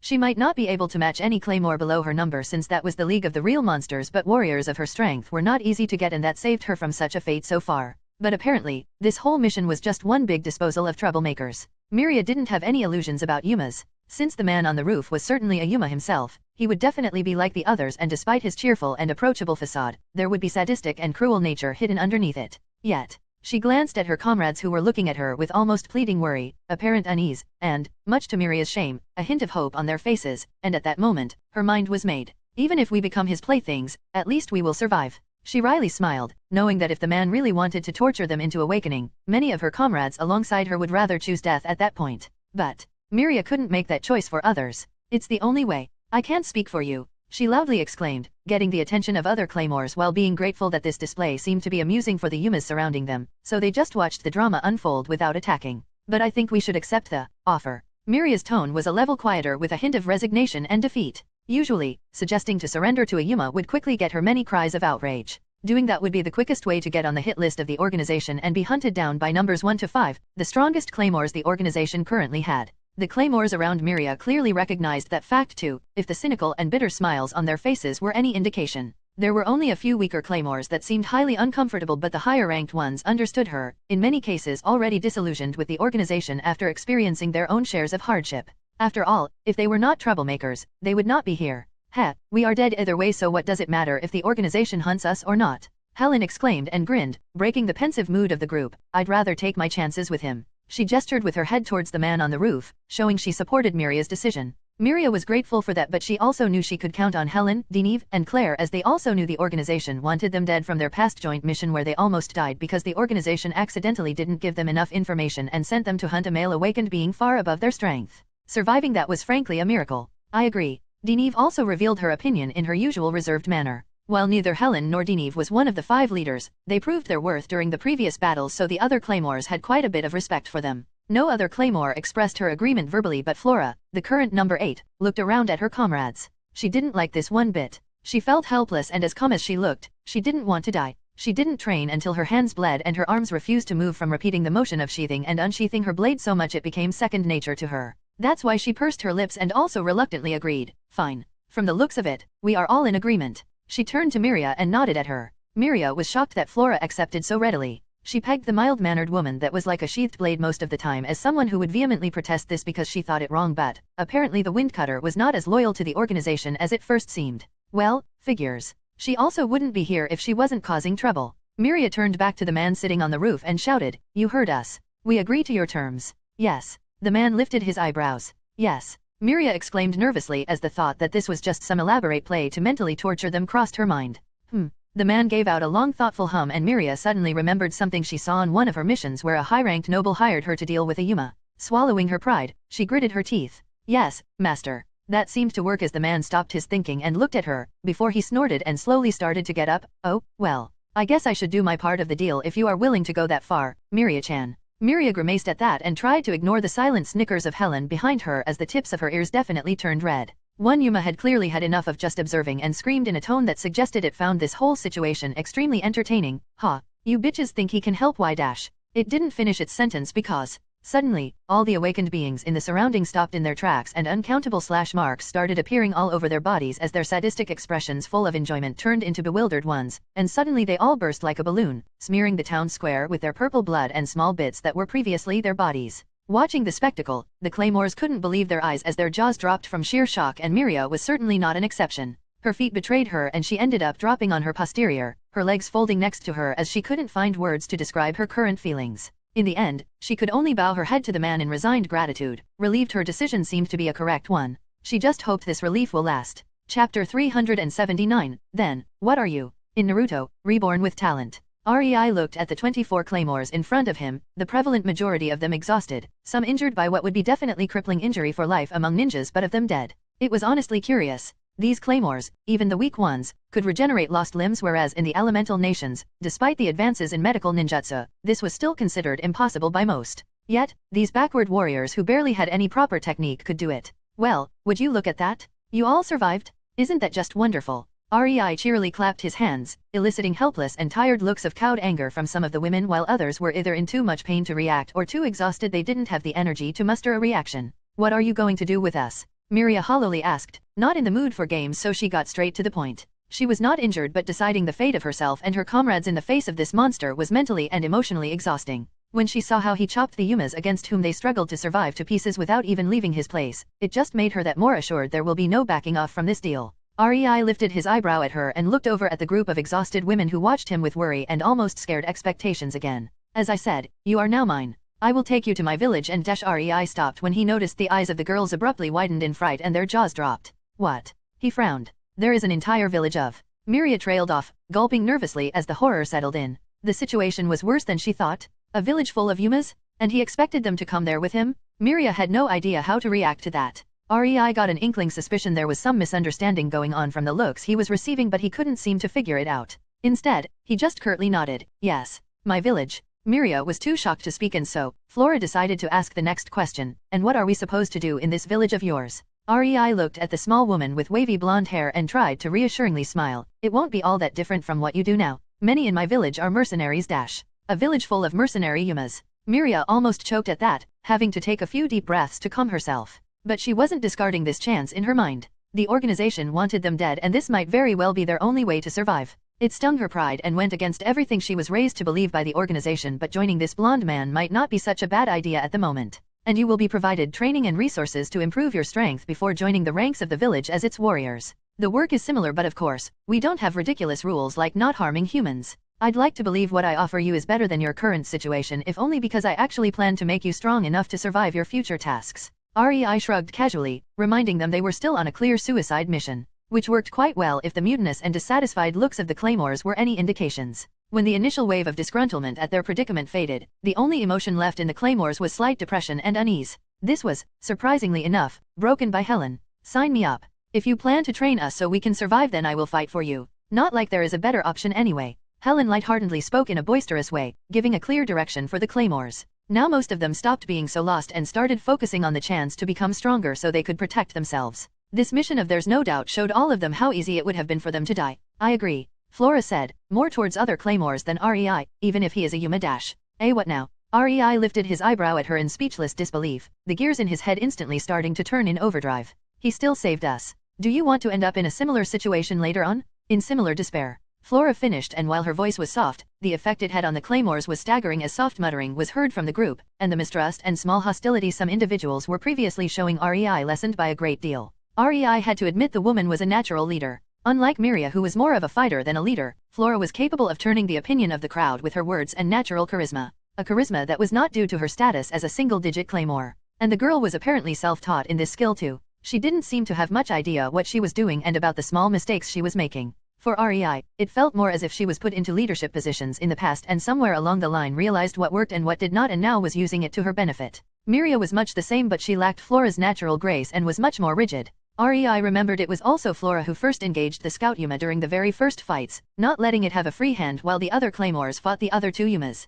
That was a good call. The Yuma obviously wanted to sneakily take down claymores from the behind, and its ability to control the yoki of others would prove disastrous for the claymores if it wasn't engaged in a fight. Flora more than likely saved all of them by breaking the ranks and interrupting the Yuma. While Miria was undoubtedly stronger, REI was more interested in Flora. Miria was at best Jonin level, her afterimages caused by her movement technique rather than her sheer speed. There were many Jonins in his village that could be more than her match even without using ninjutsu and genjutsu. Her strength in this group was irrelevant. It didn't matter that she was one of the top dogs here. In his village, she was average at best. But people like Flora with a natural aptitude for leadership and a good head on her shoulders, now these would be always in demand. Strength could be trained, but natural charisma was hard to cultivate. While the women were having their hushed talks, REI was thinking about their apparent false perception of him. They thought he was Yuma? He couldn't understand how they got to that conclusion, but the sooner he broke them out of it, the better. Before this discussion can go on, I think we have something to clear up, he said, and silence suddenly descended on the town square. I am not a Yuma, he bluntly spoke, causing the claymores to look at him in incomprehension. Dinive was the first to recollect her cool and carefully asked, You are not? From her tone it was obvious she didn't believe him, a sentiment shared by most of the claymores, but REI just plainly shook his head. No, it didn't matter to him if they believed him or not, but he had to say it. They would eventually realize the truth even if they currently didn't believe him, so trying to prove himself was just wasted effort. But men cannot be so strong. A burly girl full of muscles with two swords on her back, Undine, exclaimed, and REI involuntarily snorted. He looked at Undine, causing her to defiantly stare at him with threatening body language, but her eyes were completely full of fright. It was hilarious, seeing that girl play tough. Especially when REI knew all these muscles were just a yoki manipulation technique. He could quite easily sense her real body shape, and she was actually even tinier than Flora, who was the most petite claymore in the group. Girl, REI drawled with amusement written in his expression, I think you are misunderstanding something here. Your worldview doesn't matter. You are just a weak experiment living on a backwater island. You don't have any idea what is possible in this world. And while his words were harsh, they were spoken jovially. It took a while for the muscled claymore to understand REI insulted her. But Flora showed her leadership qualities again and put a hand on Undine's forearm, since she would have to reach up if she wanted to put it on her shoulder, and broke Undine's rising indignation. It was so easy to forget the man in front of them was dangerous enough to wipe them all out instantly if provoked. His behavior was just so disarming that Flora had a hard time keeping her vigilance around him. Then, what are you if not Yuma? She asked. REI smirked, happy the woman was not arrogant enough to assume there are only Yumas and claymores in the world. Me. REI nonchalantly pointed at himself, I am a ninja. Needless to say, that told the claymores exactly nothing. Chapter 380, Rigaldo. In Naruto, Reborn with Talent. REI loved the confusion on the claymores' faces. They clearly never heard of ninjas and didn't fully believe his claim of not being a Yuma, but they also had doubts about their worldview. If REI was indeed telling the truth, then that would mean there were other people capable of slaying Yumas, and that rubbed the claymores the wrong way. They were always told they had to hunt Yumas because there was nobody else capable of doing so. They were made to dedicate their whole life, their whole existence, to serving the organization and enacting their orders because only they could slay Yumas. They took solace in the fact they were protecting humanity. To be told they were not really needed, that there was somebody else who could do the job instead of them, it was both relieving and vexing for the female warriors. While he was enjoying the rare expressions on the claymores' faces, REI suddenly blinked and turned his head towards the north before clicking his tongue before walking forward. The claymores had no idea how to react as he started walking through their group. There was still wariness in their eyes, but resignation was more prevalent. REI didn't care about them right now, though. He had a tougher nut to crack. Arriving behind, or in front, depending on the perspective, of the group of claymores, REI shifted his body weight in preparation for a quick reaction. Will you show yourself, or coward is your default setting? REI taunted. Such a weak taunt would definitely not work on most shinins, but REI decided there was no need for anything overly complicated. These Yumas were apex predators for far too long. Having somebody they consider beneath them insult them would either rile them up or it won't, and tell REI that his opponent was worthwhile and he should take him a bit more seriously. It was a win-win situation for REI anyway. when a slow clapping sound resounded through the town square as a young man with dark hair that fell over his pale silver eyes appeared calmly walking from the blizzard that limited the visibility. Rei couldn't muster any kind of surprise. By now, he fully understood that Yumas were prideful and arrogant beings. Why should their top dogs be any different? Really? You show yourself just because I called you a coward. Rei gave the condescending young man a deadpan look, stopping him dead in his tracks. The young man narrowed his silver eyes at him before his gaze slowly slid towards the claymores, disregarding Rei altogether. Rei frowned. Not because of the disregard but because of the utter inability to read the situation. Yes, Rei had his chakra bound tighter than Anko ties her poor victims. In the young man's eyes, Rei is probably no more than a civilian. There was a reason why he did not show his full power to annihilate the Yuma army. He didn't want to scare this guy away. But still, one look at the battlefield and he should see something was amiss. The guy just seemed to not care, judging his opponent's prowess only by their energy levels. This is a miracle. All of my awakened beings are dead but of you died. You are fine warriors. If you had more time to grow, you might have posed a challenge. Unfortunately, I can't allow that to happen. The young man spoke before a massive discharge of yoki erupted from him. A vortex of crimson energy emerged around the young man, ferociously swirling and lighting the surroundings with a blood-red hue as his body started to shift.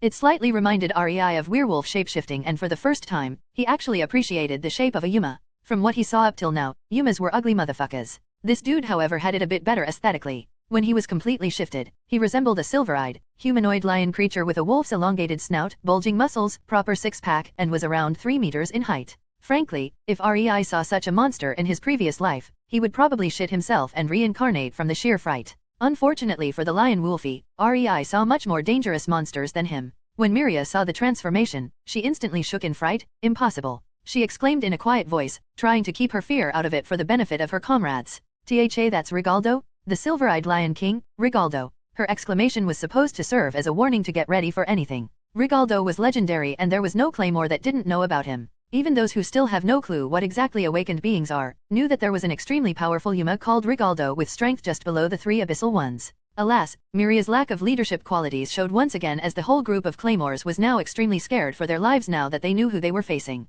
Rei couldn't blame Miria for her oversight. She meant well and there was a need to remind the battle-capable claymores that their enemy is much stronger than the previous ones. He glanced at them with a small disappointment in his gaze. They already lost half of the fight if they refused to properly stand up to their enemy. And they were doing so well against the awakened beings. He wryly smiled and gently shook his head. Oh, they had the will to fight and survive but it was considerably shaken after knowing the identity of their enemy. I wonder what would they feel if they knew both Isley and Priscilla, 2 beings on the level of abyssal ones, are currently heading this way. Rei snorted. Now that would probably completely finish off any sort of self-confidence the claymores had left. Calm down. Flora suddenly firmly spoke, focus on surviving, not on your fear. You will die that way. Her words were simple and plain but they certainly hit home. Rei's lips twitched upwards when he saw the claymores settle down and the battleable ones prepared for a fight to the bitter end. They rallied behind Miria, depending on her strength but Flora's words gave them the necessary final push to gain resolve. Rei thought it was adorable. He wondered when was the last time he faced a life and death battle.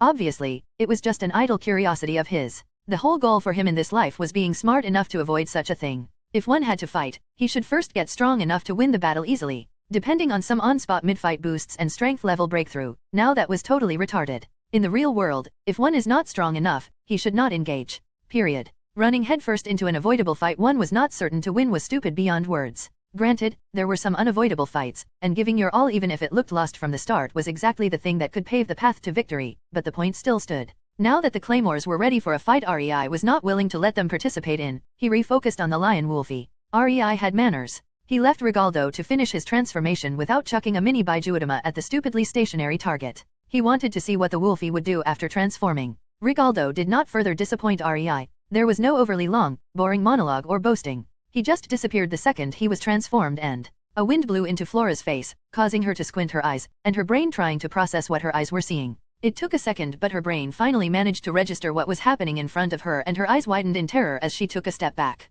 She was however so shaken up she slid on the snow and fell on her posterior. I almost died. Her mind screamed at her but her body couldn't stop shaking as he realized Rigaldo was right in front of her in the middle of the other claymores who were only now realizing what was happening, and I didn't even see how. Rigaldo's claw on his pointing finger was just a small distance from the center of her forehead, his massive hand held back by the deceptively small ninja. The mysterious man saved her life? Flora gulped, her throat uncomfortably dry all of a sudden. She could imagine what her fate would have been if the ninja did not stop Rigaldo. He would have split her head like a knife does an apple? Flora shuddered at the thought and how close she was to death. She was straight out hyperventilating and felt the same fear as a rookie who was on her first Yuma hunt. Rigaldo wordlessly looked at the small hand preventing him from killing his first prey before his silver eye slowly relocated towards the owner of said hand and found the civilian. If it surprised him, he didn't show it. Instead, he asked, "Who are you, weakling?" Rei almost face-faulted. Yes, he was still suppressing his energy levels but, wasn't him stopping his hand enough proof of, "You know what? Fuck it." He dryly thought and spoke, "Me?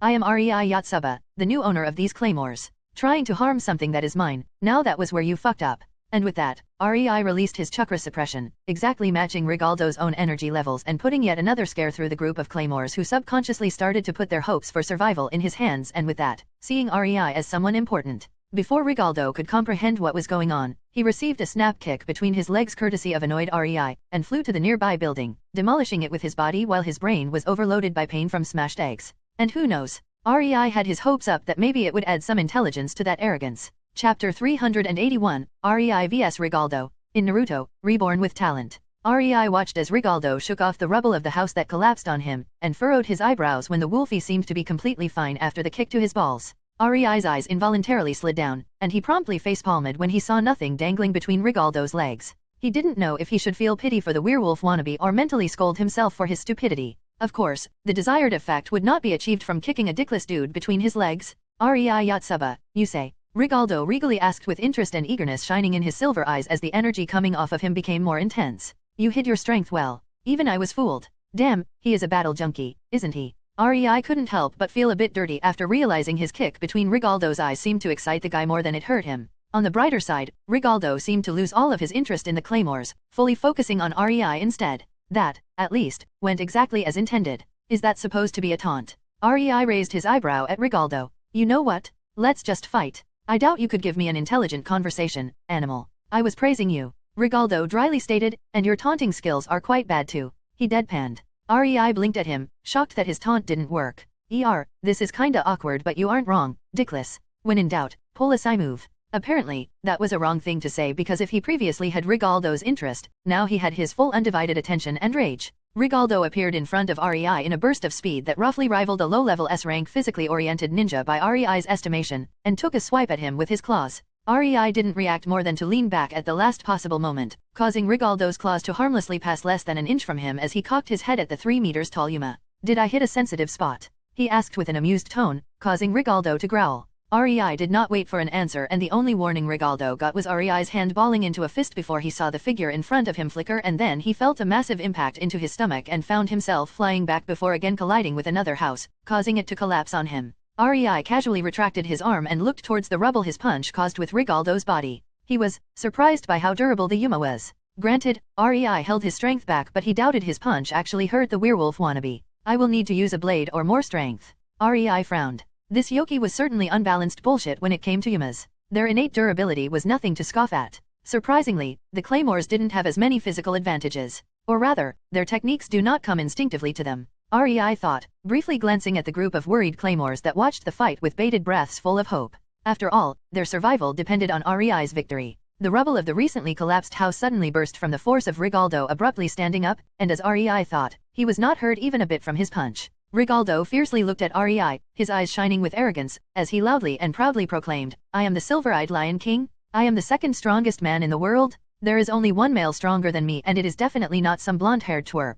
He then gave a long roaring bellow, the crimson yoki erupting all around him as his muscles bulged and the aura around him became more fierce and primal. Rei just watched it with a curious mind and deadpan look. He couldn't believe this was really happening and wondered when his life became an anime. So this is the fabled power-up during a fight. Rei dryly thought. What's next? Will the next boss come after I deal with this one? Rei wanted to scoff at that notion. He really did. But the two S-rank yoki signatures approaching Pieta did not inspire much confidence in him. He really couldn't laugh it off as usual. Rigaldo didn't care about Rei's unamused mood. He rushed at him at a speed that far surpassed his previous one and punched in Rei's direction, aiming at his head with ferocious and murderous determination shining on his broadly grinning expression. Rei sidestepped. This caused Rigaldo to overreach and trip, his body starting to involuntarily somersault until yet another house stopped him. Rei chuckled at that. Rigaldo clearly had trouble controlling this new strength of his. He was not used to this kind of speed. But it was extremely curious. His previous low-level S-rank physical strength increased to high-level S-rank 1 in one big rise. All physical attributes of his were enhanced. power, agility, and REI would bet his lunch money that Rigaldo's durability increased too. With a roar, Rigaldo erupted from the newly made rubble. He shook himself, growled at REI, a sound REI interpreted as excitement and lust for battle, and lunged forward. REI wryly sighed at the sight as he once again sidestepped, this time however adding a spin kick for a good measure of Rigaldo's durability. He used a bit more strength than what he thought to be Rigaldo's durability limit before his power-up, and the werewolf wannabe was sent through several houses. REI winced at that. We will completely destroy this town if this continues. He intended to privatize this island, so destroying the town was basically destroying something that will soon belong to him. It is all for science. He tried to appease his greedy mind. By now, REI had quite a clear picture of Yuma's fighting ability. Rigaldo's power-up was very interesting, but in front of REI, it was useless. In fact, REI thought it made Rigaldo weaker. Before he at least could fight intelligently, as was shown from his attempt at Flora's life. Now he was more of a mindless beast focused only on fighting the opponent he focused on. He wasn't even using his smarts much during his pathetic attempts to attack and definitely couldn't control his new strength and speed. All that strength and it was wasted for useless pounces. REI almost felt insulted. Of course, in the face of a claymore, even as strong as Miria, Rigaldo would totally wreck them before they could even realize what was going on, even before he had his sudden power up. Rigaldo was an extremely strong awakened being. The guy was practically a legend for centuries now. No claymore could easily best him. Not even rank 1 could expect coming from a fight with him whole. REI did not see Rigaldo as anything special, but his standards were skewed from the very start. He didn't value strength. He valued something else. Something much more important. He valued sensibility. Unfortunately for Rigaldo, he was found lacking. REI straightened up, shifting his body into a battle-ready state as Rigaldo found his way back to the town square after his quick roll through the town. I think I've got all the information and data fighting you could provide, so I am ending this now, REI dispassionately said and raised his right hand towards the sky just as Rigaldo started rushing at him. With a short puff of smoke, a sword appeared in REI's hand and was quickly engulfed by lightning coating as REI swung it in a downward arc, sending out a lightning energy wave with the slash. Rigaldo appeared in front of REI in a burst of speed, the kinetic force of his dash carrying him forward. Just as the tip of REI's sword reached the lowest point, the slash finished, and Rigaldo's body vertically separated into 2 pieces in the middle, falling around REI, who calmly stood in between them as they were on their way towards the ground. The battle finished, REI turned towards the claymores only to notice them gape at him with wide eyes full of speechless wonder and admiration. Most of them couldn't even see the clashes between REI and Rigaldo. They were too fast. All they saw was a blur, and then houses started collapsing. The claymores felt extremely relieved that they were under REI's protection. REI could only wryly smile at the degree of adoration in their eyes, deciding to leave, setting the girls straight to Konan. No way was he doing something so troublesome. Chapter 382, Last Bosses. In Naruto, Reborn with Talent. REI looked towards the north where he felt the 2 massive Yoki signatures coming towards Pieta, one of them seemingly distressed that Rigaldo's Yoki disappeared, while the other was oozing satisfaction, most likely due to the weak 3rd signature of a normal human without unlocked chakra pathways that was near her and gave of the feeling of worry. Surprisingly, it wasn't a worry for his own life. It was some other kind of worry that REI didn't bother deciphering. He looked at the group of claymores gathered at the edge of the town square, waiting for his instructions, and gave them a reassuring smile. It calmed some of them while putting others at the edge, but one simply can't please everyone. I am going away for 10 to 30 minutes. When they looked incomprehensibly at him, REI's smile became a bit forced. They seemed to have no concept of hours, minutes, and seconds. He knew they were backward, but he had no idea it was this much. I will be back soon. Just wait for me here and tend to your injured, okay? He turned to Flora and Miria as he asked that, knowing these 2 were respected among the group.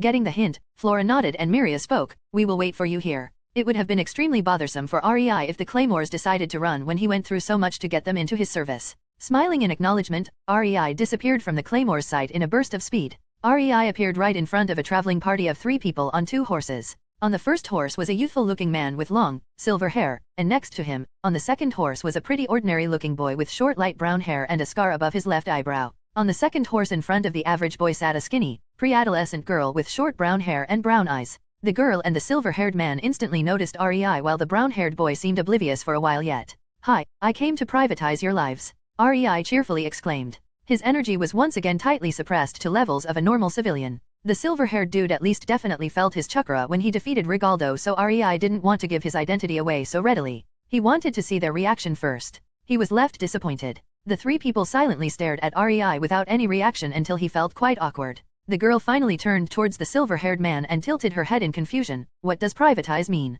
The silver-haired man genially smiled and said, I have no clue, Priscilla. Before the girl could turn towards the brown-haired boy, he too spoke, I don't know either. The trio turned expectantly towards the flabbergasted REI, who decided it was the best time to facepalm, having to remind himself again he was basically dealing with cavemen. Elemental nations, I am sorry for calling you backward when I first experienced your technology and civilization level. Compared to this, you are golden. Rei wistfully sighed in his mind. Ha, whatever. I came to see if you are useful to keep alive or if I should just kill you. Rei dryly said, suddenly giving off a menacing aura as his chakra burst free from the suppression in its entirety, causing both Isley and Priscilla to feel as if the weight of the world dropped on their shoulders. Isley was instantly drenched in a cold sweat, looking at Rei as if he was a monster, which was funny, considering he was the one who ate people out of the two of them. Riki, much like the horses, didn't feel a thing, so he was quite confused about why Priscilla stiffened and Isley looked as if he saw a ghost. The poor lad was just a normal human. There was no need to traumatize him by letting him feel Rei's chakra. But it was Priscilla whose reaction was the worst.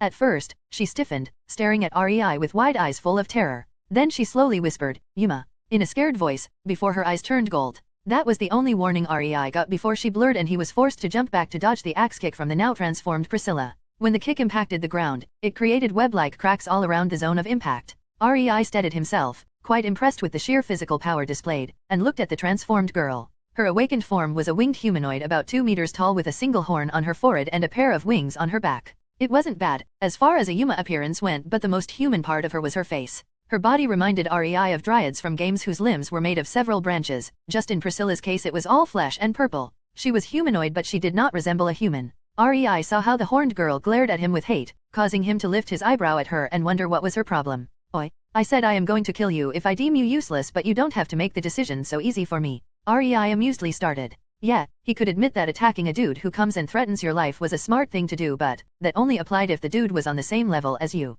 If he was leagues above you, then attacking him was suicide. He wondered what was used as fillings in the girl's head because brains were clearly lacking. Priscilla did not seem to appreciate Rei's comment and lunged at him, which he sidestepped and let her sail harmlessly past him, breaking several trees with her body as she impacted them like a cannonball. Rei briefly glanced at the girl's companions, noticing the silver-haired one was in a dilemma about what to do. He was clearly smart enough to know defeating Rei would be a tall order even if he joined forces with Priscilla. Worse yet, Priscilla was not a very reasonable being. It would be a miracle if he managed to not get attacked by her because he was in the way or something rather than expect teamwork from her. Riki on the other hand looked helpless. He wanted to help Priscilla but she and the newcomer were just so fast his normal eyes could not even catch their shadows. He gripped the handle of his sword but did not draw it because he felt it would have been useless. He could only powerlessly watch and hope for the best. Unfortunately for Riki, Rei was going to disappoint his expectations. As Priscilla returned, dashing at Rei again and her fingers started stretching at breakneck speed, becoming sharp and intending to skewer Rei's body, he stepped forward, drawing the sword on his hip in one fluid motion and all Riki saw was a blue electric flash and had to cover his eyes. When he finally regained his ability to see, he was greeted by the scene of Priscilla's head separating from her body and flying into the air. Isley saw more of what happened but his vision was also mostly obstructed by the sudden blue flash. The undeniable truth was, however, that Priscilla was now dead. Rei coldly watched as the headless body powerlessly dropped to the snowy ground as if its strings were cut and turned back towards the men on horses. Riki seemed to barely restrain himself from attacking Rei but Rei just rolled his eyes. The kid posed no threat even if he stood and let him hack his sword at him to his heart's content. Well, it didn't matter. His offer was not aimed at the boy. So, what will it be, Isley? Rei asked the silver-haired man who gave him a forced smile. I think I would like to live a bit longer, Isley sheepishly said. He was a warrior his whole life and didn't fear death in combat, but what the man in front of him unleashed at Priscilla was not combat. It was a slaughter. She was so outclassed it was not even funny. Isley did not want to meet his end in a battle against an opponent who didn't even consider him worthy to use his full power against him. That was not an honorable end worthy of a warrior.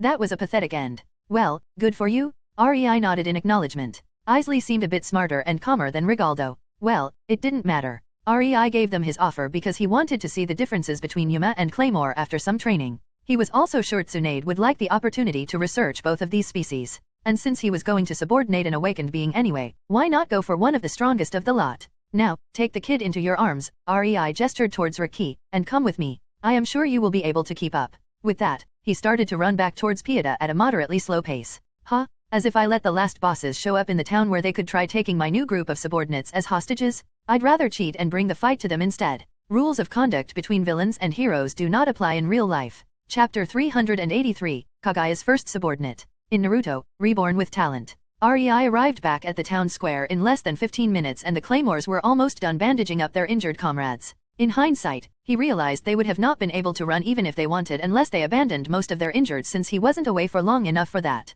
Now, that made Rei feel like an asshole for warning them. Several claymores finally realized he was back and were about to greet him when Isley appeared next to him, carrying dizzy Riki on his back, which made the claymores stiffen. They correctly guessed the man was a Yuma, and that put them on guard. Well, except for one claymore who stood frozen as her eyes landed on the boy who shakily climbed down from Isley's back. Riki! Claire exclaimed and rushed towards him. Hearing his name being called out by a familiar voice, Riki stiffened for a second before his eyes went wide and his expression beamed in happiness as he realized to whom that voice belonged. He barely managed to turn in the voice's direction before he was engulfed into a tight hug. Rei winced, hearing the thud as Riki's forehead collided with Claire's chest. The woman most likely forgot her strength was a few magnitudes higher than a normal human in her rush, and Riki would have a bump on his head for the foreseeable future because of that. Rei decided to ignore the reunion between the two as he was not interested in Claire's fussing over Riki and the boy's childish embarrassment. Rei would have been happiest if the two finally got a room and shagged their petty issues into existence. It was obvious they wanted from the way they looked at each other, but they pussyfooted around it to a cringeworthy degree.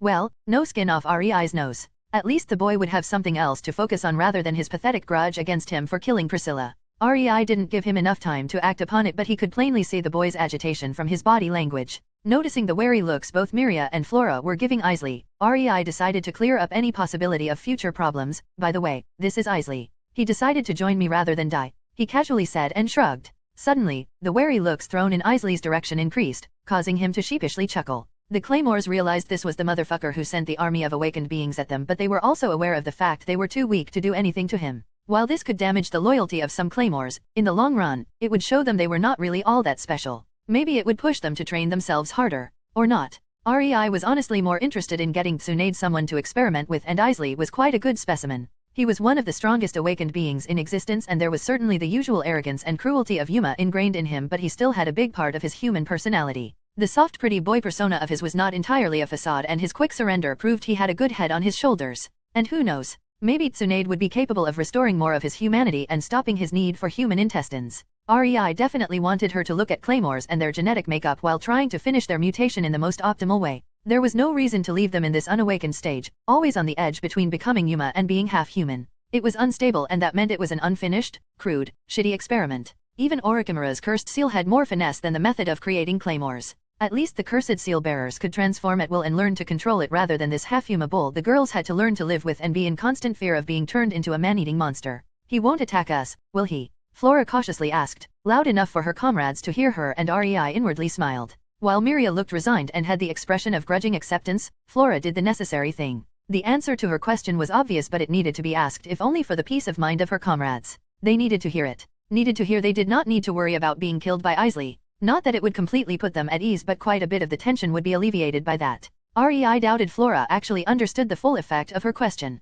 He doubted she knew how important it was to put the minds of her comrades at ease. Not entirely. They just went through a suicide fight against monsters that could, would, and should have wiped them out at their leisure and barely survived. And now, there was another, much stronger, monster like that going to be near them 24/7? Everybody was different, but the psychological impact of this could make quite a few of them into a nervous wreck quite easily. At least, they needed some reassurance to be able to sleep at night. No, Rei calmly reassured them, if he wants to live he won't attack you, and gave a meaningful look to Isley, who awkwardly nodded, not knowing what else to do. The claymores looked a bit better after hearing that, well, as good as a bunch of injured and exhausted warriors could look. Now that these matters were dealt with, Rei focused inwardly on the mental connection he had with Kaguya. Despite her being out of the seal, their connection for some reason didn't disappear when the seal was destroyed. Rei had no idea why, as it was basically just a connection to her mind through the seal that no longer existed. As for Kaguya, asking her for the reason was like asking a 5-year-old child why the sky was blue. She had no clue. It was one of these mysteries that were unsolvable for Rei with his current knowledge, but since it caused no harm to either of them, he decided to just shrug it off and be glad it remained.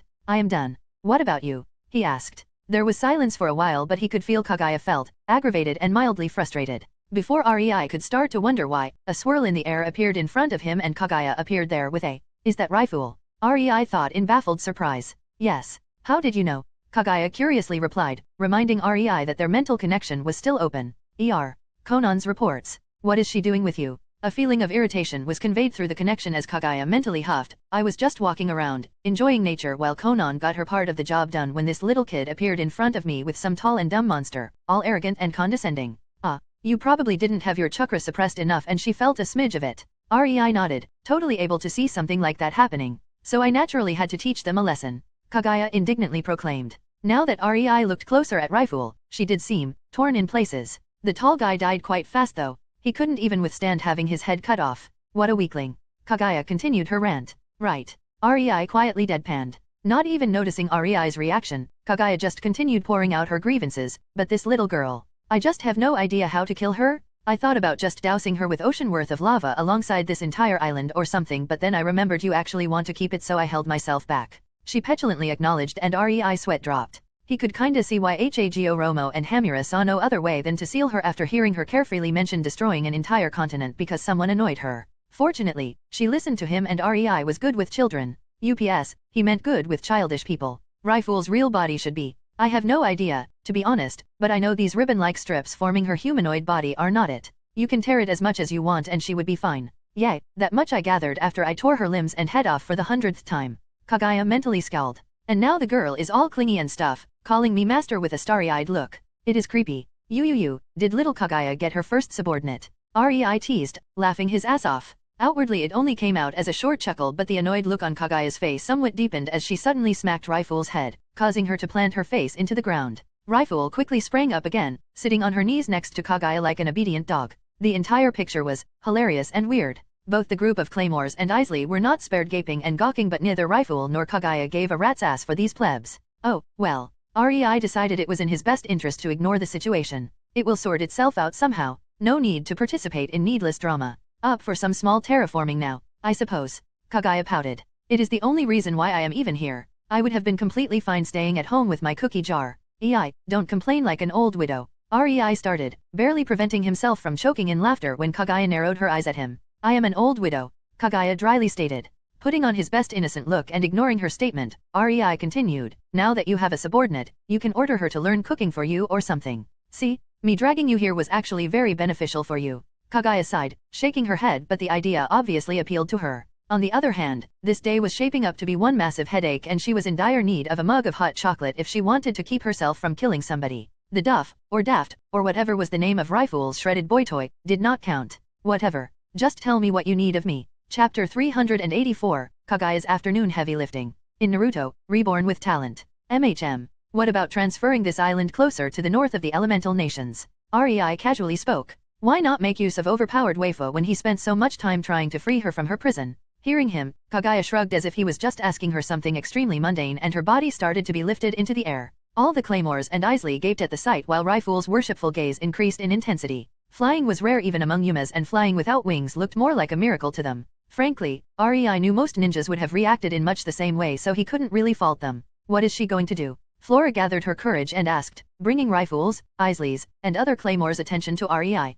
She is. Rei found it hard to explain. How was he to say Kaguya was going to relocate their homeland, the place they considered as the whole world, without sounding insane? In the end, he just helplessly shrugged and said, she is lifting this entire place into the air. He also conveniently omitted to mention what this entire place was supposed to mean. Naturally, that still earned him some weird looks, but Rei expertly ignored them. They would understand later on what happened anyway. Kaguya's body flew up until she was among the clouds, and then she spread her arms, more for focus purposes than to be dramatic. Nobody could see her so high in the sky anyway, so there was no need for dramatics. She also spread her senses, engulfing the entire island with them, and instantly her head received massive information overload, making her very happy that Rei forced her to practice when she was still capable of inhabiting only a low-powered clone. Thanks to that, her chakra control was much better, and surprisingly enough, with each small step in controlling her chakra, her powers rose exponentially. When she learned tree walking, she, among other things, for the first time, managed to use her Rindsharingan's ability to manipulate gravity for other things than the preset techniques it offered her at first. Rei told her that it was not her powers that were increasing, just that she had more access to them now that she had at least a small idea of what exactly she was doing. But that didn't matter. Kaguya felt much more powerful than even when she fought her sons, and it brought her joy. With each power-up, she felt less and less worried about other Atsutsu. The practice sessions were hellish and hard. Kaguya never complained as much in her life, but at first, she stubbornly kept practicing because she wanted to be praised by Rei. Then when she found out just how much it was helping her with her powers, Kaguya happily suffered, only becoming much more vocal with her complaining to annoy Konan or Tsunade or whoever was training her for the moment. It was surprisingly fun.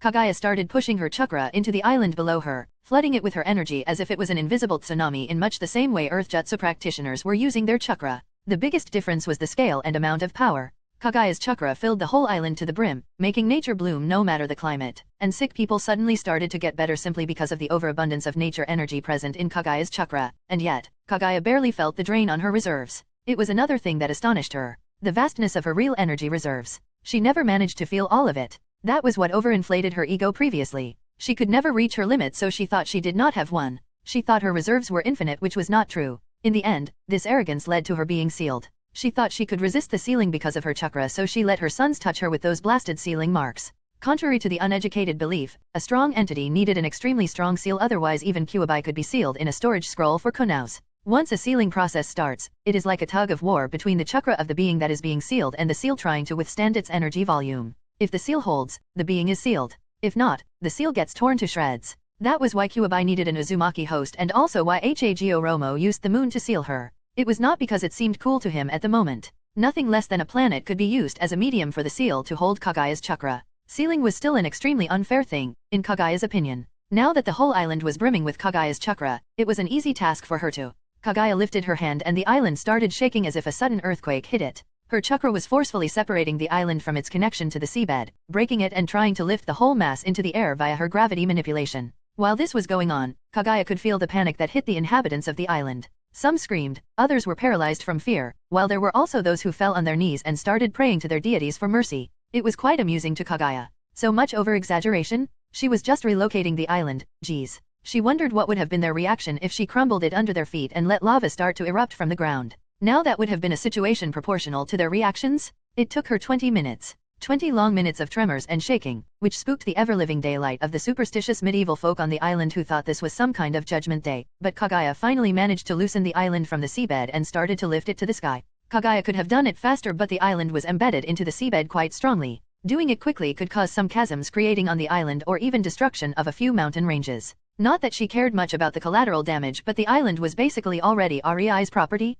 It wouldn't be nice to damage it. That would have also caused the crumbling of the buildings built by humans. And since REI would certainly not appreciate that, Kagaya made sure to be gentle enough and reinforced the buildings, mountain ranges, and the ground of the island with her chakra while trying to separate it from the seabed.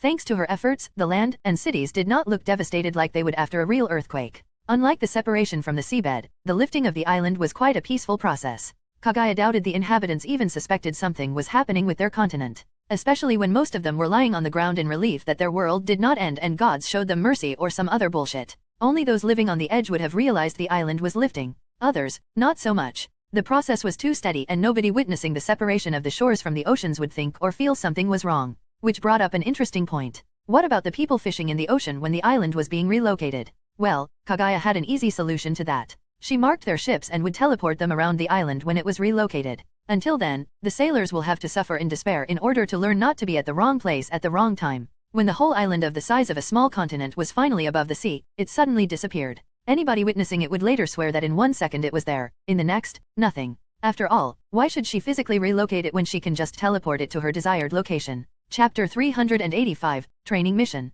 In Naruto, Reborn with Talent. The island appeared north of the elemental nations, far enough that nobody on the northern shores could see it but close enough that sea trade would be possible. This placement was deliberate since the village hidden on the other side was the northernmost settlement of the elemental nations. Kagaya gently put the island back into the ocean, taking her time so she wouldn't create tsunamis since that could be quite a pain in the ass for the other-sided village and the elemental nations as a whole. When the island was finally settled in the water, Kagaya started embedding it into the seabed to anchor it better. It was an annoying job, but if she didn't do it, the island could eventually face quite a few problems. She also made sure to align the biggest port on the island's side that faced the elemental nations with the village on the other side, making the distance between them short. Since nobody would know about the island for quite a while, REI definitely wanted his companies to get some nice trading deals with the countries there before other traders of the elemental nations found out about this new juicy opportunity. Honestly, REI was not interested in ruling the island. There was nothing special in there. No resources, no technology, and not even the people. The populace was backward and superstitious, exactly what one would expect from medieval people.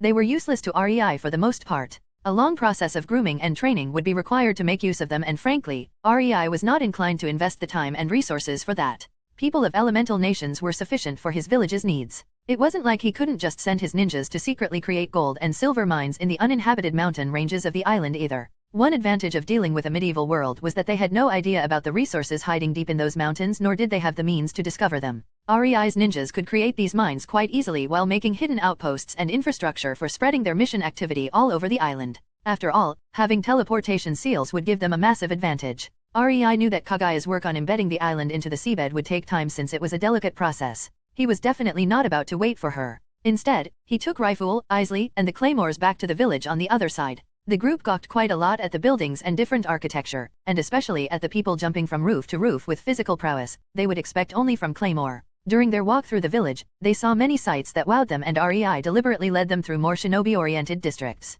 showing them that there were other people capable of taking them down if they became rebellious would just increase the future morale. In the end, they arrived towards Tsunade's research center where REI gave the claymores and 2 abyssal ones into the gentle care of Tsunade who, REI noticed, already had her hands full with another group of silver-eyed blondes, which surprised not only him but also the claymores he brought with him. Realizing Konan was already done with her task, he decided to pay her a visit and ask about her mission. Finding her wasn't hard. In her usual fashion, she was in her office with Izumi, enjoying sake and leisurely talking about the mission. This tradition started when Konan had to comfort Izumi after she returned from a particularly nasty mission where she was forced to kill an entire orphanage of kids who were made into unthinking and bloodthirsty monsters through experimentation. Konan knew talking helped and getting some comforting words alongside advice was priceless after such an experience, and she would be damned if she didn't make sure her apprentice was mentally fine. "May I join you, girls? I am quite interested in how it went too," REI quipped as he entered the room before walking towards the table and taking one of the free chairs. He didn't get a verbal answer, but Izumi slightly blushed and fidgeted while Konan was already pouring him a glass of sake, showing her consent.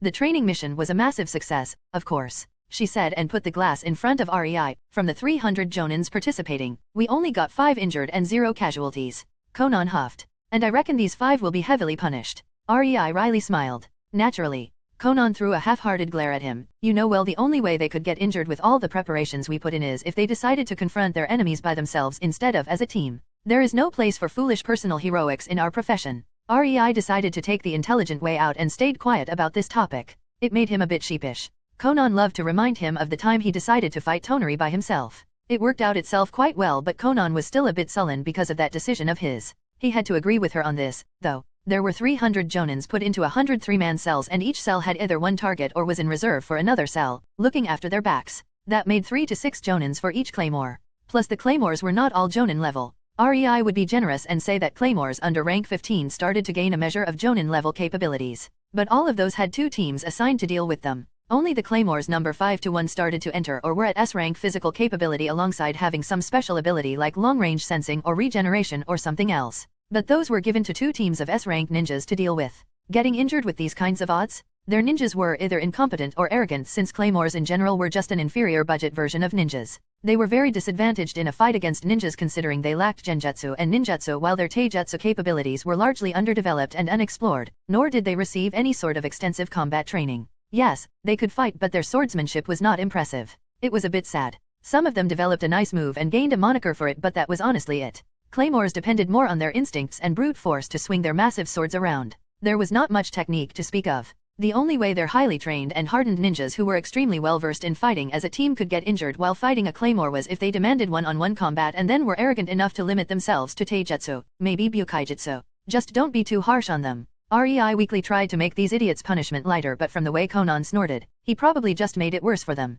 Oh, well. He mentally shrugged. There was no place for disobeying orders in a militaristic village full of trained killers. Their ninjas had a clear order to confront a claymore as a team and capture their target without forcing her to awaken. If it was up to REI, he would punish not only those 5 individuals but their entire teams for not preventing them from disobeying the orders. REI then turned towards Izumi, who quietly observed them with interest written on her face. He and Konan used only 3 lines, but their conversation was mostly nonverbal. Every twitch was a signal for a sufficiently trained ninja. There was no need to say much when they could understand each other with just a look. "And you? How was facing Lucilla?" After asking that, REI's eyebrows twitched when he saw how Izumi's smile widened and her eyes suddenly sparkled while she started to open her mouth to answer. From her bright expression, he instantly knew Lucilla's fate was not enviable. Chapter 387, Spoiled May. In Naruto, Reborn with Talent. REI returned back to Konoha a week before the Chunin exam finals, while Tsunade stayed back to study both claymores and Yumas. Last he heard from her, she was checking up on Claire because the girl confessed to having the flesh of another claymore implanted in her instead of the flesh of Yuma like other claymores.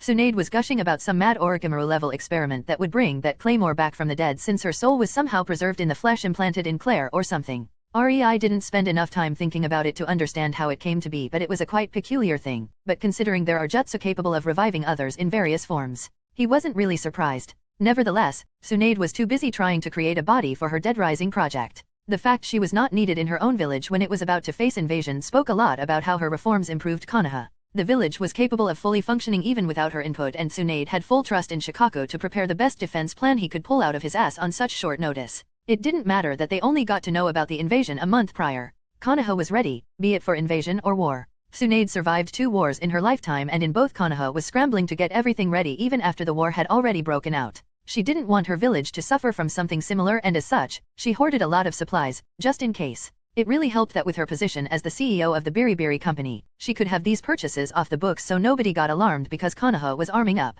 Because of the upcoming invasion, everybody was more or less busy. Tamari was training for the Chunin exam finals, which meant she was making sure that Suna Umbu was ready for their own role in the conflict, using the time and the excuse of training to not be missed by anyone.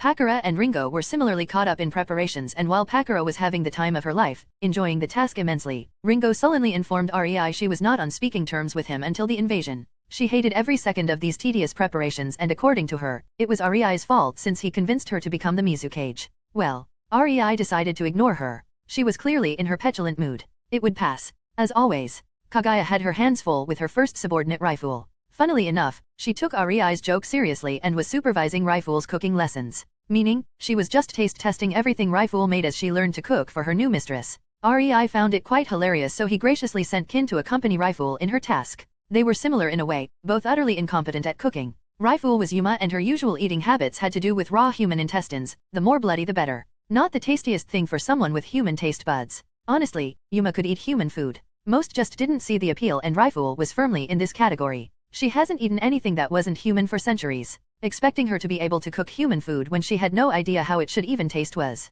well, Kaguya had her moments. As for Kin, she was just hopelessly bad at cooking. No excuse there. Needless to say, Kaguya was getting more and more frustrated by the day, but she was stubborn and refused to give up. Unfortunately for both Raiful and Kin, that meant they could not give up until they made something Kaguya would find tasty. An arduous task, Rei was sure. And who knows, maybe repeating the process a few hundreds of times will make Kin at least passable at cooking something easy like omelette. Maybe she would even finally learn to not include the eggshells in it. Everybody being busy except him was a very weird feeling for Rei, since it was usually him who was occupied with some projects while others had a huge amount of free time. When Rei reached the Senju compound, he only found Mei, who was sitting in the living room, supremely bored. She was stationed in Konoha for this month, just in case somebody got trigger happy and attacked before the Chunin exam finals, and from her cutely scowling expression, Rei quickly gathered she didn't like her time in Konoha much. Mei and boredom were never a good mix, so Rei decided to start a conversation. "Hi, Mei. Where is Anko? It is somewhat empty here," he said, sitting behind the table, opposite to Mei, who instantly straightened up from surprise. Rei chuckled at her reaction. She was so bored she started zooming out and didn't notice him. That was a bit ridiculous considering Mei was a powerful sensor capable of knowing everything that was going on in the entire village to a disgusting degree, but when she was bored, it was hilariously easy to sneak up on her. "Ah, Anko," she exclaimed, a blush coloring her cheeks. Rei smiled. She probably felt embarrassed at being sneaked upon again. Tsunade and Konan in particular were giving Mei a hard time because of this habit of hers for the longest time. Something about needing to heal her broken bones after I dragged her for a spar since I was bored. I haven't seen her for 3 days already. Mei nonchalantly shrugged, trying to suppress her blush and play off the entire thing as if it never happened. It did not work, to be honest. But Rei didn't mind her slip in attention. She was just a human, not a machine. He, however, had a different thing that worried him. "Mei?" Rei uneasily asked, not knowing if he really wanted to know the answer to his next question, but he was too curious. "Just how much did you injure her?"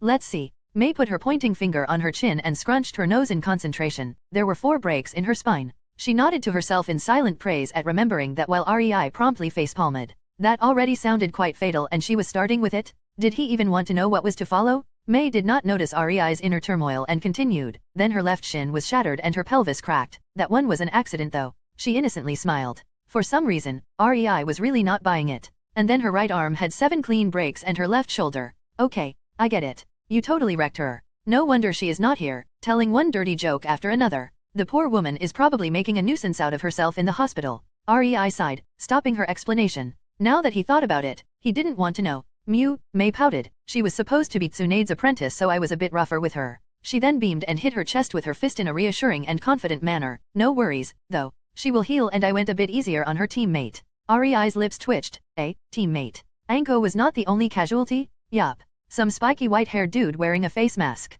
Mei causally shrugged, oozing disappointment. "I got interested in what he had under that mask, but he refused to tell or show me, so I was forced to beat him until he could no longer move, but he was just hiding a Sharinon." "Boring." she childishly exclaimed and stretched her limbs like a child throwing a tantrum. You poor baby. I can't even imagine how much that made you suffer, Rei said in a mock-understanding manner. He was quite sure Anko and Kakashi suffered much worse than whatever disappointment Mei felt, and the fact she acted as if Kakashi wronged her because he was hiding only a sherry non. Sigh. I have spoiled her. Rei inwardly ruefully shook his head. Chapter 388, Tsunade back in Konoha. In Naruto, Reborn with Talent. The Chunin exam finals were almost upon Konoha, and it could be seen from how much the traffic inside the village increased. One could meet all sorts of people in the streets of Konoha. Rich, foreigners, nobles, businessmen, craftsmen, they were all here to witness the Chunin exams. Admittedly, it was not just because of these exams that Konoha was brimming with people. If Rei had to pick one thing Tsunade was best at, it would surprisingly not be drinking or even healing. It would be making money. She quickly used the fact that the Chunin exam is usually the only time a hidden village opens its gates to foreigners, and with her influence as Nadetsu Jusen, she made a cooperation between the Biribiri Company and Konoha to hold several events during these exams. She had set up several auctions, theater plays, invited many renowned craftsmen from both the Land of Fire and countries affiliated with the Biribiri Company, hired the best chefs to cook food in the best restaurants in Konoha during these events. Heck, even brothels were better decorated than usual and prepared for a large influx of customers. Of course, this was Tsunade, and that meant Konoha gained several gambling dens just for this occasion. There was a lot of preparation, and all of it was geared to ensure Konoha would immensely financially profit from the fact many foreigners, of which most were important nobles or merchants, were in the village. The Chunin exams were simply the best opportunity for such a thing. It was a wonder why no Kage tried this approach. After all, this one event could bring more money to the village than a year-long effort on missions. The funny thing was, the deal was signed between Nadetsu Jusen and Tsunade Senjo. From an outside perspective, it all seemed good and legit. Two leaders made a deal, right? But Rei could only facepalm when he was informed about it. The deal was legal and nobody could gainsay it, but, sigh, it wouldn't be Tsunade if she didn't find a legal loophole to earn herself some gambling money. Naturally, the deal was beneficial for both Konoha and the Biribiri Company, but it was even more beneficial for both Nadetsu Jusen and Tsunade Senju, the person who will get her overinflated share of the profits. Twice. Once for each of her identities. On another note, with the Chunin exams so close, Tsunade was forced to stop her experiments for a moment and come back to Konoha. After all, she was still Konoha's daimyo, and it would not do for her to not be present. Rei didn't envy her the responsibilities of a daimyo. She had to greet and welcome every visiting daimyo, show courtesy to the important foreign nobles, take care of their well-being, set up a good hotel for them. And so the list went. Needless to say, Tsunade wasn't very happy about it either, but it is what it is. With her return, the quiet Senju compound became lively and hectic again. Anko returned from the hospital, fully healed, and being her usual annoying self. Karen and Naruto were having a bonding experience, which meant Karen was nagging Naruto until he decided to run for it and hide. Unfortunately for the sucker, Karen had the Kagura's mind eye, and it never took her long to find him. Rei wondered why Naruto did not think of chakra-suppressing seals that would allow him to evade Karen, since he was quite gifted in the sealing arts. Now, Rei was in dilemma because of that. On one hand, he could tell Naruto and end his suffering, or he could just keep quiet and enjoy his suffering. Of course, he wouldn't tell him. After all, it was a great learning experience for the boy. Temari and Pakura also arrived in Konoha and were housed in the Senju compound, both staying very close to Rei since their arrival. Not that he would complain about that. He liked their definition of close. The problem was that Mei wanted to get some Rei time for herself too, and the three women started half-heartedly bickering among themselves to pass the time. It would have been fine if they didn't do something that drove any man caught in the womanly crossfire sparse. When Mei in the middle of their verbal spat turned to Rei and asked, "What do you think?" he froze. When he noticed that all three women suddenly directed their full attention towards him and expectantly waited for an answer. Obviously, each wanted to hear a different answer, so this was a total dick move from Mei as far as Rei was concerned. There was really only one correct answer to that. And so, Rei confusedly asked back, "What are you arguing about again?" It took a few more times before the three women realized Rei would not participate in their argument, but Rei eventually reclaimed his peace back. Sadly, Konan was not yet in Konoha because she had to deal with the administrative problems regarding the three domesticated Yuma and the claymores. If she was present, Rei had no doubt she would have protected him from the emotional bullies. She knew how to smack them just right to get her point across. Rei sorely missed this ability of hers, especially when it came to his women. As such, he had to resort to ignoring them until they got bored. The one difference in the Senju compound was the presence of Tsunade's newest experiment. Her name was Teresa, and she was the claymore whose flesh was used to mutate Claire into claymore. Honestly, the fact Tsunade managed to revive her in under a week and a half was mind-boggling, but here she was, alive and breathing again. That said, the woman didn't look good. She was akin to a starved rat. Her limbs were twig-like and thin, her stomach was as sunken as her cheeks and eyes, and she was always gritting her teeth because of the perpetual pain she was feeling. Being dead for well over a decade had its consequences, and since Tsunade did not sacrifice anything to bring Teresa back, the claymore was more like a walking corpse at the moment. It was fine though. Tsunade reassured everyone that Teresa would eventually regain her physical fitness. Her body simply needed time and healing. Her mind, however, was worse. Her mind was fractured and she didn't remember much from her past life. When Claire first met her, she tried to hug her and that made Teresa freak out because she had no idea who Claire was.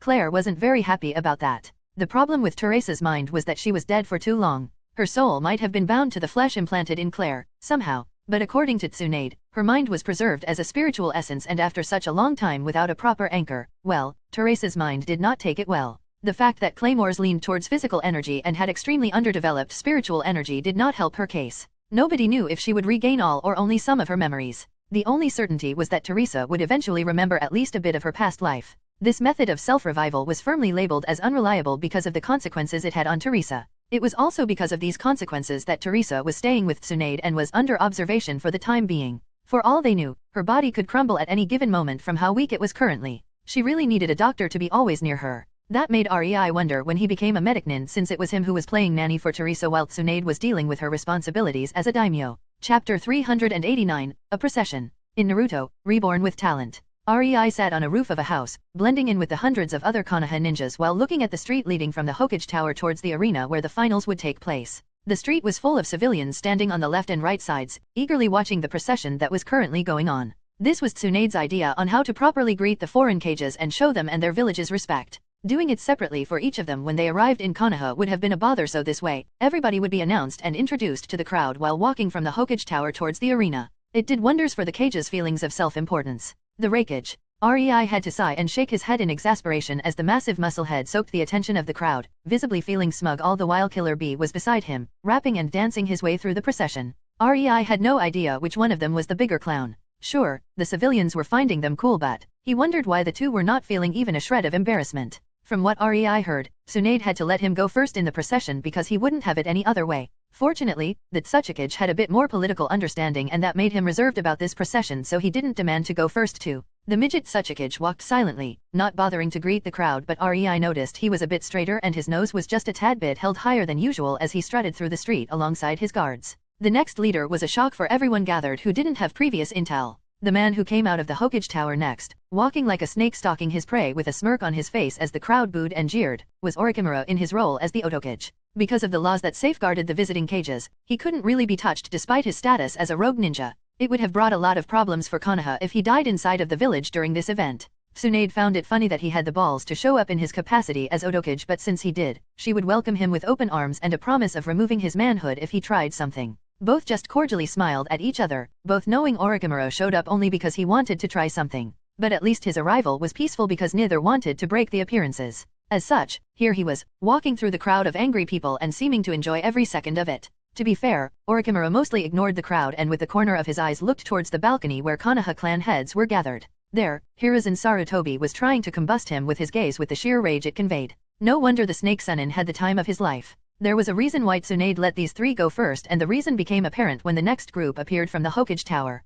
Pakura with Grumpy Sasori beside her, acting as her guard, Ringo with Reiga, and Shikako, guarded by no one since there were hundreds of Konoha shinobi all around, walked out side by side. The crowd raged in excitement, applauding the loudest simply because this was Konoha, so most of them were Konoha's civilians and the Hokage was walking in front of them. Shikako was surprisingly a very well-liked Hokage by both ninjas and civilians. A part of it was Tsunade's reforms and the bit of credit he got for enacting them as his daimyo wanted, but other than that, Shikako really tried to be a good leader and it was felt by Konoha's inhabitants. Neither of these three cages showed any visible reaction to the crowd's loud cheering though. Ringo looked fed up, barely holding herself from scowling as Reiga boredly followed her. Pakura was too serious for her own good, showing a strong front for the crowd while Sasori was visibly annoyed, and Shikako, he just sluggishly walked forward, his head dropping low every so often as if he was about to fall asleep. It was the ninjas, especially the experienced veterans who understood how politics worked and how they affected their work and the dynamics between the villages, that looked shocked when the three leaders appeared side by side. It was a clear message of their upcoming alliance and that spelled future conflict.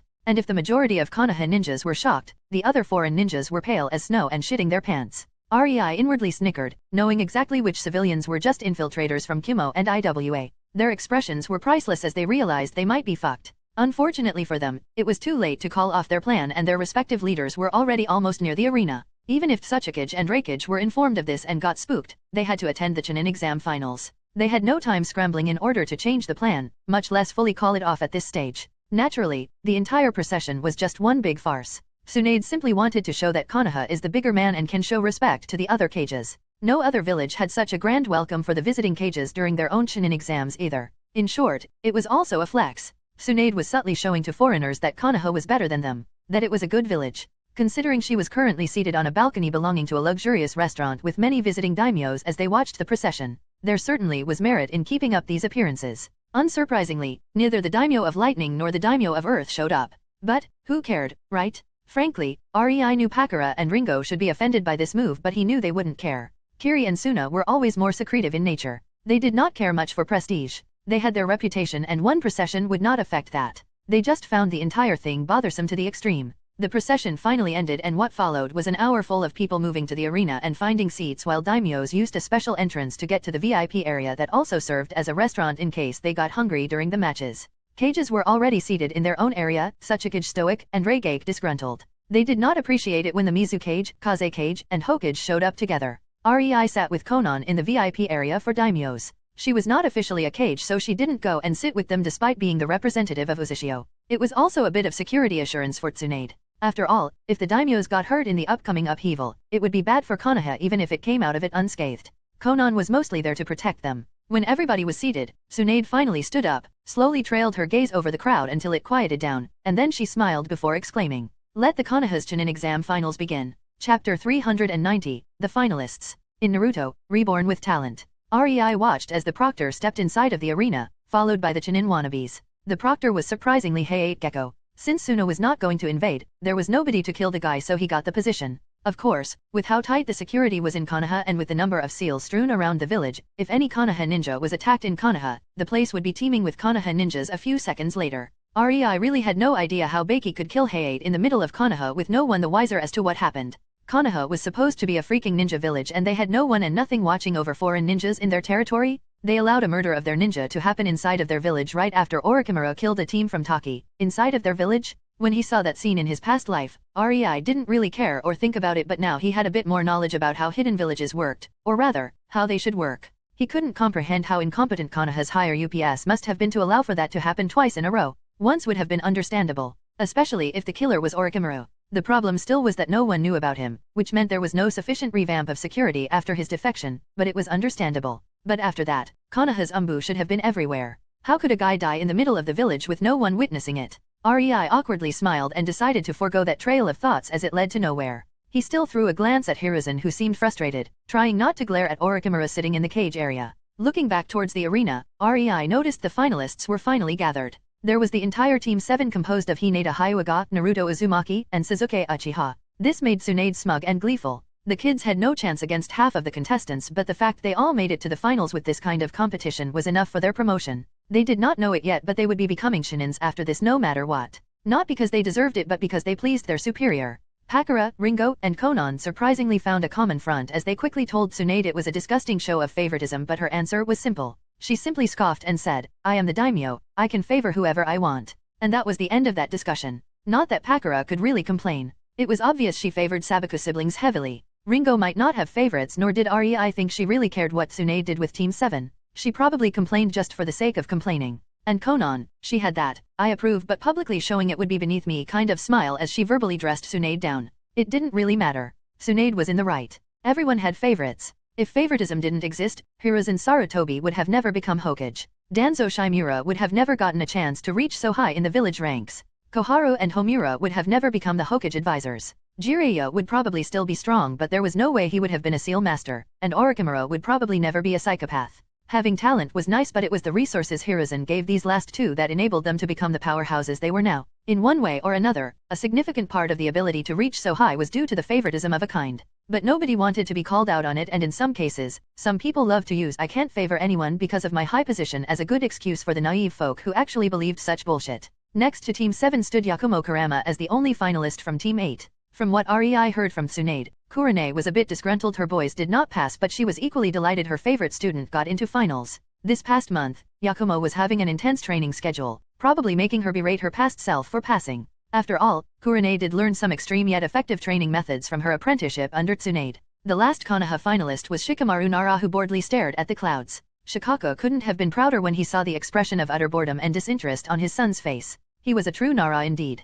Then there were the two finalists from Kirigakure, Hakuyuki and Kojuro. Kojuro had a bountiful month under Reiga's not-so-tender care because Ringo could not be bothered to train her genins even if she really wanted to win the bets against REI's other girls. As for a cage training a genin, Ringo was the last person to bother with the opinion of others. Haku, however, got a teacher in the form of Yuriko Yukimai, so there was a chance he would learn Snow Sage mode from her if he impressed her enough. Naturally, Yuriko came to teach him only because she owed Ringo a favor. For some reason, REI doubted Haku got such a treatment for free, but he didn't pry. Suna was represented by Gaara and Temeri. Pakura had a lot of trust in Temeri, and REI had to admit, it wasn't unfounded. Temeri was very strong, but he wondered how she would fare against the Uzushio team since they were as young as her but also as talented. As for Gaara, he was fine. Since there was no Raza and Shikako to mentally torture the kid, he was just that, a kid. Pakura did train him to one day effectively wield Shikaku's power, but she wasn't overdoing it, nor was she trying to make him into some kind of weapon. Hence, his youth was preserved. The last participants were the Uzushio team.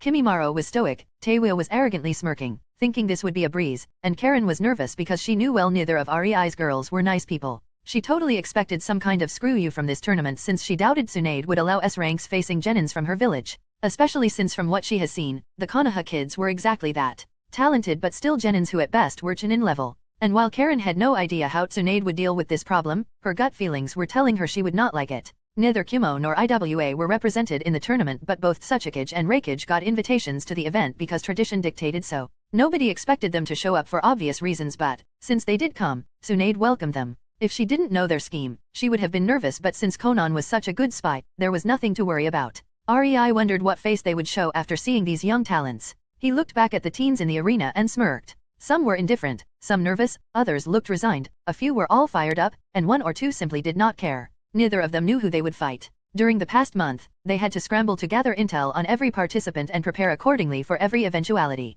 It was an impossible task, which was supposed to put them under a lot of pressure and stress while simulating a situation before a true battle to the death in the field. The Chunin exam finals started the second the preliminaries ended. The participants were just not told.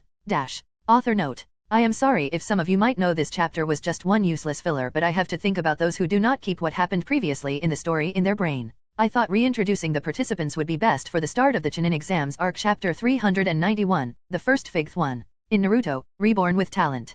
Hayate approached the finalists and coughed. The first match will be between Hyuga Hinata and Kurama Yakumo. The two participants, please prepare yourself for the fight. The others please proceed to the waiting area. The arena cleared out except for Hayato, Hinata, and Yakumo, and REI raised his eyebrows at this matchup. I see what is going on here. He deadpanned and his eyes trailed over to Tsunade, who sat on the other end of the arena and was looking straight at him with a smirk. Random matchmaking, my ass. He silently mouthed and her eyes gleamed while her smirk widened and became smugger. Of course, since she did not cheat in the same way as Konan, Pakura, and Ringo, she had to resort to other means. The match started silently. Both Hinata and Yakumo got to their designated spots and Hayate raised his hand in a sign he was about to start it. There was no jeering, no initial pre-fight banter aiming to get an emotional response, just two determined kunoichi prepared to face each other as they measured the other with their eyes. In a way, it was exactly how the start of a fight between two noble clan heiresses should look. REI had no doubt the Hyuga elders would have been frothing from their mouths if Hinata started vulgarly insulting her opponent. Hayate's arm fell down and the fight started as he jumped back.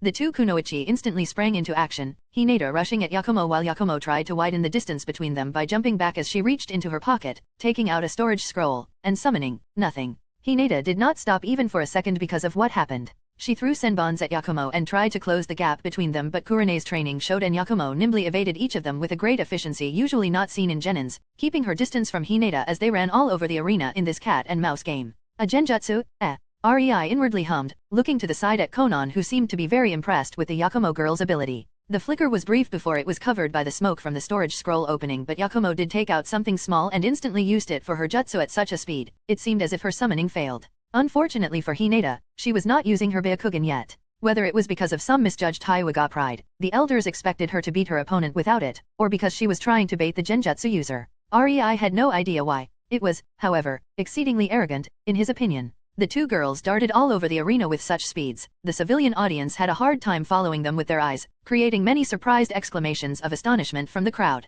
Even the ninja audience was impressed. This was not the speed a genin was supposed to possess. The two girls were obviously cut far above their peers and their combat ability was too good for their ranks. And yet, only the most experienced ninjas noticed Yakumo, the real Yakumo, not the genjutsu clone that Hinata was chasing, sitting on the edge of the arena, hidden behind a tree and furiously doing some finishing touches on the pre-drawn picture of the arena. She has quite developed control over her bloodline. I doubt that Hyuga girl could see through this particular genjutsu even if she was using her Byakugan.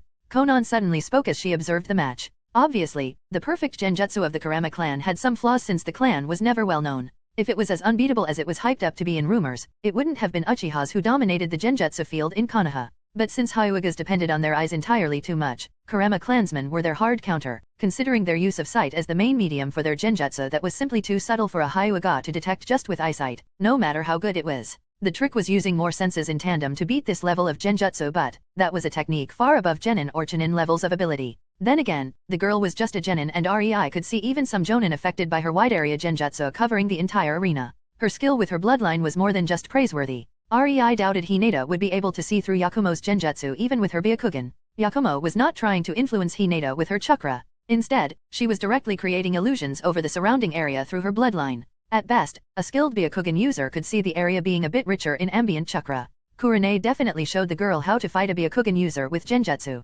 Considering Yakumo's bloodline is genjutsu-based and counters their bloodline, Rei shrugged. It was obvious Yakumo was far too well prepared for facing the best genjutsu detection bloodline in the village. He wondered if Kurane prepared Yakumo for all participants to such a degree in hopes the girl would win. Ha, Konan chuckled, what a blatant show of favoritism. From her tone it was obvious she meant it as praise. A jonin instructor was supposed to train their charges and Yakumo clearly hit jackpot with how willing Kurane was to train her. Well, considering Anko is Kurane's best friend and she thinks of Hinata as her apprentice, Kurane most likely knew Anko would blab about Yakumo's abilities and strengths, maybe even help Hinata develop a way to fight it. Rei added with a wry smile. So this is basically a fight between Anko and Kurane to see who can prepare their protege better. Konan nodded in understanding, finding it amusing. Anko was stronger than Kurane, but Kurane was definitely the better teacher of the two. That would even the odds. She started contemplating if Hinata was not using her bloodline because of some other purpose than plain old arrogance. In the arena, Yakumo was finished with her painting and grinned to herself in relief. She was on edge during these last 5 minutes, always wondering if her pre-drawn genjutsu picture would hold against Hinata, but fortunately, it did despite not being perfect. When Yakumo heard her opponent was to be the Hyuga heiress, she was a bit shaken. Sure, she had a plan against her since she was one of the very few individuals on whom intel could be gained quite easily in Konoha, but Hyugas were always hard opponents for genjutsu users. Fighting Hinata meant that over 80% of her jutsu repertoire became flat-out useless. Taijutsu was also a no-go because while she became a lot more capable in a physical fight since she started training under Kurane, she was still a bit on the friendlier side for a kunoichi. Funnily enough, the more she exercised her body, the more her yin rose, but much to her frustration, this also increased her yin exponentially as it tried to attain the previous balance. Hence, the more she tried to get physically better, the more potent her genjutsu became and her body improved only very slightly. It was driving Yakumo mad. There was no way she would have won against a trained Hyuga in a physical fight unless the Hyuga in question missed both eyes, at least one arm, and one leg. It was sad, but that was the truth and she had to deal with it. That didn't mean she could not send a heated glare at her genjutsu projection Hinata was chasing. Being fit enough to have that kind of speed, a girl could dream. On the other hand, Hinata had that kind of speed. The second she saw that, Yakumo huffed and decided to be extra vindictive with her next move, resulting in her picture being a bit more dangerous. The only effective thing Yakumo had left was her bloodline. She was never so glad she listened to Kurane and experimented to what degree she could pre-draw a picture for it to be still usable in a fight. Knowing she would be fighting in Konoha's arena was a very big help. I'd like to see some burning fit person, she thought, and started channeling her chakra into the picture with the arena up in flames, using her bloodline to weave an intricate and realistic illusion all over the surroundings. The second Yakumo's chakra flared, Hinata's entire body jerked to a halt, her eyes widening as she realized the Yakumo in front of her was not real. Before she could do anything, however, heat engulfed her. Chapter 392, The First Fig 2. In Naruto, Reborn with Talent. Rei watched as roaring flames suddenly engulfed the whole arena, flames that someone with Yakumo's chakra reserves would be never able to use. It frankly reminded him a bit about Madara's Great Fire Annihilation. Sure, the flames were a lot weaker, had a lot less chakra in them, but their volume was astonishing. His mind started going a mile a minute, thinking about how this ability could be used to its best potential. Holy shit. He dryly stated after a while, the flames still going wild in the arena, stunning the audience into horrified silence. The Kurama girl is basically using the first principle of the creation of all things. She is instinctively turning spiritual energy and giving it a form. Yin created a form and Yang gave life to said form. That was the creation of all things in a nutshell. It was obviously much more complicated than that, but this was simply ridiculous. Nobody knew what exactly made the Kurama clan's bloodline so special. Now, Rei discovered the truth and even he was flabbergasted. No wonder their genjutsu is rumored to be unbreakable. Konan wryly smiled. Most ninjas never even started yin and yang manipulation. even though skilled by the standards of the elemental nations in these two things, barely scratched the surface. Beating something one did not even start to understand was improbable. It would most likely take a Mangekyo Sharinon to break out of it if one has no idea about yin manipulation. Konan continued. Yakumo definitely gained her attention. The things she could accomplish if she gained an understanding of how her ability worked. Hearing Konan, Rei chuckled, calmly looking into the arena with an amused glint in his eyes as he spotted something interesting. That or. He trailed off and Konan's eyes slightly widened as the arena exploded in a blue vortex of spinning tornado-like chakra. The chakra whirled around in a massive imitation of the Hyuga Kaiden technique, except, it was not concentrated in a small area around the user who instead, a massive whirlwind was sent outwards without much control. The reason why Rei was amused was that he noticed a certain thing in the technique. Gravity manipulation. The 13-years-old Hinata Hyuga did not have enough chakra to create a vortex spanning the entire arena, so the reason why this was happening should naturally be something else than her ability. And when Rei looked closer, he could see a hint of blue in Hinata's Byakugan while some subconscious gravity manipulation was imbued in the technique. Really interesting. I wonder if this is the result of Tsunade's special training regime she was giving the girl through Anko. Rei mumbled to himself with amusement lacing his voice. The one person with the most knowledge in evolving bloodlines was Tsunade, and considering who was the teacher of Hinata's teacher, the culprit for this situation was obvious. I really envy her. Konan suddenly spoke as she watched the heavy chakra-powered winds whirl in the arena, causing the audience to hold tightly to their seats because of how windy it was all around. Rei looked at Konan, who gave him a small awkward smile. I just thought about what we were doing at her age. 13 and already creating a spectacle like this? The girl is gonna be famous. You of all people are going to complain about the power of a bloodline. Rei dryly deadpanned. Hush you? Konan giggled, just because my bloodline is strong doesn't mean I can't envy others.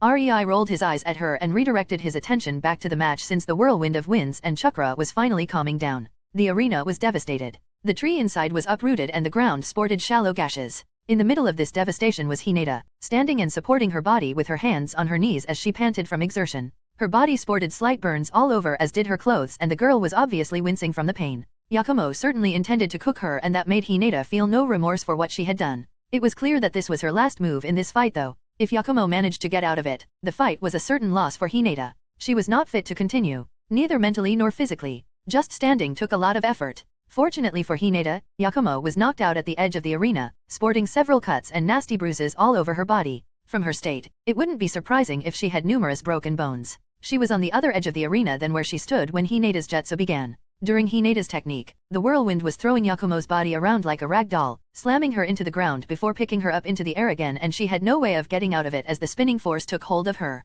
Yakumo was clearly out for the count, not only for this match but also for her ninja duties. She was due for at least a month in hospital. Seeing the fight was over, Hayate appeared in the arena again, alongside medic ninjas who promptly took both Yakumo and Hinata with them on the stretchers. The winner of the first round is Hinata Hyuga, Hayate announced, his tone still a bit dazed from the spectacle he just saw from a genin. Only then did the crowd realize the match was already over. Hinata's technique literally took their breath away and dazed them into their seats. Both ninjas and civilians were astonished by what they just witnessed. Civilians were easy to impress. Contrary to popular belief, ninjas did not go around showing off their moves. Civilians were really ignorant of what power ninjas really wielded. They had a rough idea, but, honestly, that didn't mean much. Seeing firsthand the entire arena being devastated by one technique from genin, naturally, they were speechless. Even daimyos, who had the best idea about ninjas' prowess, couldn't help but feel shaken by the spectacle. Ninjas, on the other hand, couldn't believe a 13-year-old girl managed to produce such a technique when most jonins would struggle with chakra requirements of that.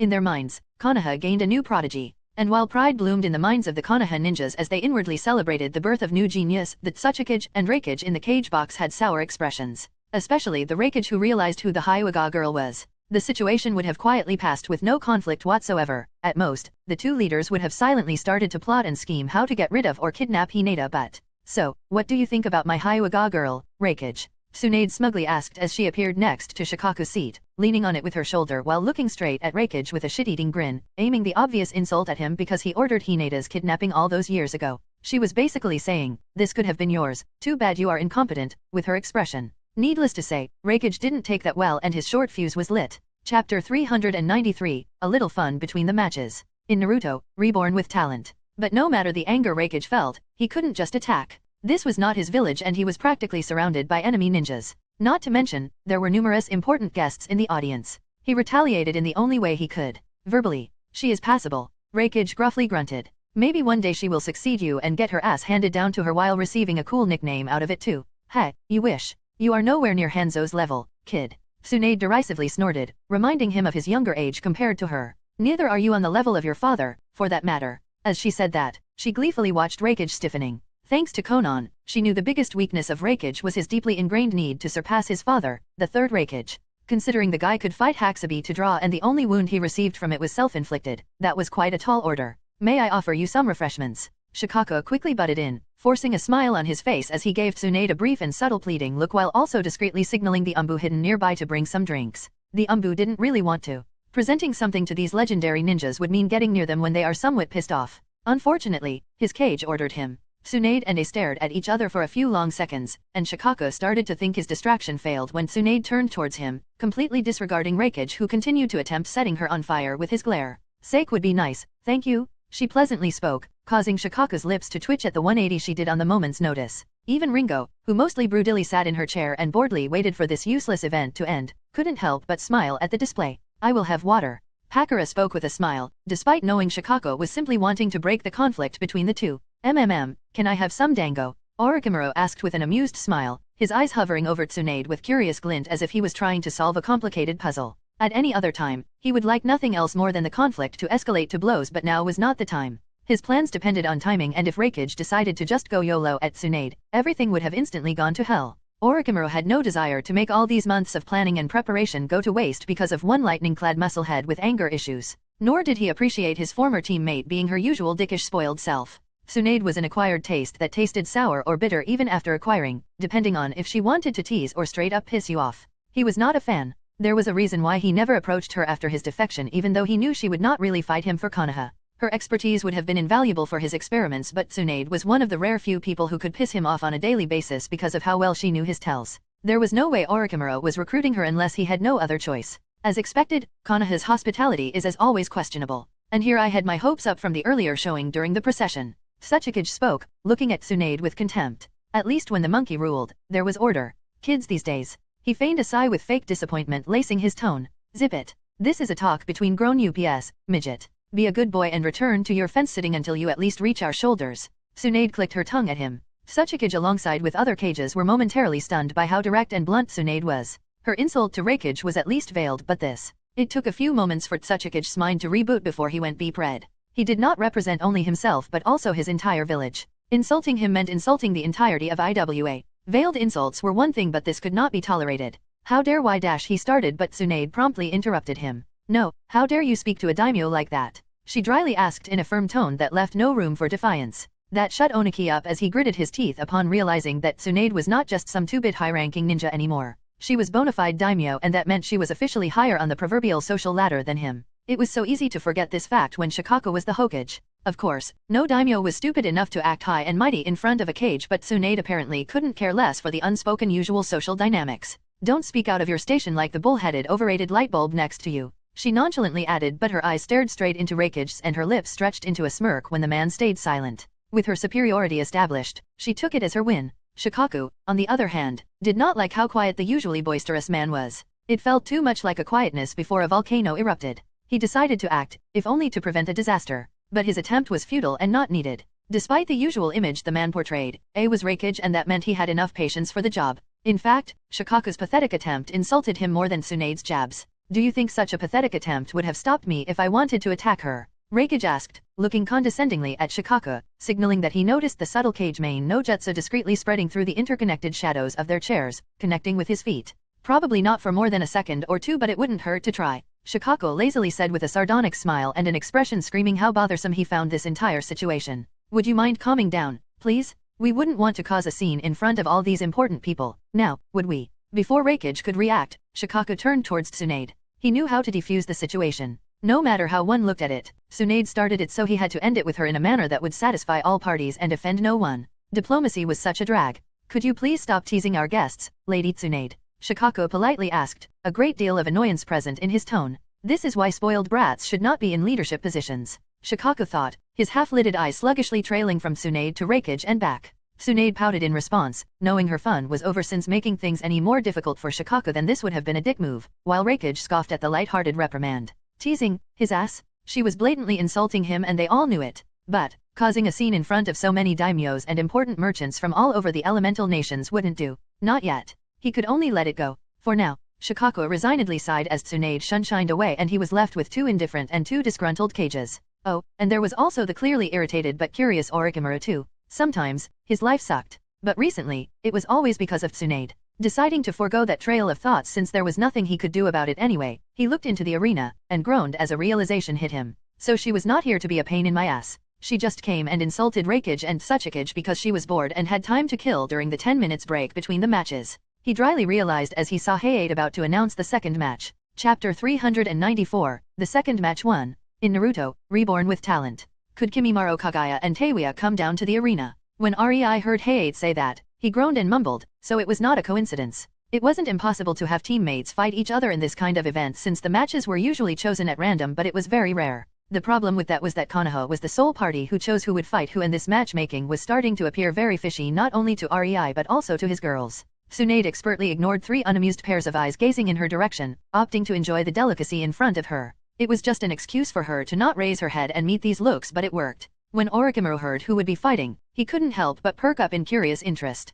He definitely had a bone to pick with Teiuya for deserting, but when he found out that she was included as a genin from Uzushio, he couldn't help but find it funny. That feeling left him the second he attacked the Uzushio team in the Forest of Death. He briefly scowled remembering that encounter. It should have gone entirely his way, but the Uzushio brats were strong and he wondered how Teiuya became so strong in such a short while. But Teiuya didn't seem like her usual self-assured mocking self right now. Considering that the Kagaya kid was in a team with her, that could mean only one thing. She was not sure of her victory. Interesting. Orochimaru subtly licked his lips. After all, he was very interested in a survivor from the Kagaya clan, and in the fight against him, Kimimaro did not do much. His prowess was mystery and Orochimaru did not like mysteries. If nothing else, Teiuya could prove as a tool to test the boy's skill before Orochimaru deals with her in the invasion. The last time the girl was lucky to have teammates around her, but no matter her improved prowess, Orochimaru was certain he could take her on in 1 versus 1. After all, strength was not everything in the ninja world. Hayate started the match off and jumped back, but unlike the previous one, the two combatants didn't instantly jump at each other. Kimimaro and Teiuya stared at each other in the arena, Kimimaro stoic while Teiuya was visibly in a bad mood from this matchup. As part of the same team, they sparred with each other on a regular basis, so they knew how the other fought, and needless to say, Kimimaro was not Teiuya's favorite opponent. Oi, Bone Riyad. I am gonna wipe that indifferent mug of yours out of your face. Teiuya scowled as she saw Kimimiro's perpetually unbothered expression. Most of it was because Kimimiro's uninterested facade was pissing her off though. Surprisingly, they were honestly quite evenly matched most of the time. That's also why Rei suspected foul play with this matchmaking. So many match UPS would have been a total curb stomp for one of the participants, yet, 2 matches already were quite evenly matched. Coincidence? He thought not. You are welcome to try. Kimimaro indifferently spoke, not rising up to her insult. He was focusing too much on shifting his bones to create a layer of chakra-reinforced bone armor under his skin. Honestly, they fought so many times already, he wondered when Teiuya realized the trick in beating him in the most efficient way was to strike fast and not give him time to create this armor layer. Teiuya, on the other hand, thought that he had his armor up since they entered the arena, so she didn't bother stopping the initial banter. The slitted yellow eyes of a certain pale shithead boring a hole into the back of her head were creeping the funk out of her. She needed to center herself, and insulting Kimimaro seemed like a good way to calm herself down. She would naturally prefer sending a shockwave at the pale pervert, but he was currently in the cage box and pissing off Lady Pakura and Lady Ringo was suicide. She could only grumble under her nose about lucky pale shitheads before focusing on Kimimaro again. She knew this fight would be an extreme pain in her ass. Not only will she have to hold back to a degree, but Kimimaro was not the easiest opponent to counter with her abilities. Fine, let's do this. As that thought passed through her head, Teiuya swiftly raised her flute towards her mouth. She knew Kimimaro could and would wait for hours on end for her to do the first move, if only to get the initial advantage since he was a close-quarters combatant. Worse yet, the bastard's bone armor took almost no chakra to maintain because it was concentrated in his body, hence, the chakra was not really leaving it so he could preserve it. As much as she hated to give the advantage of reaction to him, she had no other choice. She once tried to wait him out and it ended in them staring at each other for 4 hours before she cracked and furiously attacked, screaming bloody murder and various colorful insults at him. 4 hours of her life were totally wasted by that bastard. The second Teiuya started to move her hands, Kimimaro also shot forward in a burst of speed, disappearing from his spot in the eyes of most of the audience and appearing in front of Teiuya, his arm ready to strike as a sharp, sword-like bone was pushed out of his palm. Teiuya was very experienced fighting Kimimaro, so she expected this and prepared her first attack accordingly. She did not panic from him being so close. She just blew into her flute, sending a melody into the surroundings while watching with the corner of her eyes as Kimimiro's bone sword neared her neck. Kimimaro pushed himself to his physical limits, fighting them for just a bit more speed, but he instantly realized he was not fast enough when a shockwave appeared out of nowhere and impacted his stomach, bending him over and sending him flying towards the wall behind him at speed most Chunin had trouble following with their eyes. Taewya noticed that Kimimura's body created a small dent in the wall surrounded by a multitude of spiderweb cracks before the impact of his body to the wall sent the surrounding dusk into the air and denied her visibility. Resisting the urge to click her tongue, Taewya blew into her flute a few more times, sending shockwave after shockwave into the dust cloud, straight at the place where Kimimaro should be embedded into the wall. It was such a brutal display that many ninjas in the audience winced despite not being able to see through the dust cloud. The redhead was clearly ruthless and they wondered if there would be something more than just a bloody smear left from the Kagaya boy. After 20 shockwaves, Taewya finally stopped her onslaught and jumped back a few times to widen the distance between her and the place where Kimimaro landed. She also didn't go far enough to reach the wall behind her to leave herself some place for maneuverability if it was needed. The dust started to clear out and the audience waited with bated breaths, wanting to see Kimimuro's state when. Chapter 395, The Second Match 2, in Naruto, Reborn with Talent. The dust started to clear out and the audience waited with bated breaths, wanting to see Kimimuro's state when. Kimimaro burst from the dust cloud in a powerful leap, instantly dispersing it due to his speed as he flew straight at Taewya like a bullet. Taewya was forced to throw herself to the side in order to avoid him. She barrel rolled on the ground before using the momentum of her body to spring back to her feet, inwardly prepared to fend Kimimaro off once again. As she predicted, Kimimaro landed in a crouch on the side of the wall and used his chakra like a spring, propelling himself into another powerful leap as he aimed the trajectory of his jump to lead him towards Taewya. She was a long-range fighter while he was a close-quarters combatant. It was only natural he had to be aggressive in this exchange if he wanted to win. This time, however, he did not have the advantage of surprise, and Taewya was prepared for him. The second he heard the flute melody, he knew he was too slow even before the shockwave hit him. Taewya watched as Kimimaro twisted midair, kicking straight at her shockwave, in a way absorbing it with his kick. Friggin' bone armor. Taewya inwardly groaned. Any normal person would have their muscles shredded by such a shockwave but not Kimimaro. He just had to have an ability that could completely counter her jutsu. Kimimaro finished kicking the shockwave, which completely stopped his momentum and made him fall back onto the ground. He wasn't given enough time to start rushing at Taewya again. Instead, he had to spin and punch forward, intercepting another shockwave sent at him by Taewya. Taewya started to create an onslaught of shockwaves with her flute, sending them at Kimimaro from all around him, forcing him to spin and twist, sometimes intercepting them, other times weaving in between them, but he was avoiding almost all of the damage, which was definitely pissing Taewya off. The shockwaves were pretty much invisible and Kimimaro had to depend on his chakra sensing to locate the direction from which Taewya would attack. To the audience it seemed as if he was fighting some invisible foe and some civilians looked at him funny as they thought he simply went mad. The ninjas suspected genjutsu for the most part, mostly because of Taewia's weapon of choice. Only very few noticed a hint of what she was doing. Orochimaru, on the other hand, couldn't help but frown as he witnessed the technique to make shockwaves with chakra in the sound waves. This was the reason why he so quickly retreated when he tried to attack Taewia's team. The jutsu was very interesting but he had a hard time coming up with a way to replicate it. Hence, the frown. Poor guy, there was no way he would realize he first had to learn sound-based genjutsu and then alter it into ninjutsu. After all, most ninjas believed that genjutsu and ninjutsu were not mixable. It didn't help that he was successfully misdirected into thinking Taewya needed her flute for her jutsu. Down in the arena, Kimimaro had had enough of this irritating workout but he had a hard time finding a way out without showing more of his abilities than he was allowed. He knew causing this level of shockwaves was effortless for Taewya and she could continue for hours on end. During their spars in the village on the other side, she usually leveled a small forest from the collateral damage of all her shockwaves. These shockwaves had the power to barely crack the ground, there was no way they could affect his body through his bone armor. Taewya clearly knew that Tuen was only trying to annoy him. She knew full well that he hated moving around more than necessary during fights, yet, here she was forcing him to dance with her attacks in order to not give away an indication of just how durable his body is. This continued for a few minutes, Taewya trying to lock Kimimaro into defense while Kimimaro tried to find a way out of his predicament. The audience absolutely loved this fight. They were not loud, instead, their attention was fully grabbed as they watched the red-headed girl playing her flute and the white-haired boy trying to defend from some kind of invisible foe. The only clue that Kimimaro did not, in fact, go mad, was how the ground underneath him cracked whenever he clashed with whatever was attacking him. One would think the spectators would get quickly tired of this display but, on the contrary, they watched with bated breaths to see who would fall first. Will the girl make a mistake and let the boy out of this deadlock or will the boy run out of his stamina first? They couldn't wait to see. They had no idea the two combatants in the arena could go at it in this manner for hours. Kimimaro finally decided to bend the rules a bit in his favor. He let one shockwave slip his attention, causing it to harmlessly glance his shoulder, using it to break Taewia's pace. She had it all calculated to a genial degree, every attack covering for another and they all weaving together in one massive symphony, as she liked to call it. But Kimimaro fought her enough to discover a small flaw in her ingenious technique. Now that one of these coordinated attacks was disregarded, it was ever so easy to just weave through the remaining ones since their tempo was out of sync with Kimimoro's movements. Kimimaro knew quite a few of those powerful ninjas watching this fight would notice his body withstanding the shockwave with no trouble at all, but he didn't care anymore. Taewia's shockwaves did not feel like a massage to him. Every hit felt like being violently shoved, and while it was harmless to him, it felt extremely irritating. It was as if he was being bullied without the ability to hit back, and the thought made Kimimaro grit his teeth in frustration. Taewia was clearly using his emotions against him because she knew exactly how he felt about being in this kind of situation.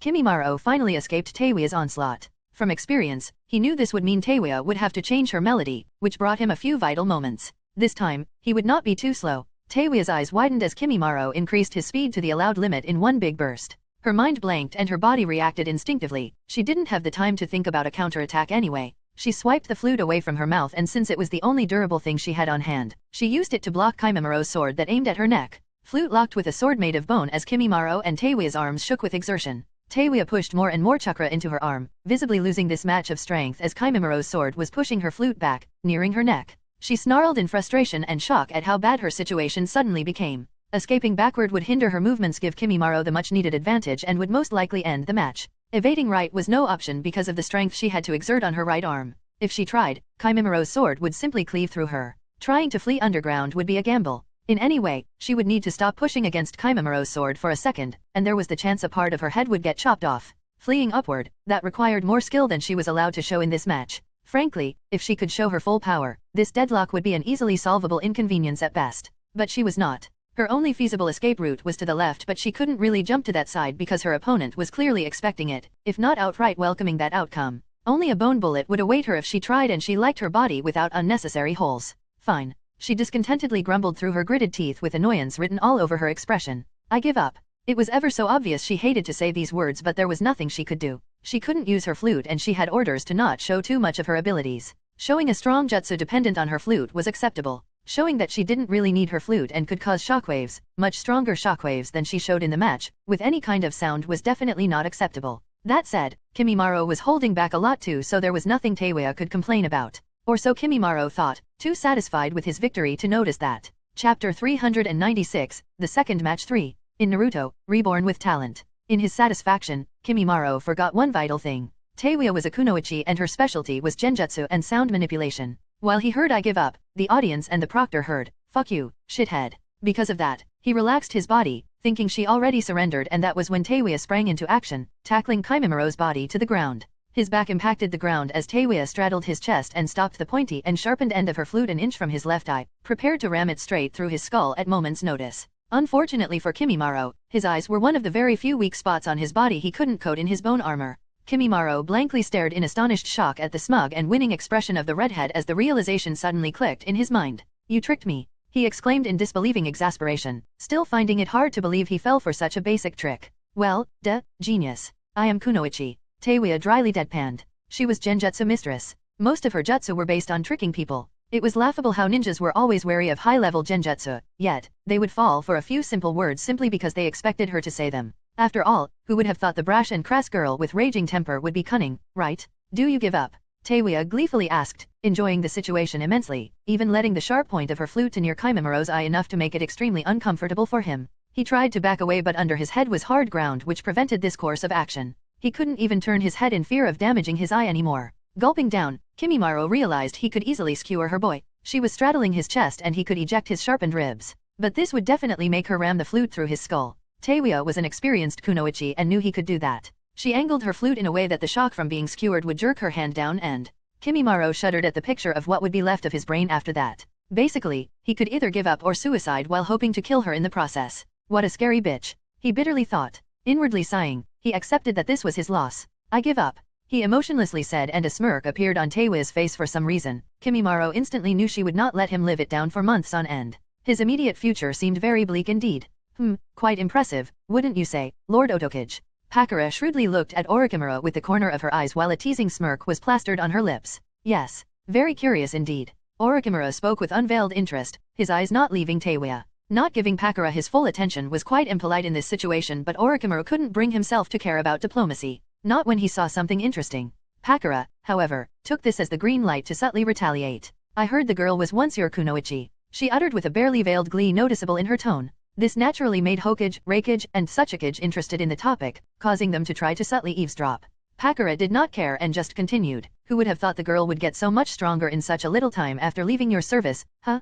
Quite the coincidence, don't you think? Hearing her, Orochimaru frowned. He wanted to scowl, glare, and most definitely wittily threaten the impudent woman, but he could not allow his emotions to slip. Not in front of the other cages. That's why he had to be satisfied with a small frown. He wasn't about to answer Pakura's question though. He only wordlessly stared at her, barely concealing his hostility in his unamused deadpan look while trying to play the part of the victim in this verbal ping-pong. Of course, this role suited him well for the moment. He didn't believe he would be able to keep himself from verbally lashing out if he opened his mouth now. No matter how calm he tried to stay, the proof that he didn't handle Taewia's training well was right in front of him. What really made him mad, though, was the fact he did not see her potential. He wrote her off far too quickly and thought he knew everything there was to know about her abilities. Being proven wrong stung his ego as hell. When Pakura realized Orochimaru was not going to answer, she clicked her tongue. Cheh, you are no fun. It made her disappointed that the big bad snake kept his calm. She could understand why Tsunade came to cause trouble during the last break between the matches. These breaks were boring as heck. The problem was, neither of the 5 cages was in the mood for small talk. The tension between them was palpable even if they pretended it didn't exist and acted as if nothing was wrong. Only a total moron would not notice the discontent, though. Unfortunately, Ringo was seated on the other side of the cage box, so that was also not the solution to Pakura's boredom. Fortunately, Shikaku unknowingly came to her rescue. I thought the girl is Genin from Uzushio. Do you say she worked for Orochimaru in the past? Isn't Uzushio concerned about betrayal? He curiously asked. His voice betrayed nothing of his intentions. Neither was there accusation nor disapproval. Just pure curiosity. Oh, no, from what I know, Uzushio is fine with her past. They are fully certain her past loyalties are the thing of the past. Pakura exclaimed, too happy to explain while ignoring Orochimaru's stormy and disgruntled look. He even had to incline his head downward to hide it under his hat. Pakura revealed a slight smile at that and continued, honestly, Suna has some trade agreements with Uzushio, so that's how I know about the girl. She was apparently a diamond in the rough. Only an utterly brainless idiot would waste her potential. She dismissively waved her hand left and right in front of her. Ringo snorted at Pakura's sunny disposition as she uttered those words. The look of anger flashing through Orochimaru's eyes was simply far too amusing to ignore. Reikage and Tsuchikage also seemed entertained even though they tried to hide it and pretended they heard nothing. They definitely would not be joining the conversation. The red-headed girl was strong, but considering that her combat style depended on her flute, in their minds she was not as big of a threat as Kazekage was making her out to be. Nor was she as impressive. They comforted themselves with the thought that they had someone more talented at home, and that was the end of that matter for them. Unfortunately for Pakura and Shikaku, their chat about Taewia came to an abrupt end when Hayate announced the end of the break and started to announce the next match. The third match will be between Chapter 397, in Naruto, Reborn with Talent. Why do I have to do this? Anko petulantly mumbled to herself while pulling out a knife from the neck of her recent victim, some no-name Otagaku or ninja who was unluckily patrolling the area around their hidden camp. I just demanded to see my cute underlings fighting. Why did Lady Tsunade have to pull her old scary hag persona and shout at me until I agreed to do this? She childishly pouted. Never took you for the self-pitying type. Kakashi quietly said with a fake cheer in his tone as he landed on the tree branch next to hers. Wouldn't you get the full experience once you're shadow clone in the arena, poofs? I have no idea, why are you so melodramatic? Is it already that time of the month? Fuck you, hey take. Anko hissed, mindful of keeping her tone low as her cheeks slightly reddened. Her unamused look, however, told Kakashi enough. He knew he was in deep shit once they returned from this mission. But I wouldn't be against. Kakashi victoriously smiled at her. Since they were sneaking towards the enemy camp, Anko couldn't beat him up or scream at him. He had to milk the situation for all it was worth, consequences be damned. No, he at least had enough presence of mind to jump away from her, not waiting for her reply. Taunting Anko was already ridiculously dangerous for his continued good health. There was no need to overdo it. Anko watched with her narrowed eyes Kakashi's retreating back, before she smirked. The bastard was indeed deserving of his rank. He had balls of steel. Even after so many beatings from her, he was still not cowed and from time to time showed it. Well, I guess working with him wouldn't be interesting otherwise, she thought and suppressed her urge to shake her head. I'll ignore it for now. Her group still had to destroy 2 hidden camps to finish off all of her assigned 7. She wondered how would Orochimaru's expression look when he realized there would be no reinforcements coming from outside of Konoha. The only thing he can depend on once Lady Tsunade's and Shikaku's plan succeeds will be the Oto ninjas who sneaked inside of Konoha in the guise of civilians, but there was a plan for that too. Sometimes Anko wondered if the real snake of the Sunin team was not Lady Tsunade. She definitely did not use her cunningness a lot, but when she started, Anko sheepishly smiled, remembering the simple yet efficient battle strategy that was explained to the Umbu units and a few loyal Jonins who participated in this secret Otonin extermination mission. I gotta finish this soon if I want to be back in Konoha for the final clash with Orochimaru. No way in hell I am letting anyone else than me kill him. And with that, she jumped after Kakashi, her eyes gleaming with ruthless determination. That day the forests around Konoha were stained in blood, but their peacefulness remained intact. These trackers and assassins from the Uzashio village are quite the scary bunch. I wonder how Lady Pakura managed to get them to help us with this. Sasori quietly grumbled as he walked next to Shunriko on the helm of a unit of 200 Suna puppeteers who were currently trekking through the mountains. 200 was a small number for an army, but a massive amount of effort, planning, and resources were used in order for them to stay unnoticed. That was only possible because every single of these 200 puppeteers was a Jonin-level ninja. There was also a division of Tessenjutsu users comprised of the best wind users of Suna, numbering 150 in total, coming from a different direction, and 100 best Umbu taking yet another route towards their target. If this goes awry, we will be so fucked. Sasori mentally groaned. They were deep in the enemy territory with numbers not reaching even 500. Direct confrontation was definitely not on the table, but if everything went as planned, their victory was assured. He thought getting to their target unnoticed would be the hard part, but does it even matter? Shunriko smirked. We can barely notice their presence, and even then it is because we know they are here, killing every nearby patrol. They are doing a scarily good job considering the terrain. And here I thought it is Kirigakure that focuses on this kind of thing. It is good they are only escorting our force and helping us stay unnoticed. Letting them fight our battles too much would be a blow to our pride as Suna ninjas. Humph, you just want to try your new remotely controlled puppets. Sasori clicked his tongue at her before inaudibly mumbling, just my luck to be working under this battle maniac and Suna fanatic. It was really pissing him off. A person like this, a person with no sense for art, was the best puppeteer of Suna. But he had to grudgingly admit her abilities and reluctantly give her the due respect. He might not like being number 2, but the bitch was too good with her puppets. He could only bear it for now. He decided to clear his head of unnecessary matters. Just one more mountain and they will completely reach their destination, and their target, the Uegakure, will become visible. But really, what was Tsuchikage thinking, taking a sizable force from his village to aid Orochimaru's invasion of Konoha? He was practically begging to be invaded in return. All 21 Kirigakure swordsmen were gathered in a house in the residential area of Kumigakure. Each of them infiltrated the village in their own way, making a game out of it to see who could get inside faster and with the least fuss. When people saw someone like Zabuza, they would never think he would be great at this, and honestly, most of Kiri's swordsmen were the same, each having his or her own weird quirk that would make them noticeable in the crowd, but it was entirely too easy to forget Kirigakure prided itself on its assassins. Every member of the Kirigakure swordsmen mastered the art of assassination. Infiltrating Kumigakure did prove a bit challenging, but in the end, every one of them pulled it off. Unlike Pakura, Ringo did things her way in her village. While Pakura tried to create an army of ninjas that could work together as one cohesive unit, Ringo still kept the old idea of special units going strong and supported the Kirigakure swordsmen, using a position among them as a reward and recognition for the best of the best from Kirigakure. For each of them, she crafted a special sword. Well, except those who wielded one of the original 7 swords, like Reiga Kurosuke, who fought with the other swordsmen and proved himself the strongest of them despite being a newcomer. Hence, he earned the position of leader. So, will you finally tell us our mission? I doubt we had to get inside of Kumo just to have a dick measuring contest among ourselves. Zabuza asked and looked at Reiga, voicing out the thoughts of every single member of the group. They were not told about their mission beforehand. The ideology of their village might have changed drastically, but Kirigakure still viewed its ninjas as tools. They just stopped recklessly sacrificing them for every small gain since Ringo became the Mizukage. That meant, the Kirigakure swordsmen knew the mission in front of them was completely manageable for their skill level. Ringo never gave them a mission they could not fulfill. But that didn't mean they were informed of details they did not need to know.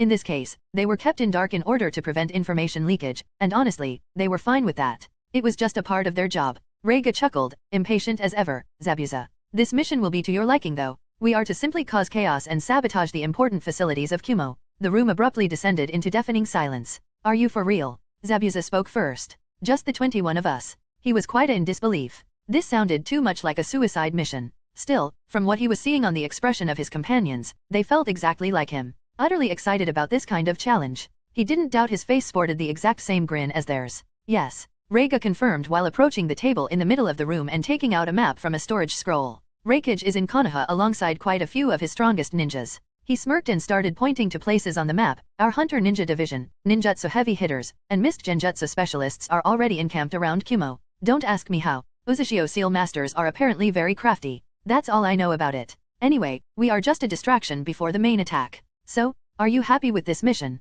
He was obviously speaking to everyone gathered in the room, not just Zabuza, but from their expressions it was self-evident. Heh, bunch of muscleheads. Of course, they are happy. Reiga inwardly snorted. This mission is dangerous, but we wouldn't have it any other way. After all, the Kiri swordsmen loved the thrill of their profession. No one remained sane after reaching their level of power. Chapter 398, the third match 1. In Naruto, Reborn with Talent. The third match will be between Naruto Uzumaki and Hakuyuki, Hayate announced. Naruto was almost bouncing from excitement.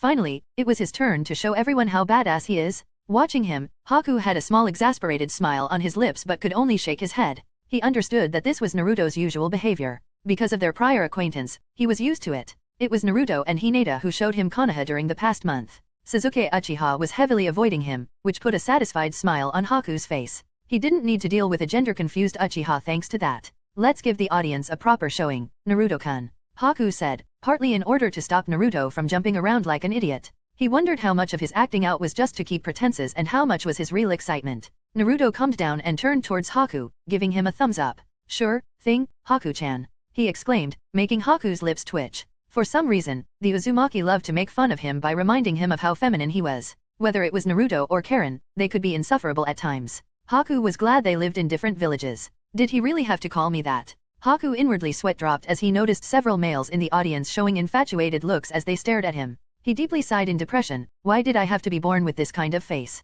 If he didn't know Naruto, he would have suspected this to be a proper emotional attack, but Haku was sure the orange-clad Uzumaki had no idea what he had just done. Ahem, Hey cleared his throat, attracting the attention of the two combatants, causing them to realize they should get ready for the fight. When he was sure they were prepared, he raised his arm. Fight. He dropped his arm and jumped back. The first charge naturally belonged to Naruto, who didn't wait for even a second and rushed at Haku while creating several shadow clones around him. The creation of those clones came with a copious amount of smoke that perfectly covered the surroundings for a few seconds and gave Naruto the chance to do some secret planning of his own. Haku pulled out a few senbons from his long sleeves and took a combat-ready stance. The second the first Naruto clone appeared from the smokescreen, a senbon was sent hurling his way. Before the clone could react, he was stopped in his tracks because the senbon embedded itself into his shoulder, causing him to briefly fly backward from the force of the impact before he popped out of existence. Haku could aim at the forehead, eye, or throat, but he could not be sure which Naruto was a clone and which was the real one. If he hit the real one in those places, just his luck that he was better at lethal moves than restraining ones.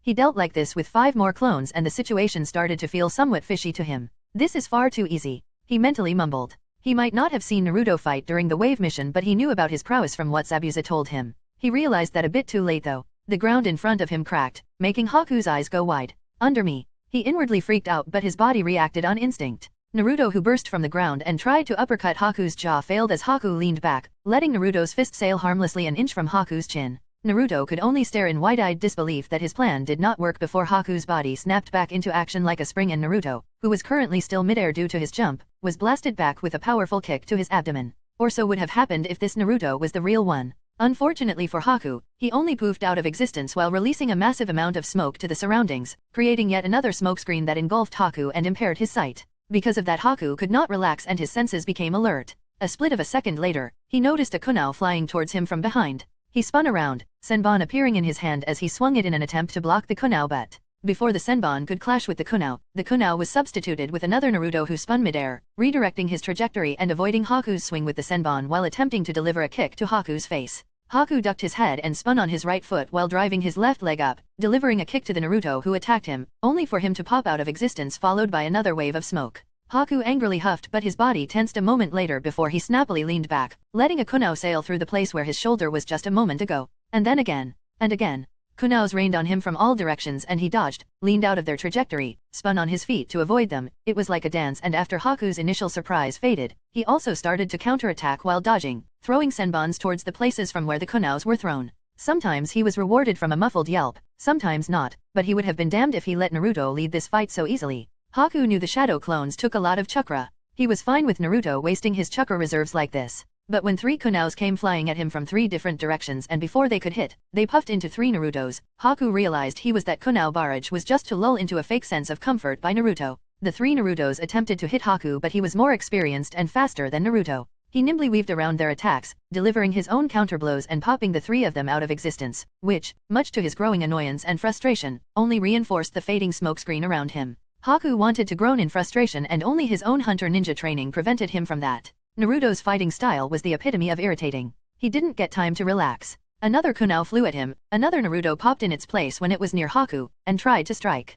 And then again, and again, and again. Sometimes it was only one Naruto, sometimes as many as 5 surrounded him at once and tried to score a blow. Haku had a hard time spinning and countering every one of these attacks. He could not see where they were coming from, and he was given no break whatsoever once the intervals between these attacks started to shorten. In only 2 minutes, and a whole 65 attacks like this, Haku realized Naruto was not getting tired anytime soon, but his stamina was depleting extremely fast and the constant requirement for utmost attention was mentally wearing him down. Haku's eyes slightly widened as he realized that Naruto was making use of his superior chakra and stamina reserves to slowly wear him down. While Haku had the time of his life dodging a kunai parade, Naruto, the real one, was observing from the edge of the arena with his sensing capabilities and creating more clones to substitute the destroyed ones. He knew Haku had the ability to fight jonins. That's why he chose tactics that would enable him to defeat a jonin. Ninjas were still human. They could react only to so many simultaneous attacks, even if these attacks came from weaker foes. They could only go without a break for so long before their mind started slowing down. They had only so much stamina and chakra reserves.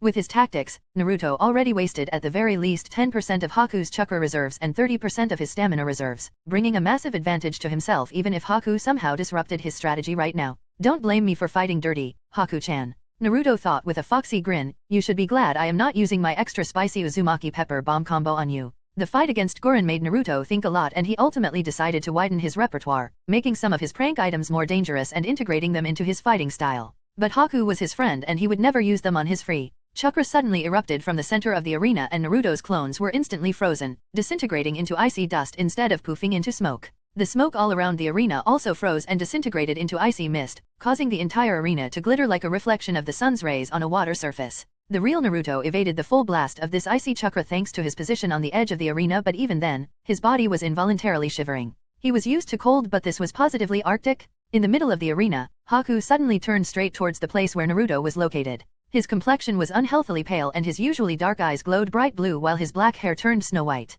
I am sorry, Naruto-kun, but I think you deserve some spanking, Haku sweetly said while his eyebrow was twitching in irritation. He also completely ignored how a part of the male audience swooned at these words. Naruto gulped, watching as the air around Haku's body was misting from the freezing coldness his opponent was emitting. There was only one way to keep fighting and Naruto sank into his mind to attain it. Kurama? Would you mind giving me a hand? He nervously asked. Weren't you boasting you could pass this without me with your eyes closed and hands tied behind your back yesterday? Kurama stated in an exasperated tone, but his eyes showed extreme smugness. He just knew there was no way the small brat could win without him. Since the seal was loosened, he could feel the surroundings and some of the participants were positively monsters compared to Naruto. Hehe. Naruto sheepishly laughed. No, I have no recollection of. Kurama gave him a deadpan look and forced the memory to replay in Naruto's mind. Naruto awkwardly shuffled, no way to rebuke it. In his defense, he might have been a bit drunk because of Anko. Fine. Kurama sighed, your opponent is using senjutsu, so I guess lending you my chakra is only fair anyway. And Naruto was forcefully ejected from his mind as orange chakra started to wrap around him, scaring the shit out of many Konoha citizens. Chapter 399, The Third Match 2. In Naruto, Reborn with Talent. Who would have thought the kid would grasp Snow Sennin mode under Yuriko's tutelage? Konan said in a tone full of praise and slight jealousy that Ringo had someone with such potential in her village. She didn't envy her sister wife too much. She had the original Snow Sennin under her leadership since Yuriko Yukimai was officially a ninja from the village on the other side. But Konan understood that talented individuals were a commodity that one could never have enough of. Yeah, Ringo called all the favors Yuriko owed her from losing various bets over the years. Rei chuckled, you should have seen the face Yuriko showed when Ringo told her that she wanted her to share her best technique. I bet Yuriko instantly regretted ever getting into Ringo's debt. As if. Yuriko would have never shared her way of attaining Sennin mode if she didn't approve of the kid. You know that, and you also know how tough Yuriko's personal requirements are. Not one person in the village on the other side managed to score an apprenticeship under her so far. Konan said with a slightly annoyed tone. She didn't like that one of her SS-rank ninjas didn't find an apprentice even after years of trying. That's why I find Ringo's situation a bit enviable. Frankly, she was even less thrilled that when Yuriko finally found herself an apprentice, it was somebody outside of the village on the other side. It simply rubbed her the wrong way, but fortunately for Haku, Konan would not prevent Yuriko from teaching him just because he didn't belong to her village. Rei stayed silent. He could have rebuked Konan quite easily because it wasn't that there were no people fulfilling or even surpassing Yuriko's initial expectations. The final requirement was simply too restricting. She didn't care about bloodline, but one had to be able to form snow with their chakra. Not many bothered to try, much less spent time practicing such a skill. He could argue that Konan never promoted or tried to encourage people from attempting to clear all Yuriko's expectations, nor did she ever add such skill into the repertoire their ninjas had to learn. She could have done a lot of things to help Yuriko find an appropriate apprentice. But, why would he pour oil into the fire? Rei would rather have an idyllic afternoon of watching kids beating each other up with her than a pointless argument. I understand. You are right, dear. He nodded, sneaking his hand into Konan's, which made her smile and lean on him. While Rei and Konan discussed the revelation of Haku's new ability, the fight in the arena was starting anew. Naruto was clad in a baijuyu cloak with three tails swishing behind him. Kurama did not give him more chakra because Naruto's body was still too young to handle more and he did not have much control yet either. 3 tails were the current Naruto's limit as far as safety went. Haku, on the other hand, was as if clad in a freezing cold chill that spread all around him. The air was glittering from microscopic particles of icy mist floating all around Haku that came to existence from freezing the air itself. Every experienced ninja in the audience had an ugly expression upon seeing it. If the boy could freeze the air around him in this manner while not really focusing, they did not want to see what he could do with proper focus to an enemy that got too close. Naruto, however, didn't care and charged forward. The boiling hot chakra of a Baijuyo clashed with the chillingly freezing energy of the Snow Sennin mode as Naruto's fist collided with Haku's forearm and the entire arena was once again engulfed in smoke. This time, however, it was one created by a clash of very hot and cold air, sending a sizzling hiss throughout the surroundings. The smoke was instantly blown away as Naruto and Haku exchanged another blow. This time it was Haku who attacked and Naruto blocked. They were revealed only for a moment as their clash once again produced a lot of smoke, covering them. With every strike, they produced smoke and continuously blew it away because of the force of their next blow, involuntarily creating a spectacular show as they danced in a flurry of taijutsu moves all over the arena and devastating the surroundings. Ice shards formed and evaporated in seconds. With every step, Haku froze a patch of ground, but with every move, Naruto instantly turned that ice into the water. It didn't take long for the arena to be full of mud, but neither of the boys was affected by it. Haku simply froze it all over again while the heat Naruto's cloak was giving off solidified the mud under his feet almost instantly. The audience watched in stunned silence. Nobody could have expected the Chunin exam finals to be so spectacular. The matches before this one were special in their own ways, but here civilians and ninjas alike saw raw power clashing against raw power. They saw how monstrous a fight between two ninjas could be. The ground cracked with every step of the two combatants. The surroundings froze and heated up constantly, so much so it was obvious any unfortunate civilian bystanders that got too close would be either frozen or evaporated, or both at the same time. Even some Shunins would have a hard time surviving in such a clash. The sounds of fists continuously meeting flesh resounded throughout the arena with the intensity of thunder and force enough to create a wave of air strong enough to generate powerful winds capable of blowing out the ever-generated steam from the drastic temperature changes in the arena. The fight was brutal and Naruto was as always more of a brawler while Haku was nimble and relied more on technique than the power of his fists. Unfortunately for Naruto, Haku's shortcoming of raw power was covered by the Senjutsu chakra augmentation, and unfortunately for Haku, Naruto's over-reliance on tanking enemy blows was compensated by the sturdiness of his Baijuyu chakra cloak. The two boys were at a stalemate, neither capable of delivering the decisive blow. Rei watched the clash and understood why the two boys were unable to prevail over the other.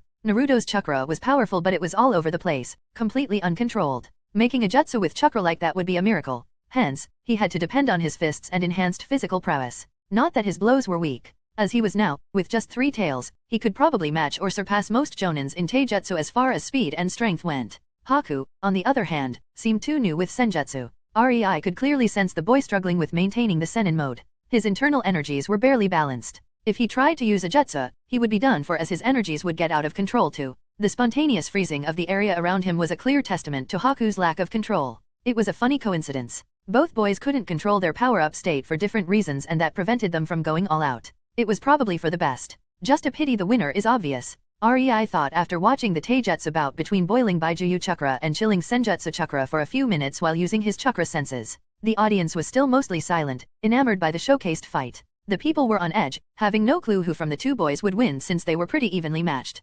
Naruto could not score a proper hit on Haku and Haku could not damage Naruto through his Baijuyu cloak. Around an hour passed like that, and this fight was officially the longest one in these Chunin exams finals so far, yet, it seemed to also be the most interesting one for the audience. For the entirety of its duration, the fight was fast-paced, neither of the combatants slowing down even slightly. In fact, its intensity only increased with time. Alas, it had to come to an end. As Naruto was about to strike Haku, his Baijuyu chakra cloak suddenly completely vanished, leaving him totally open and frozen in shock when Kurama retracted his chakra back into the seal. A second later, Naruto's body was engulfed in excruciating pain, causing his eyes to widen. Haku did not hesitate and delivered a swift blow to Naruto's chin, causing his head to tilt to the side.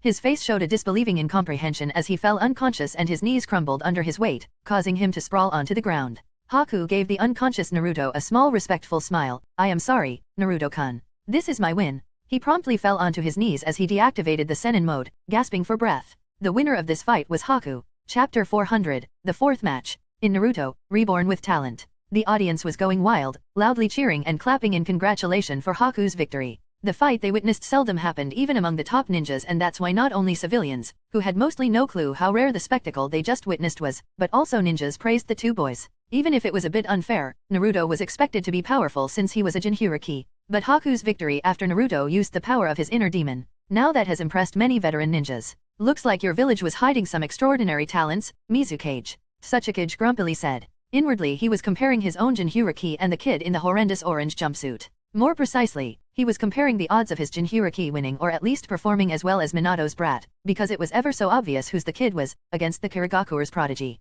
Reaching Senin mode when he is just 15 years old at best, the Ice Kid was a monster in his own league. Obviously, that meant both Sachikage and Reikage were already thinking about what kind of bounty they should write on the kid's head and if it was worth it to send their own hunter ninjas after him. Ringo was completely aware of their thoughts. Haku showed to have the potential to be dangerous and as leaders, it was their duty to assess his threat level and act accordingly. That much was fine as it was natural. She didn't care about the new target on Haku's back. Such was the life of a ninja. The break was relatively peaceful this time and the next match was announced, Hey, calling Shikamaru, Nara and Kojuro to the arena. Shikamaru was his usual slouched self while Kojuro had a look of sheer determination. The contrast between them couldn't have been more obvious. The match started and both combatants were just standing in their spots, looking at each other. Shikamaru decided to gauge his enemy's prowess by fighting defensively while Kojuro did not attack because he remembered Shikamaru's shadow jutsu from his preliminary match. For a swordsman who needed to get into melee range, Shikamaru was a nightmare to fight. Still, for the ninja audience, the situation was obvious and they inwardly praised the swordsman boy.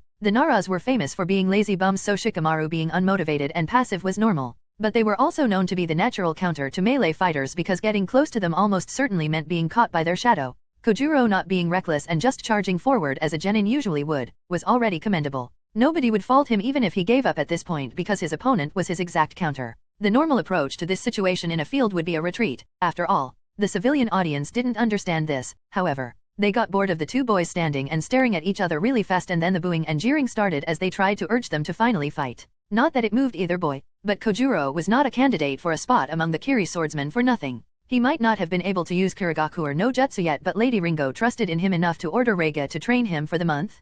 Kojuro could not just give up.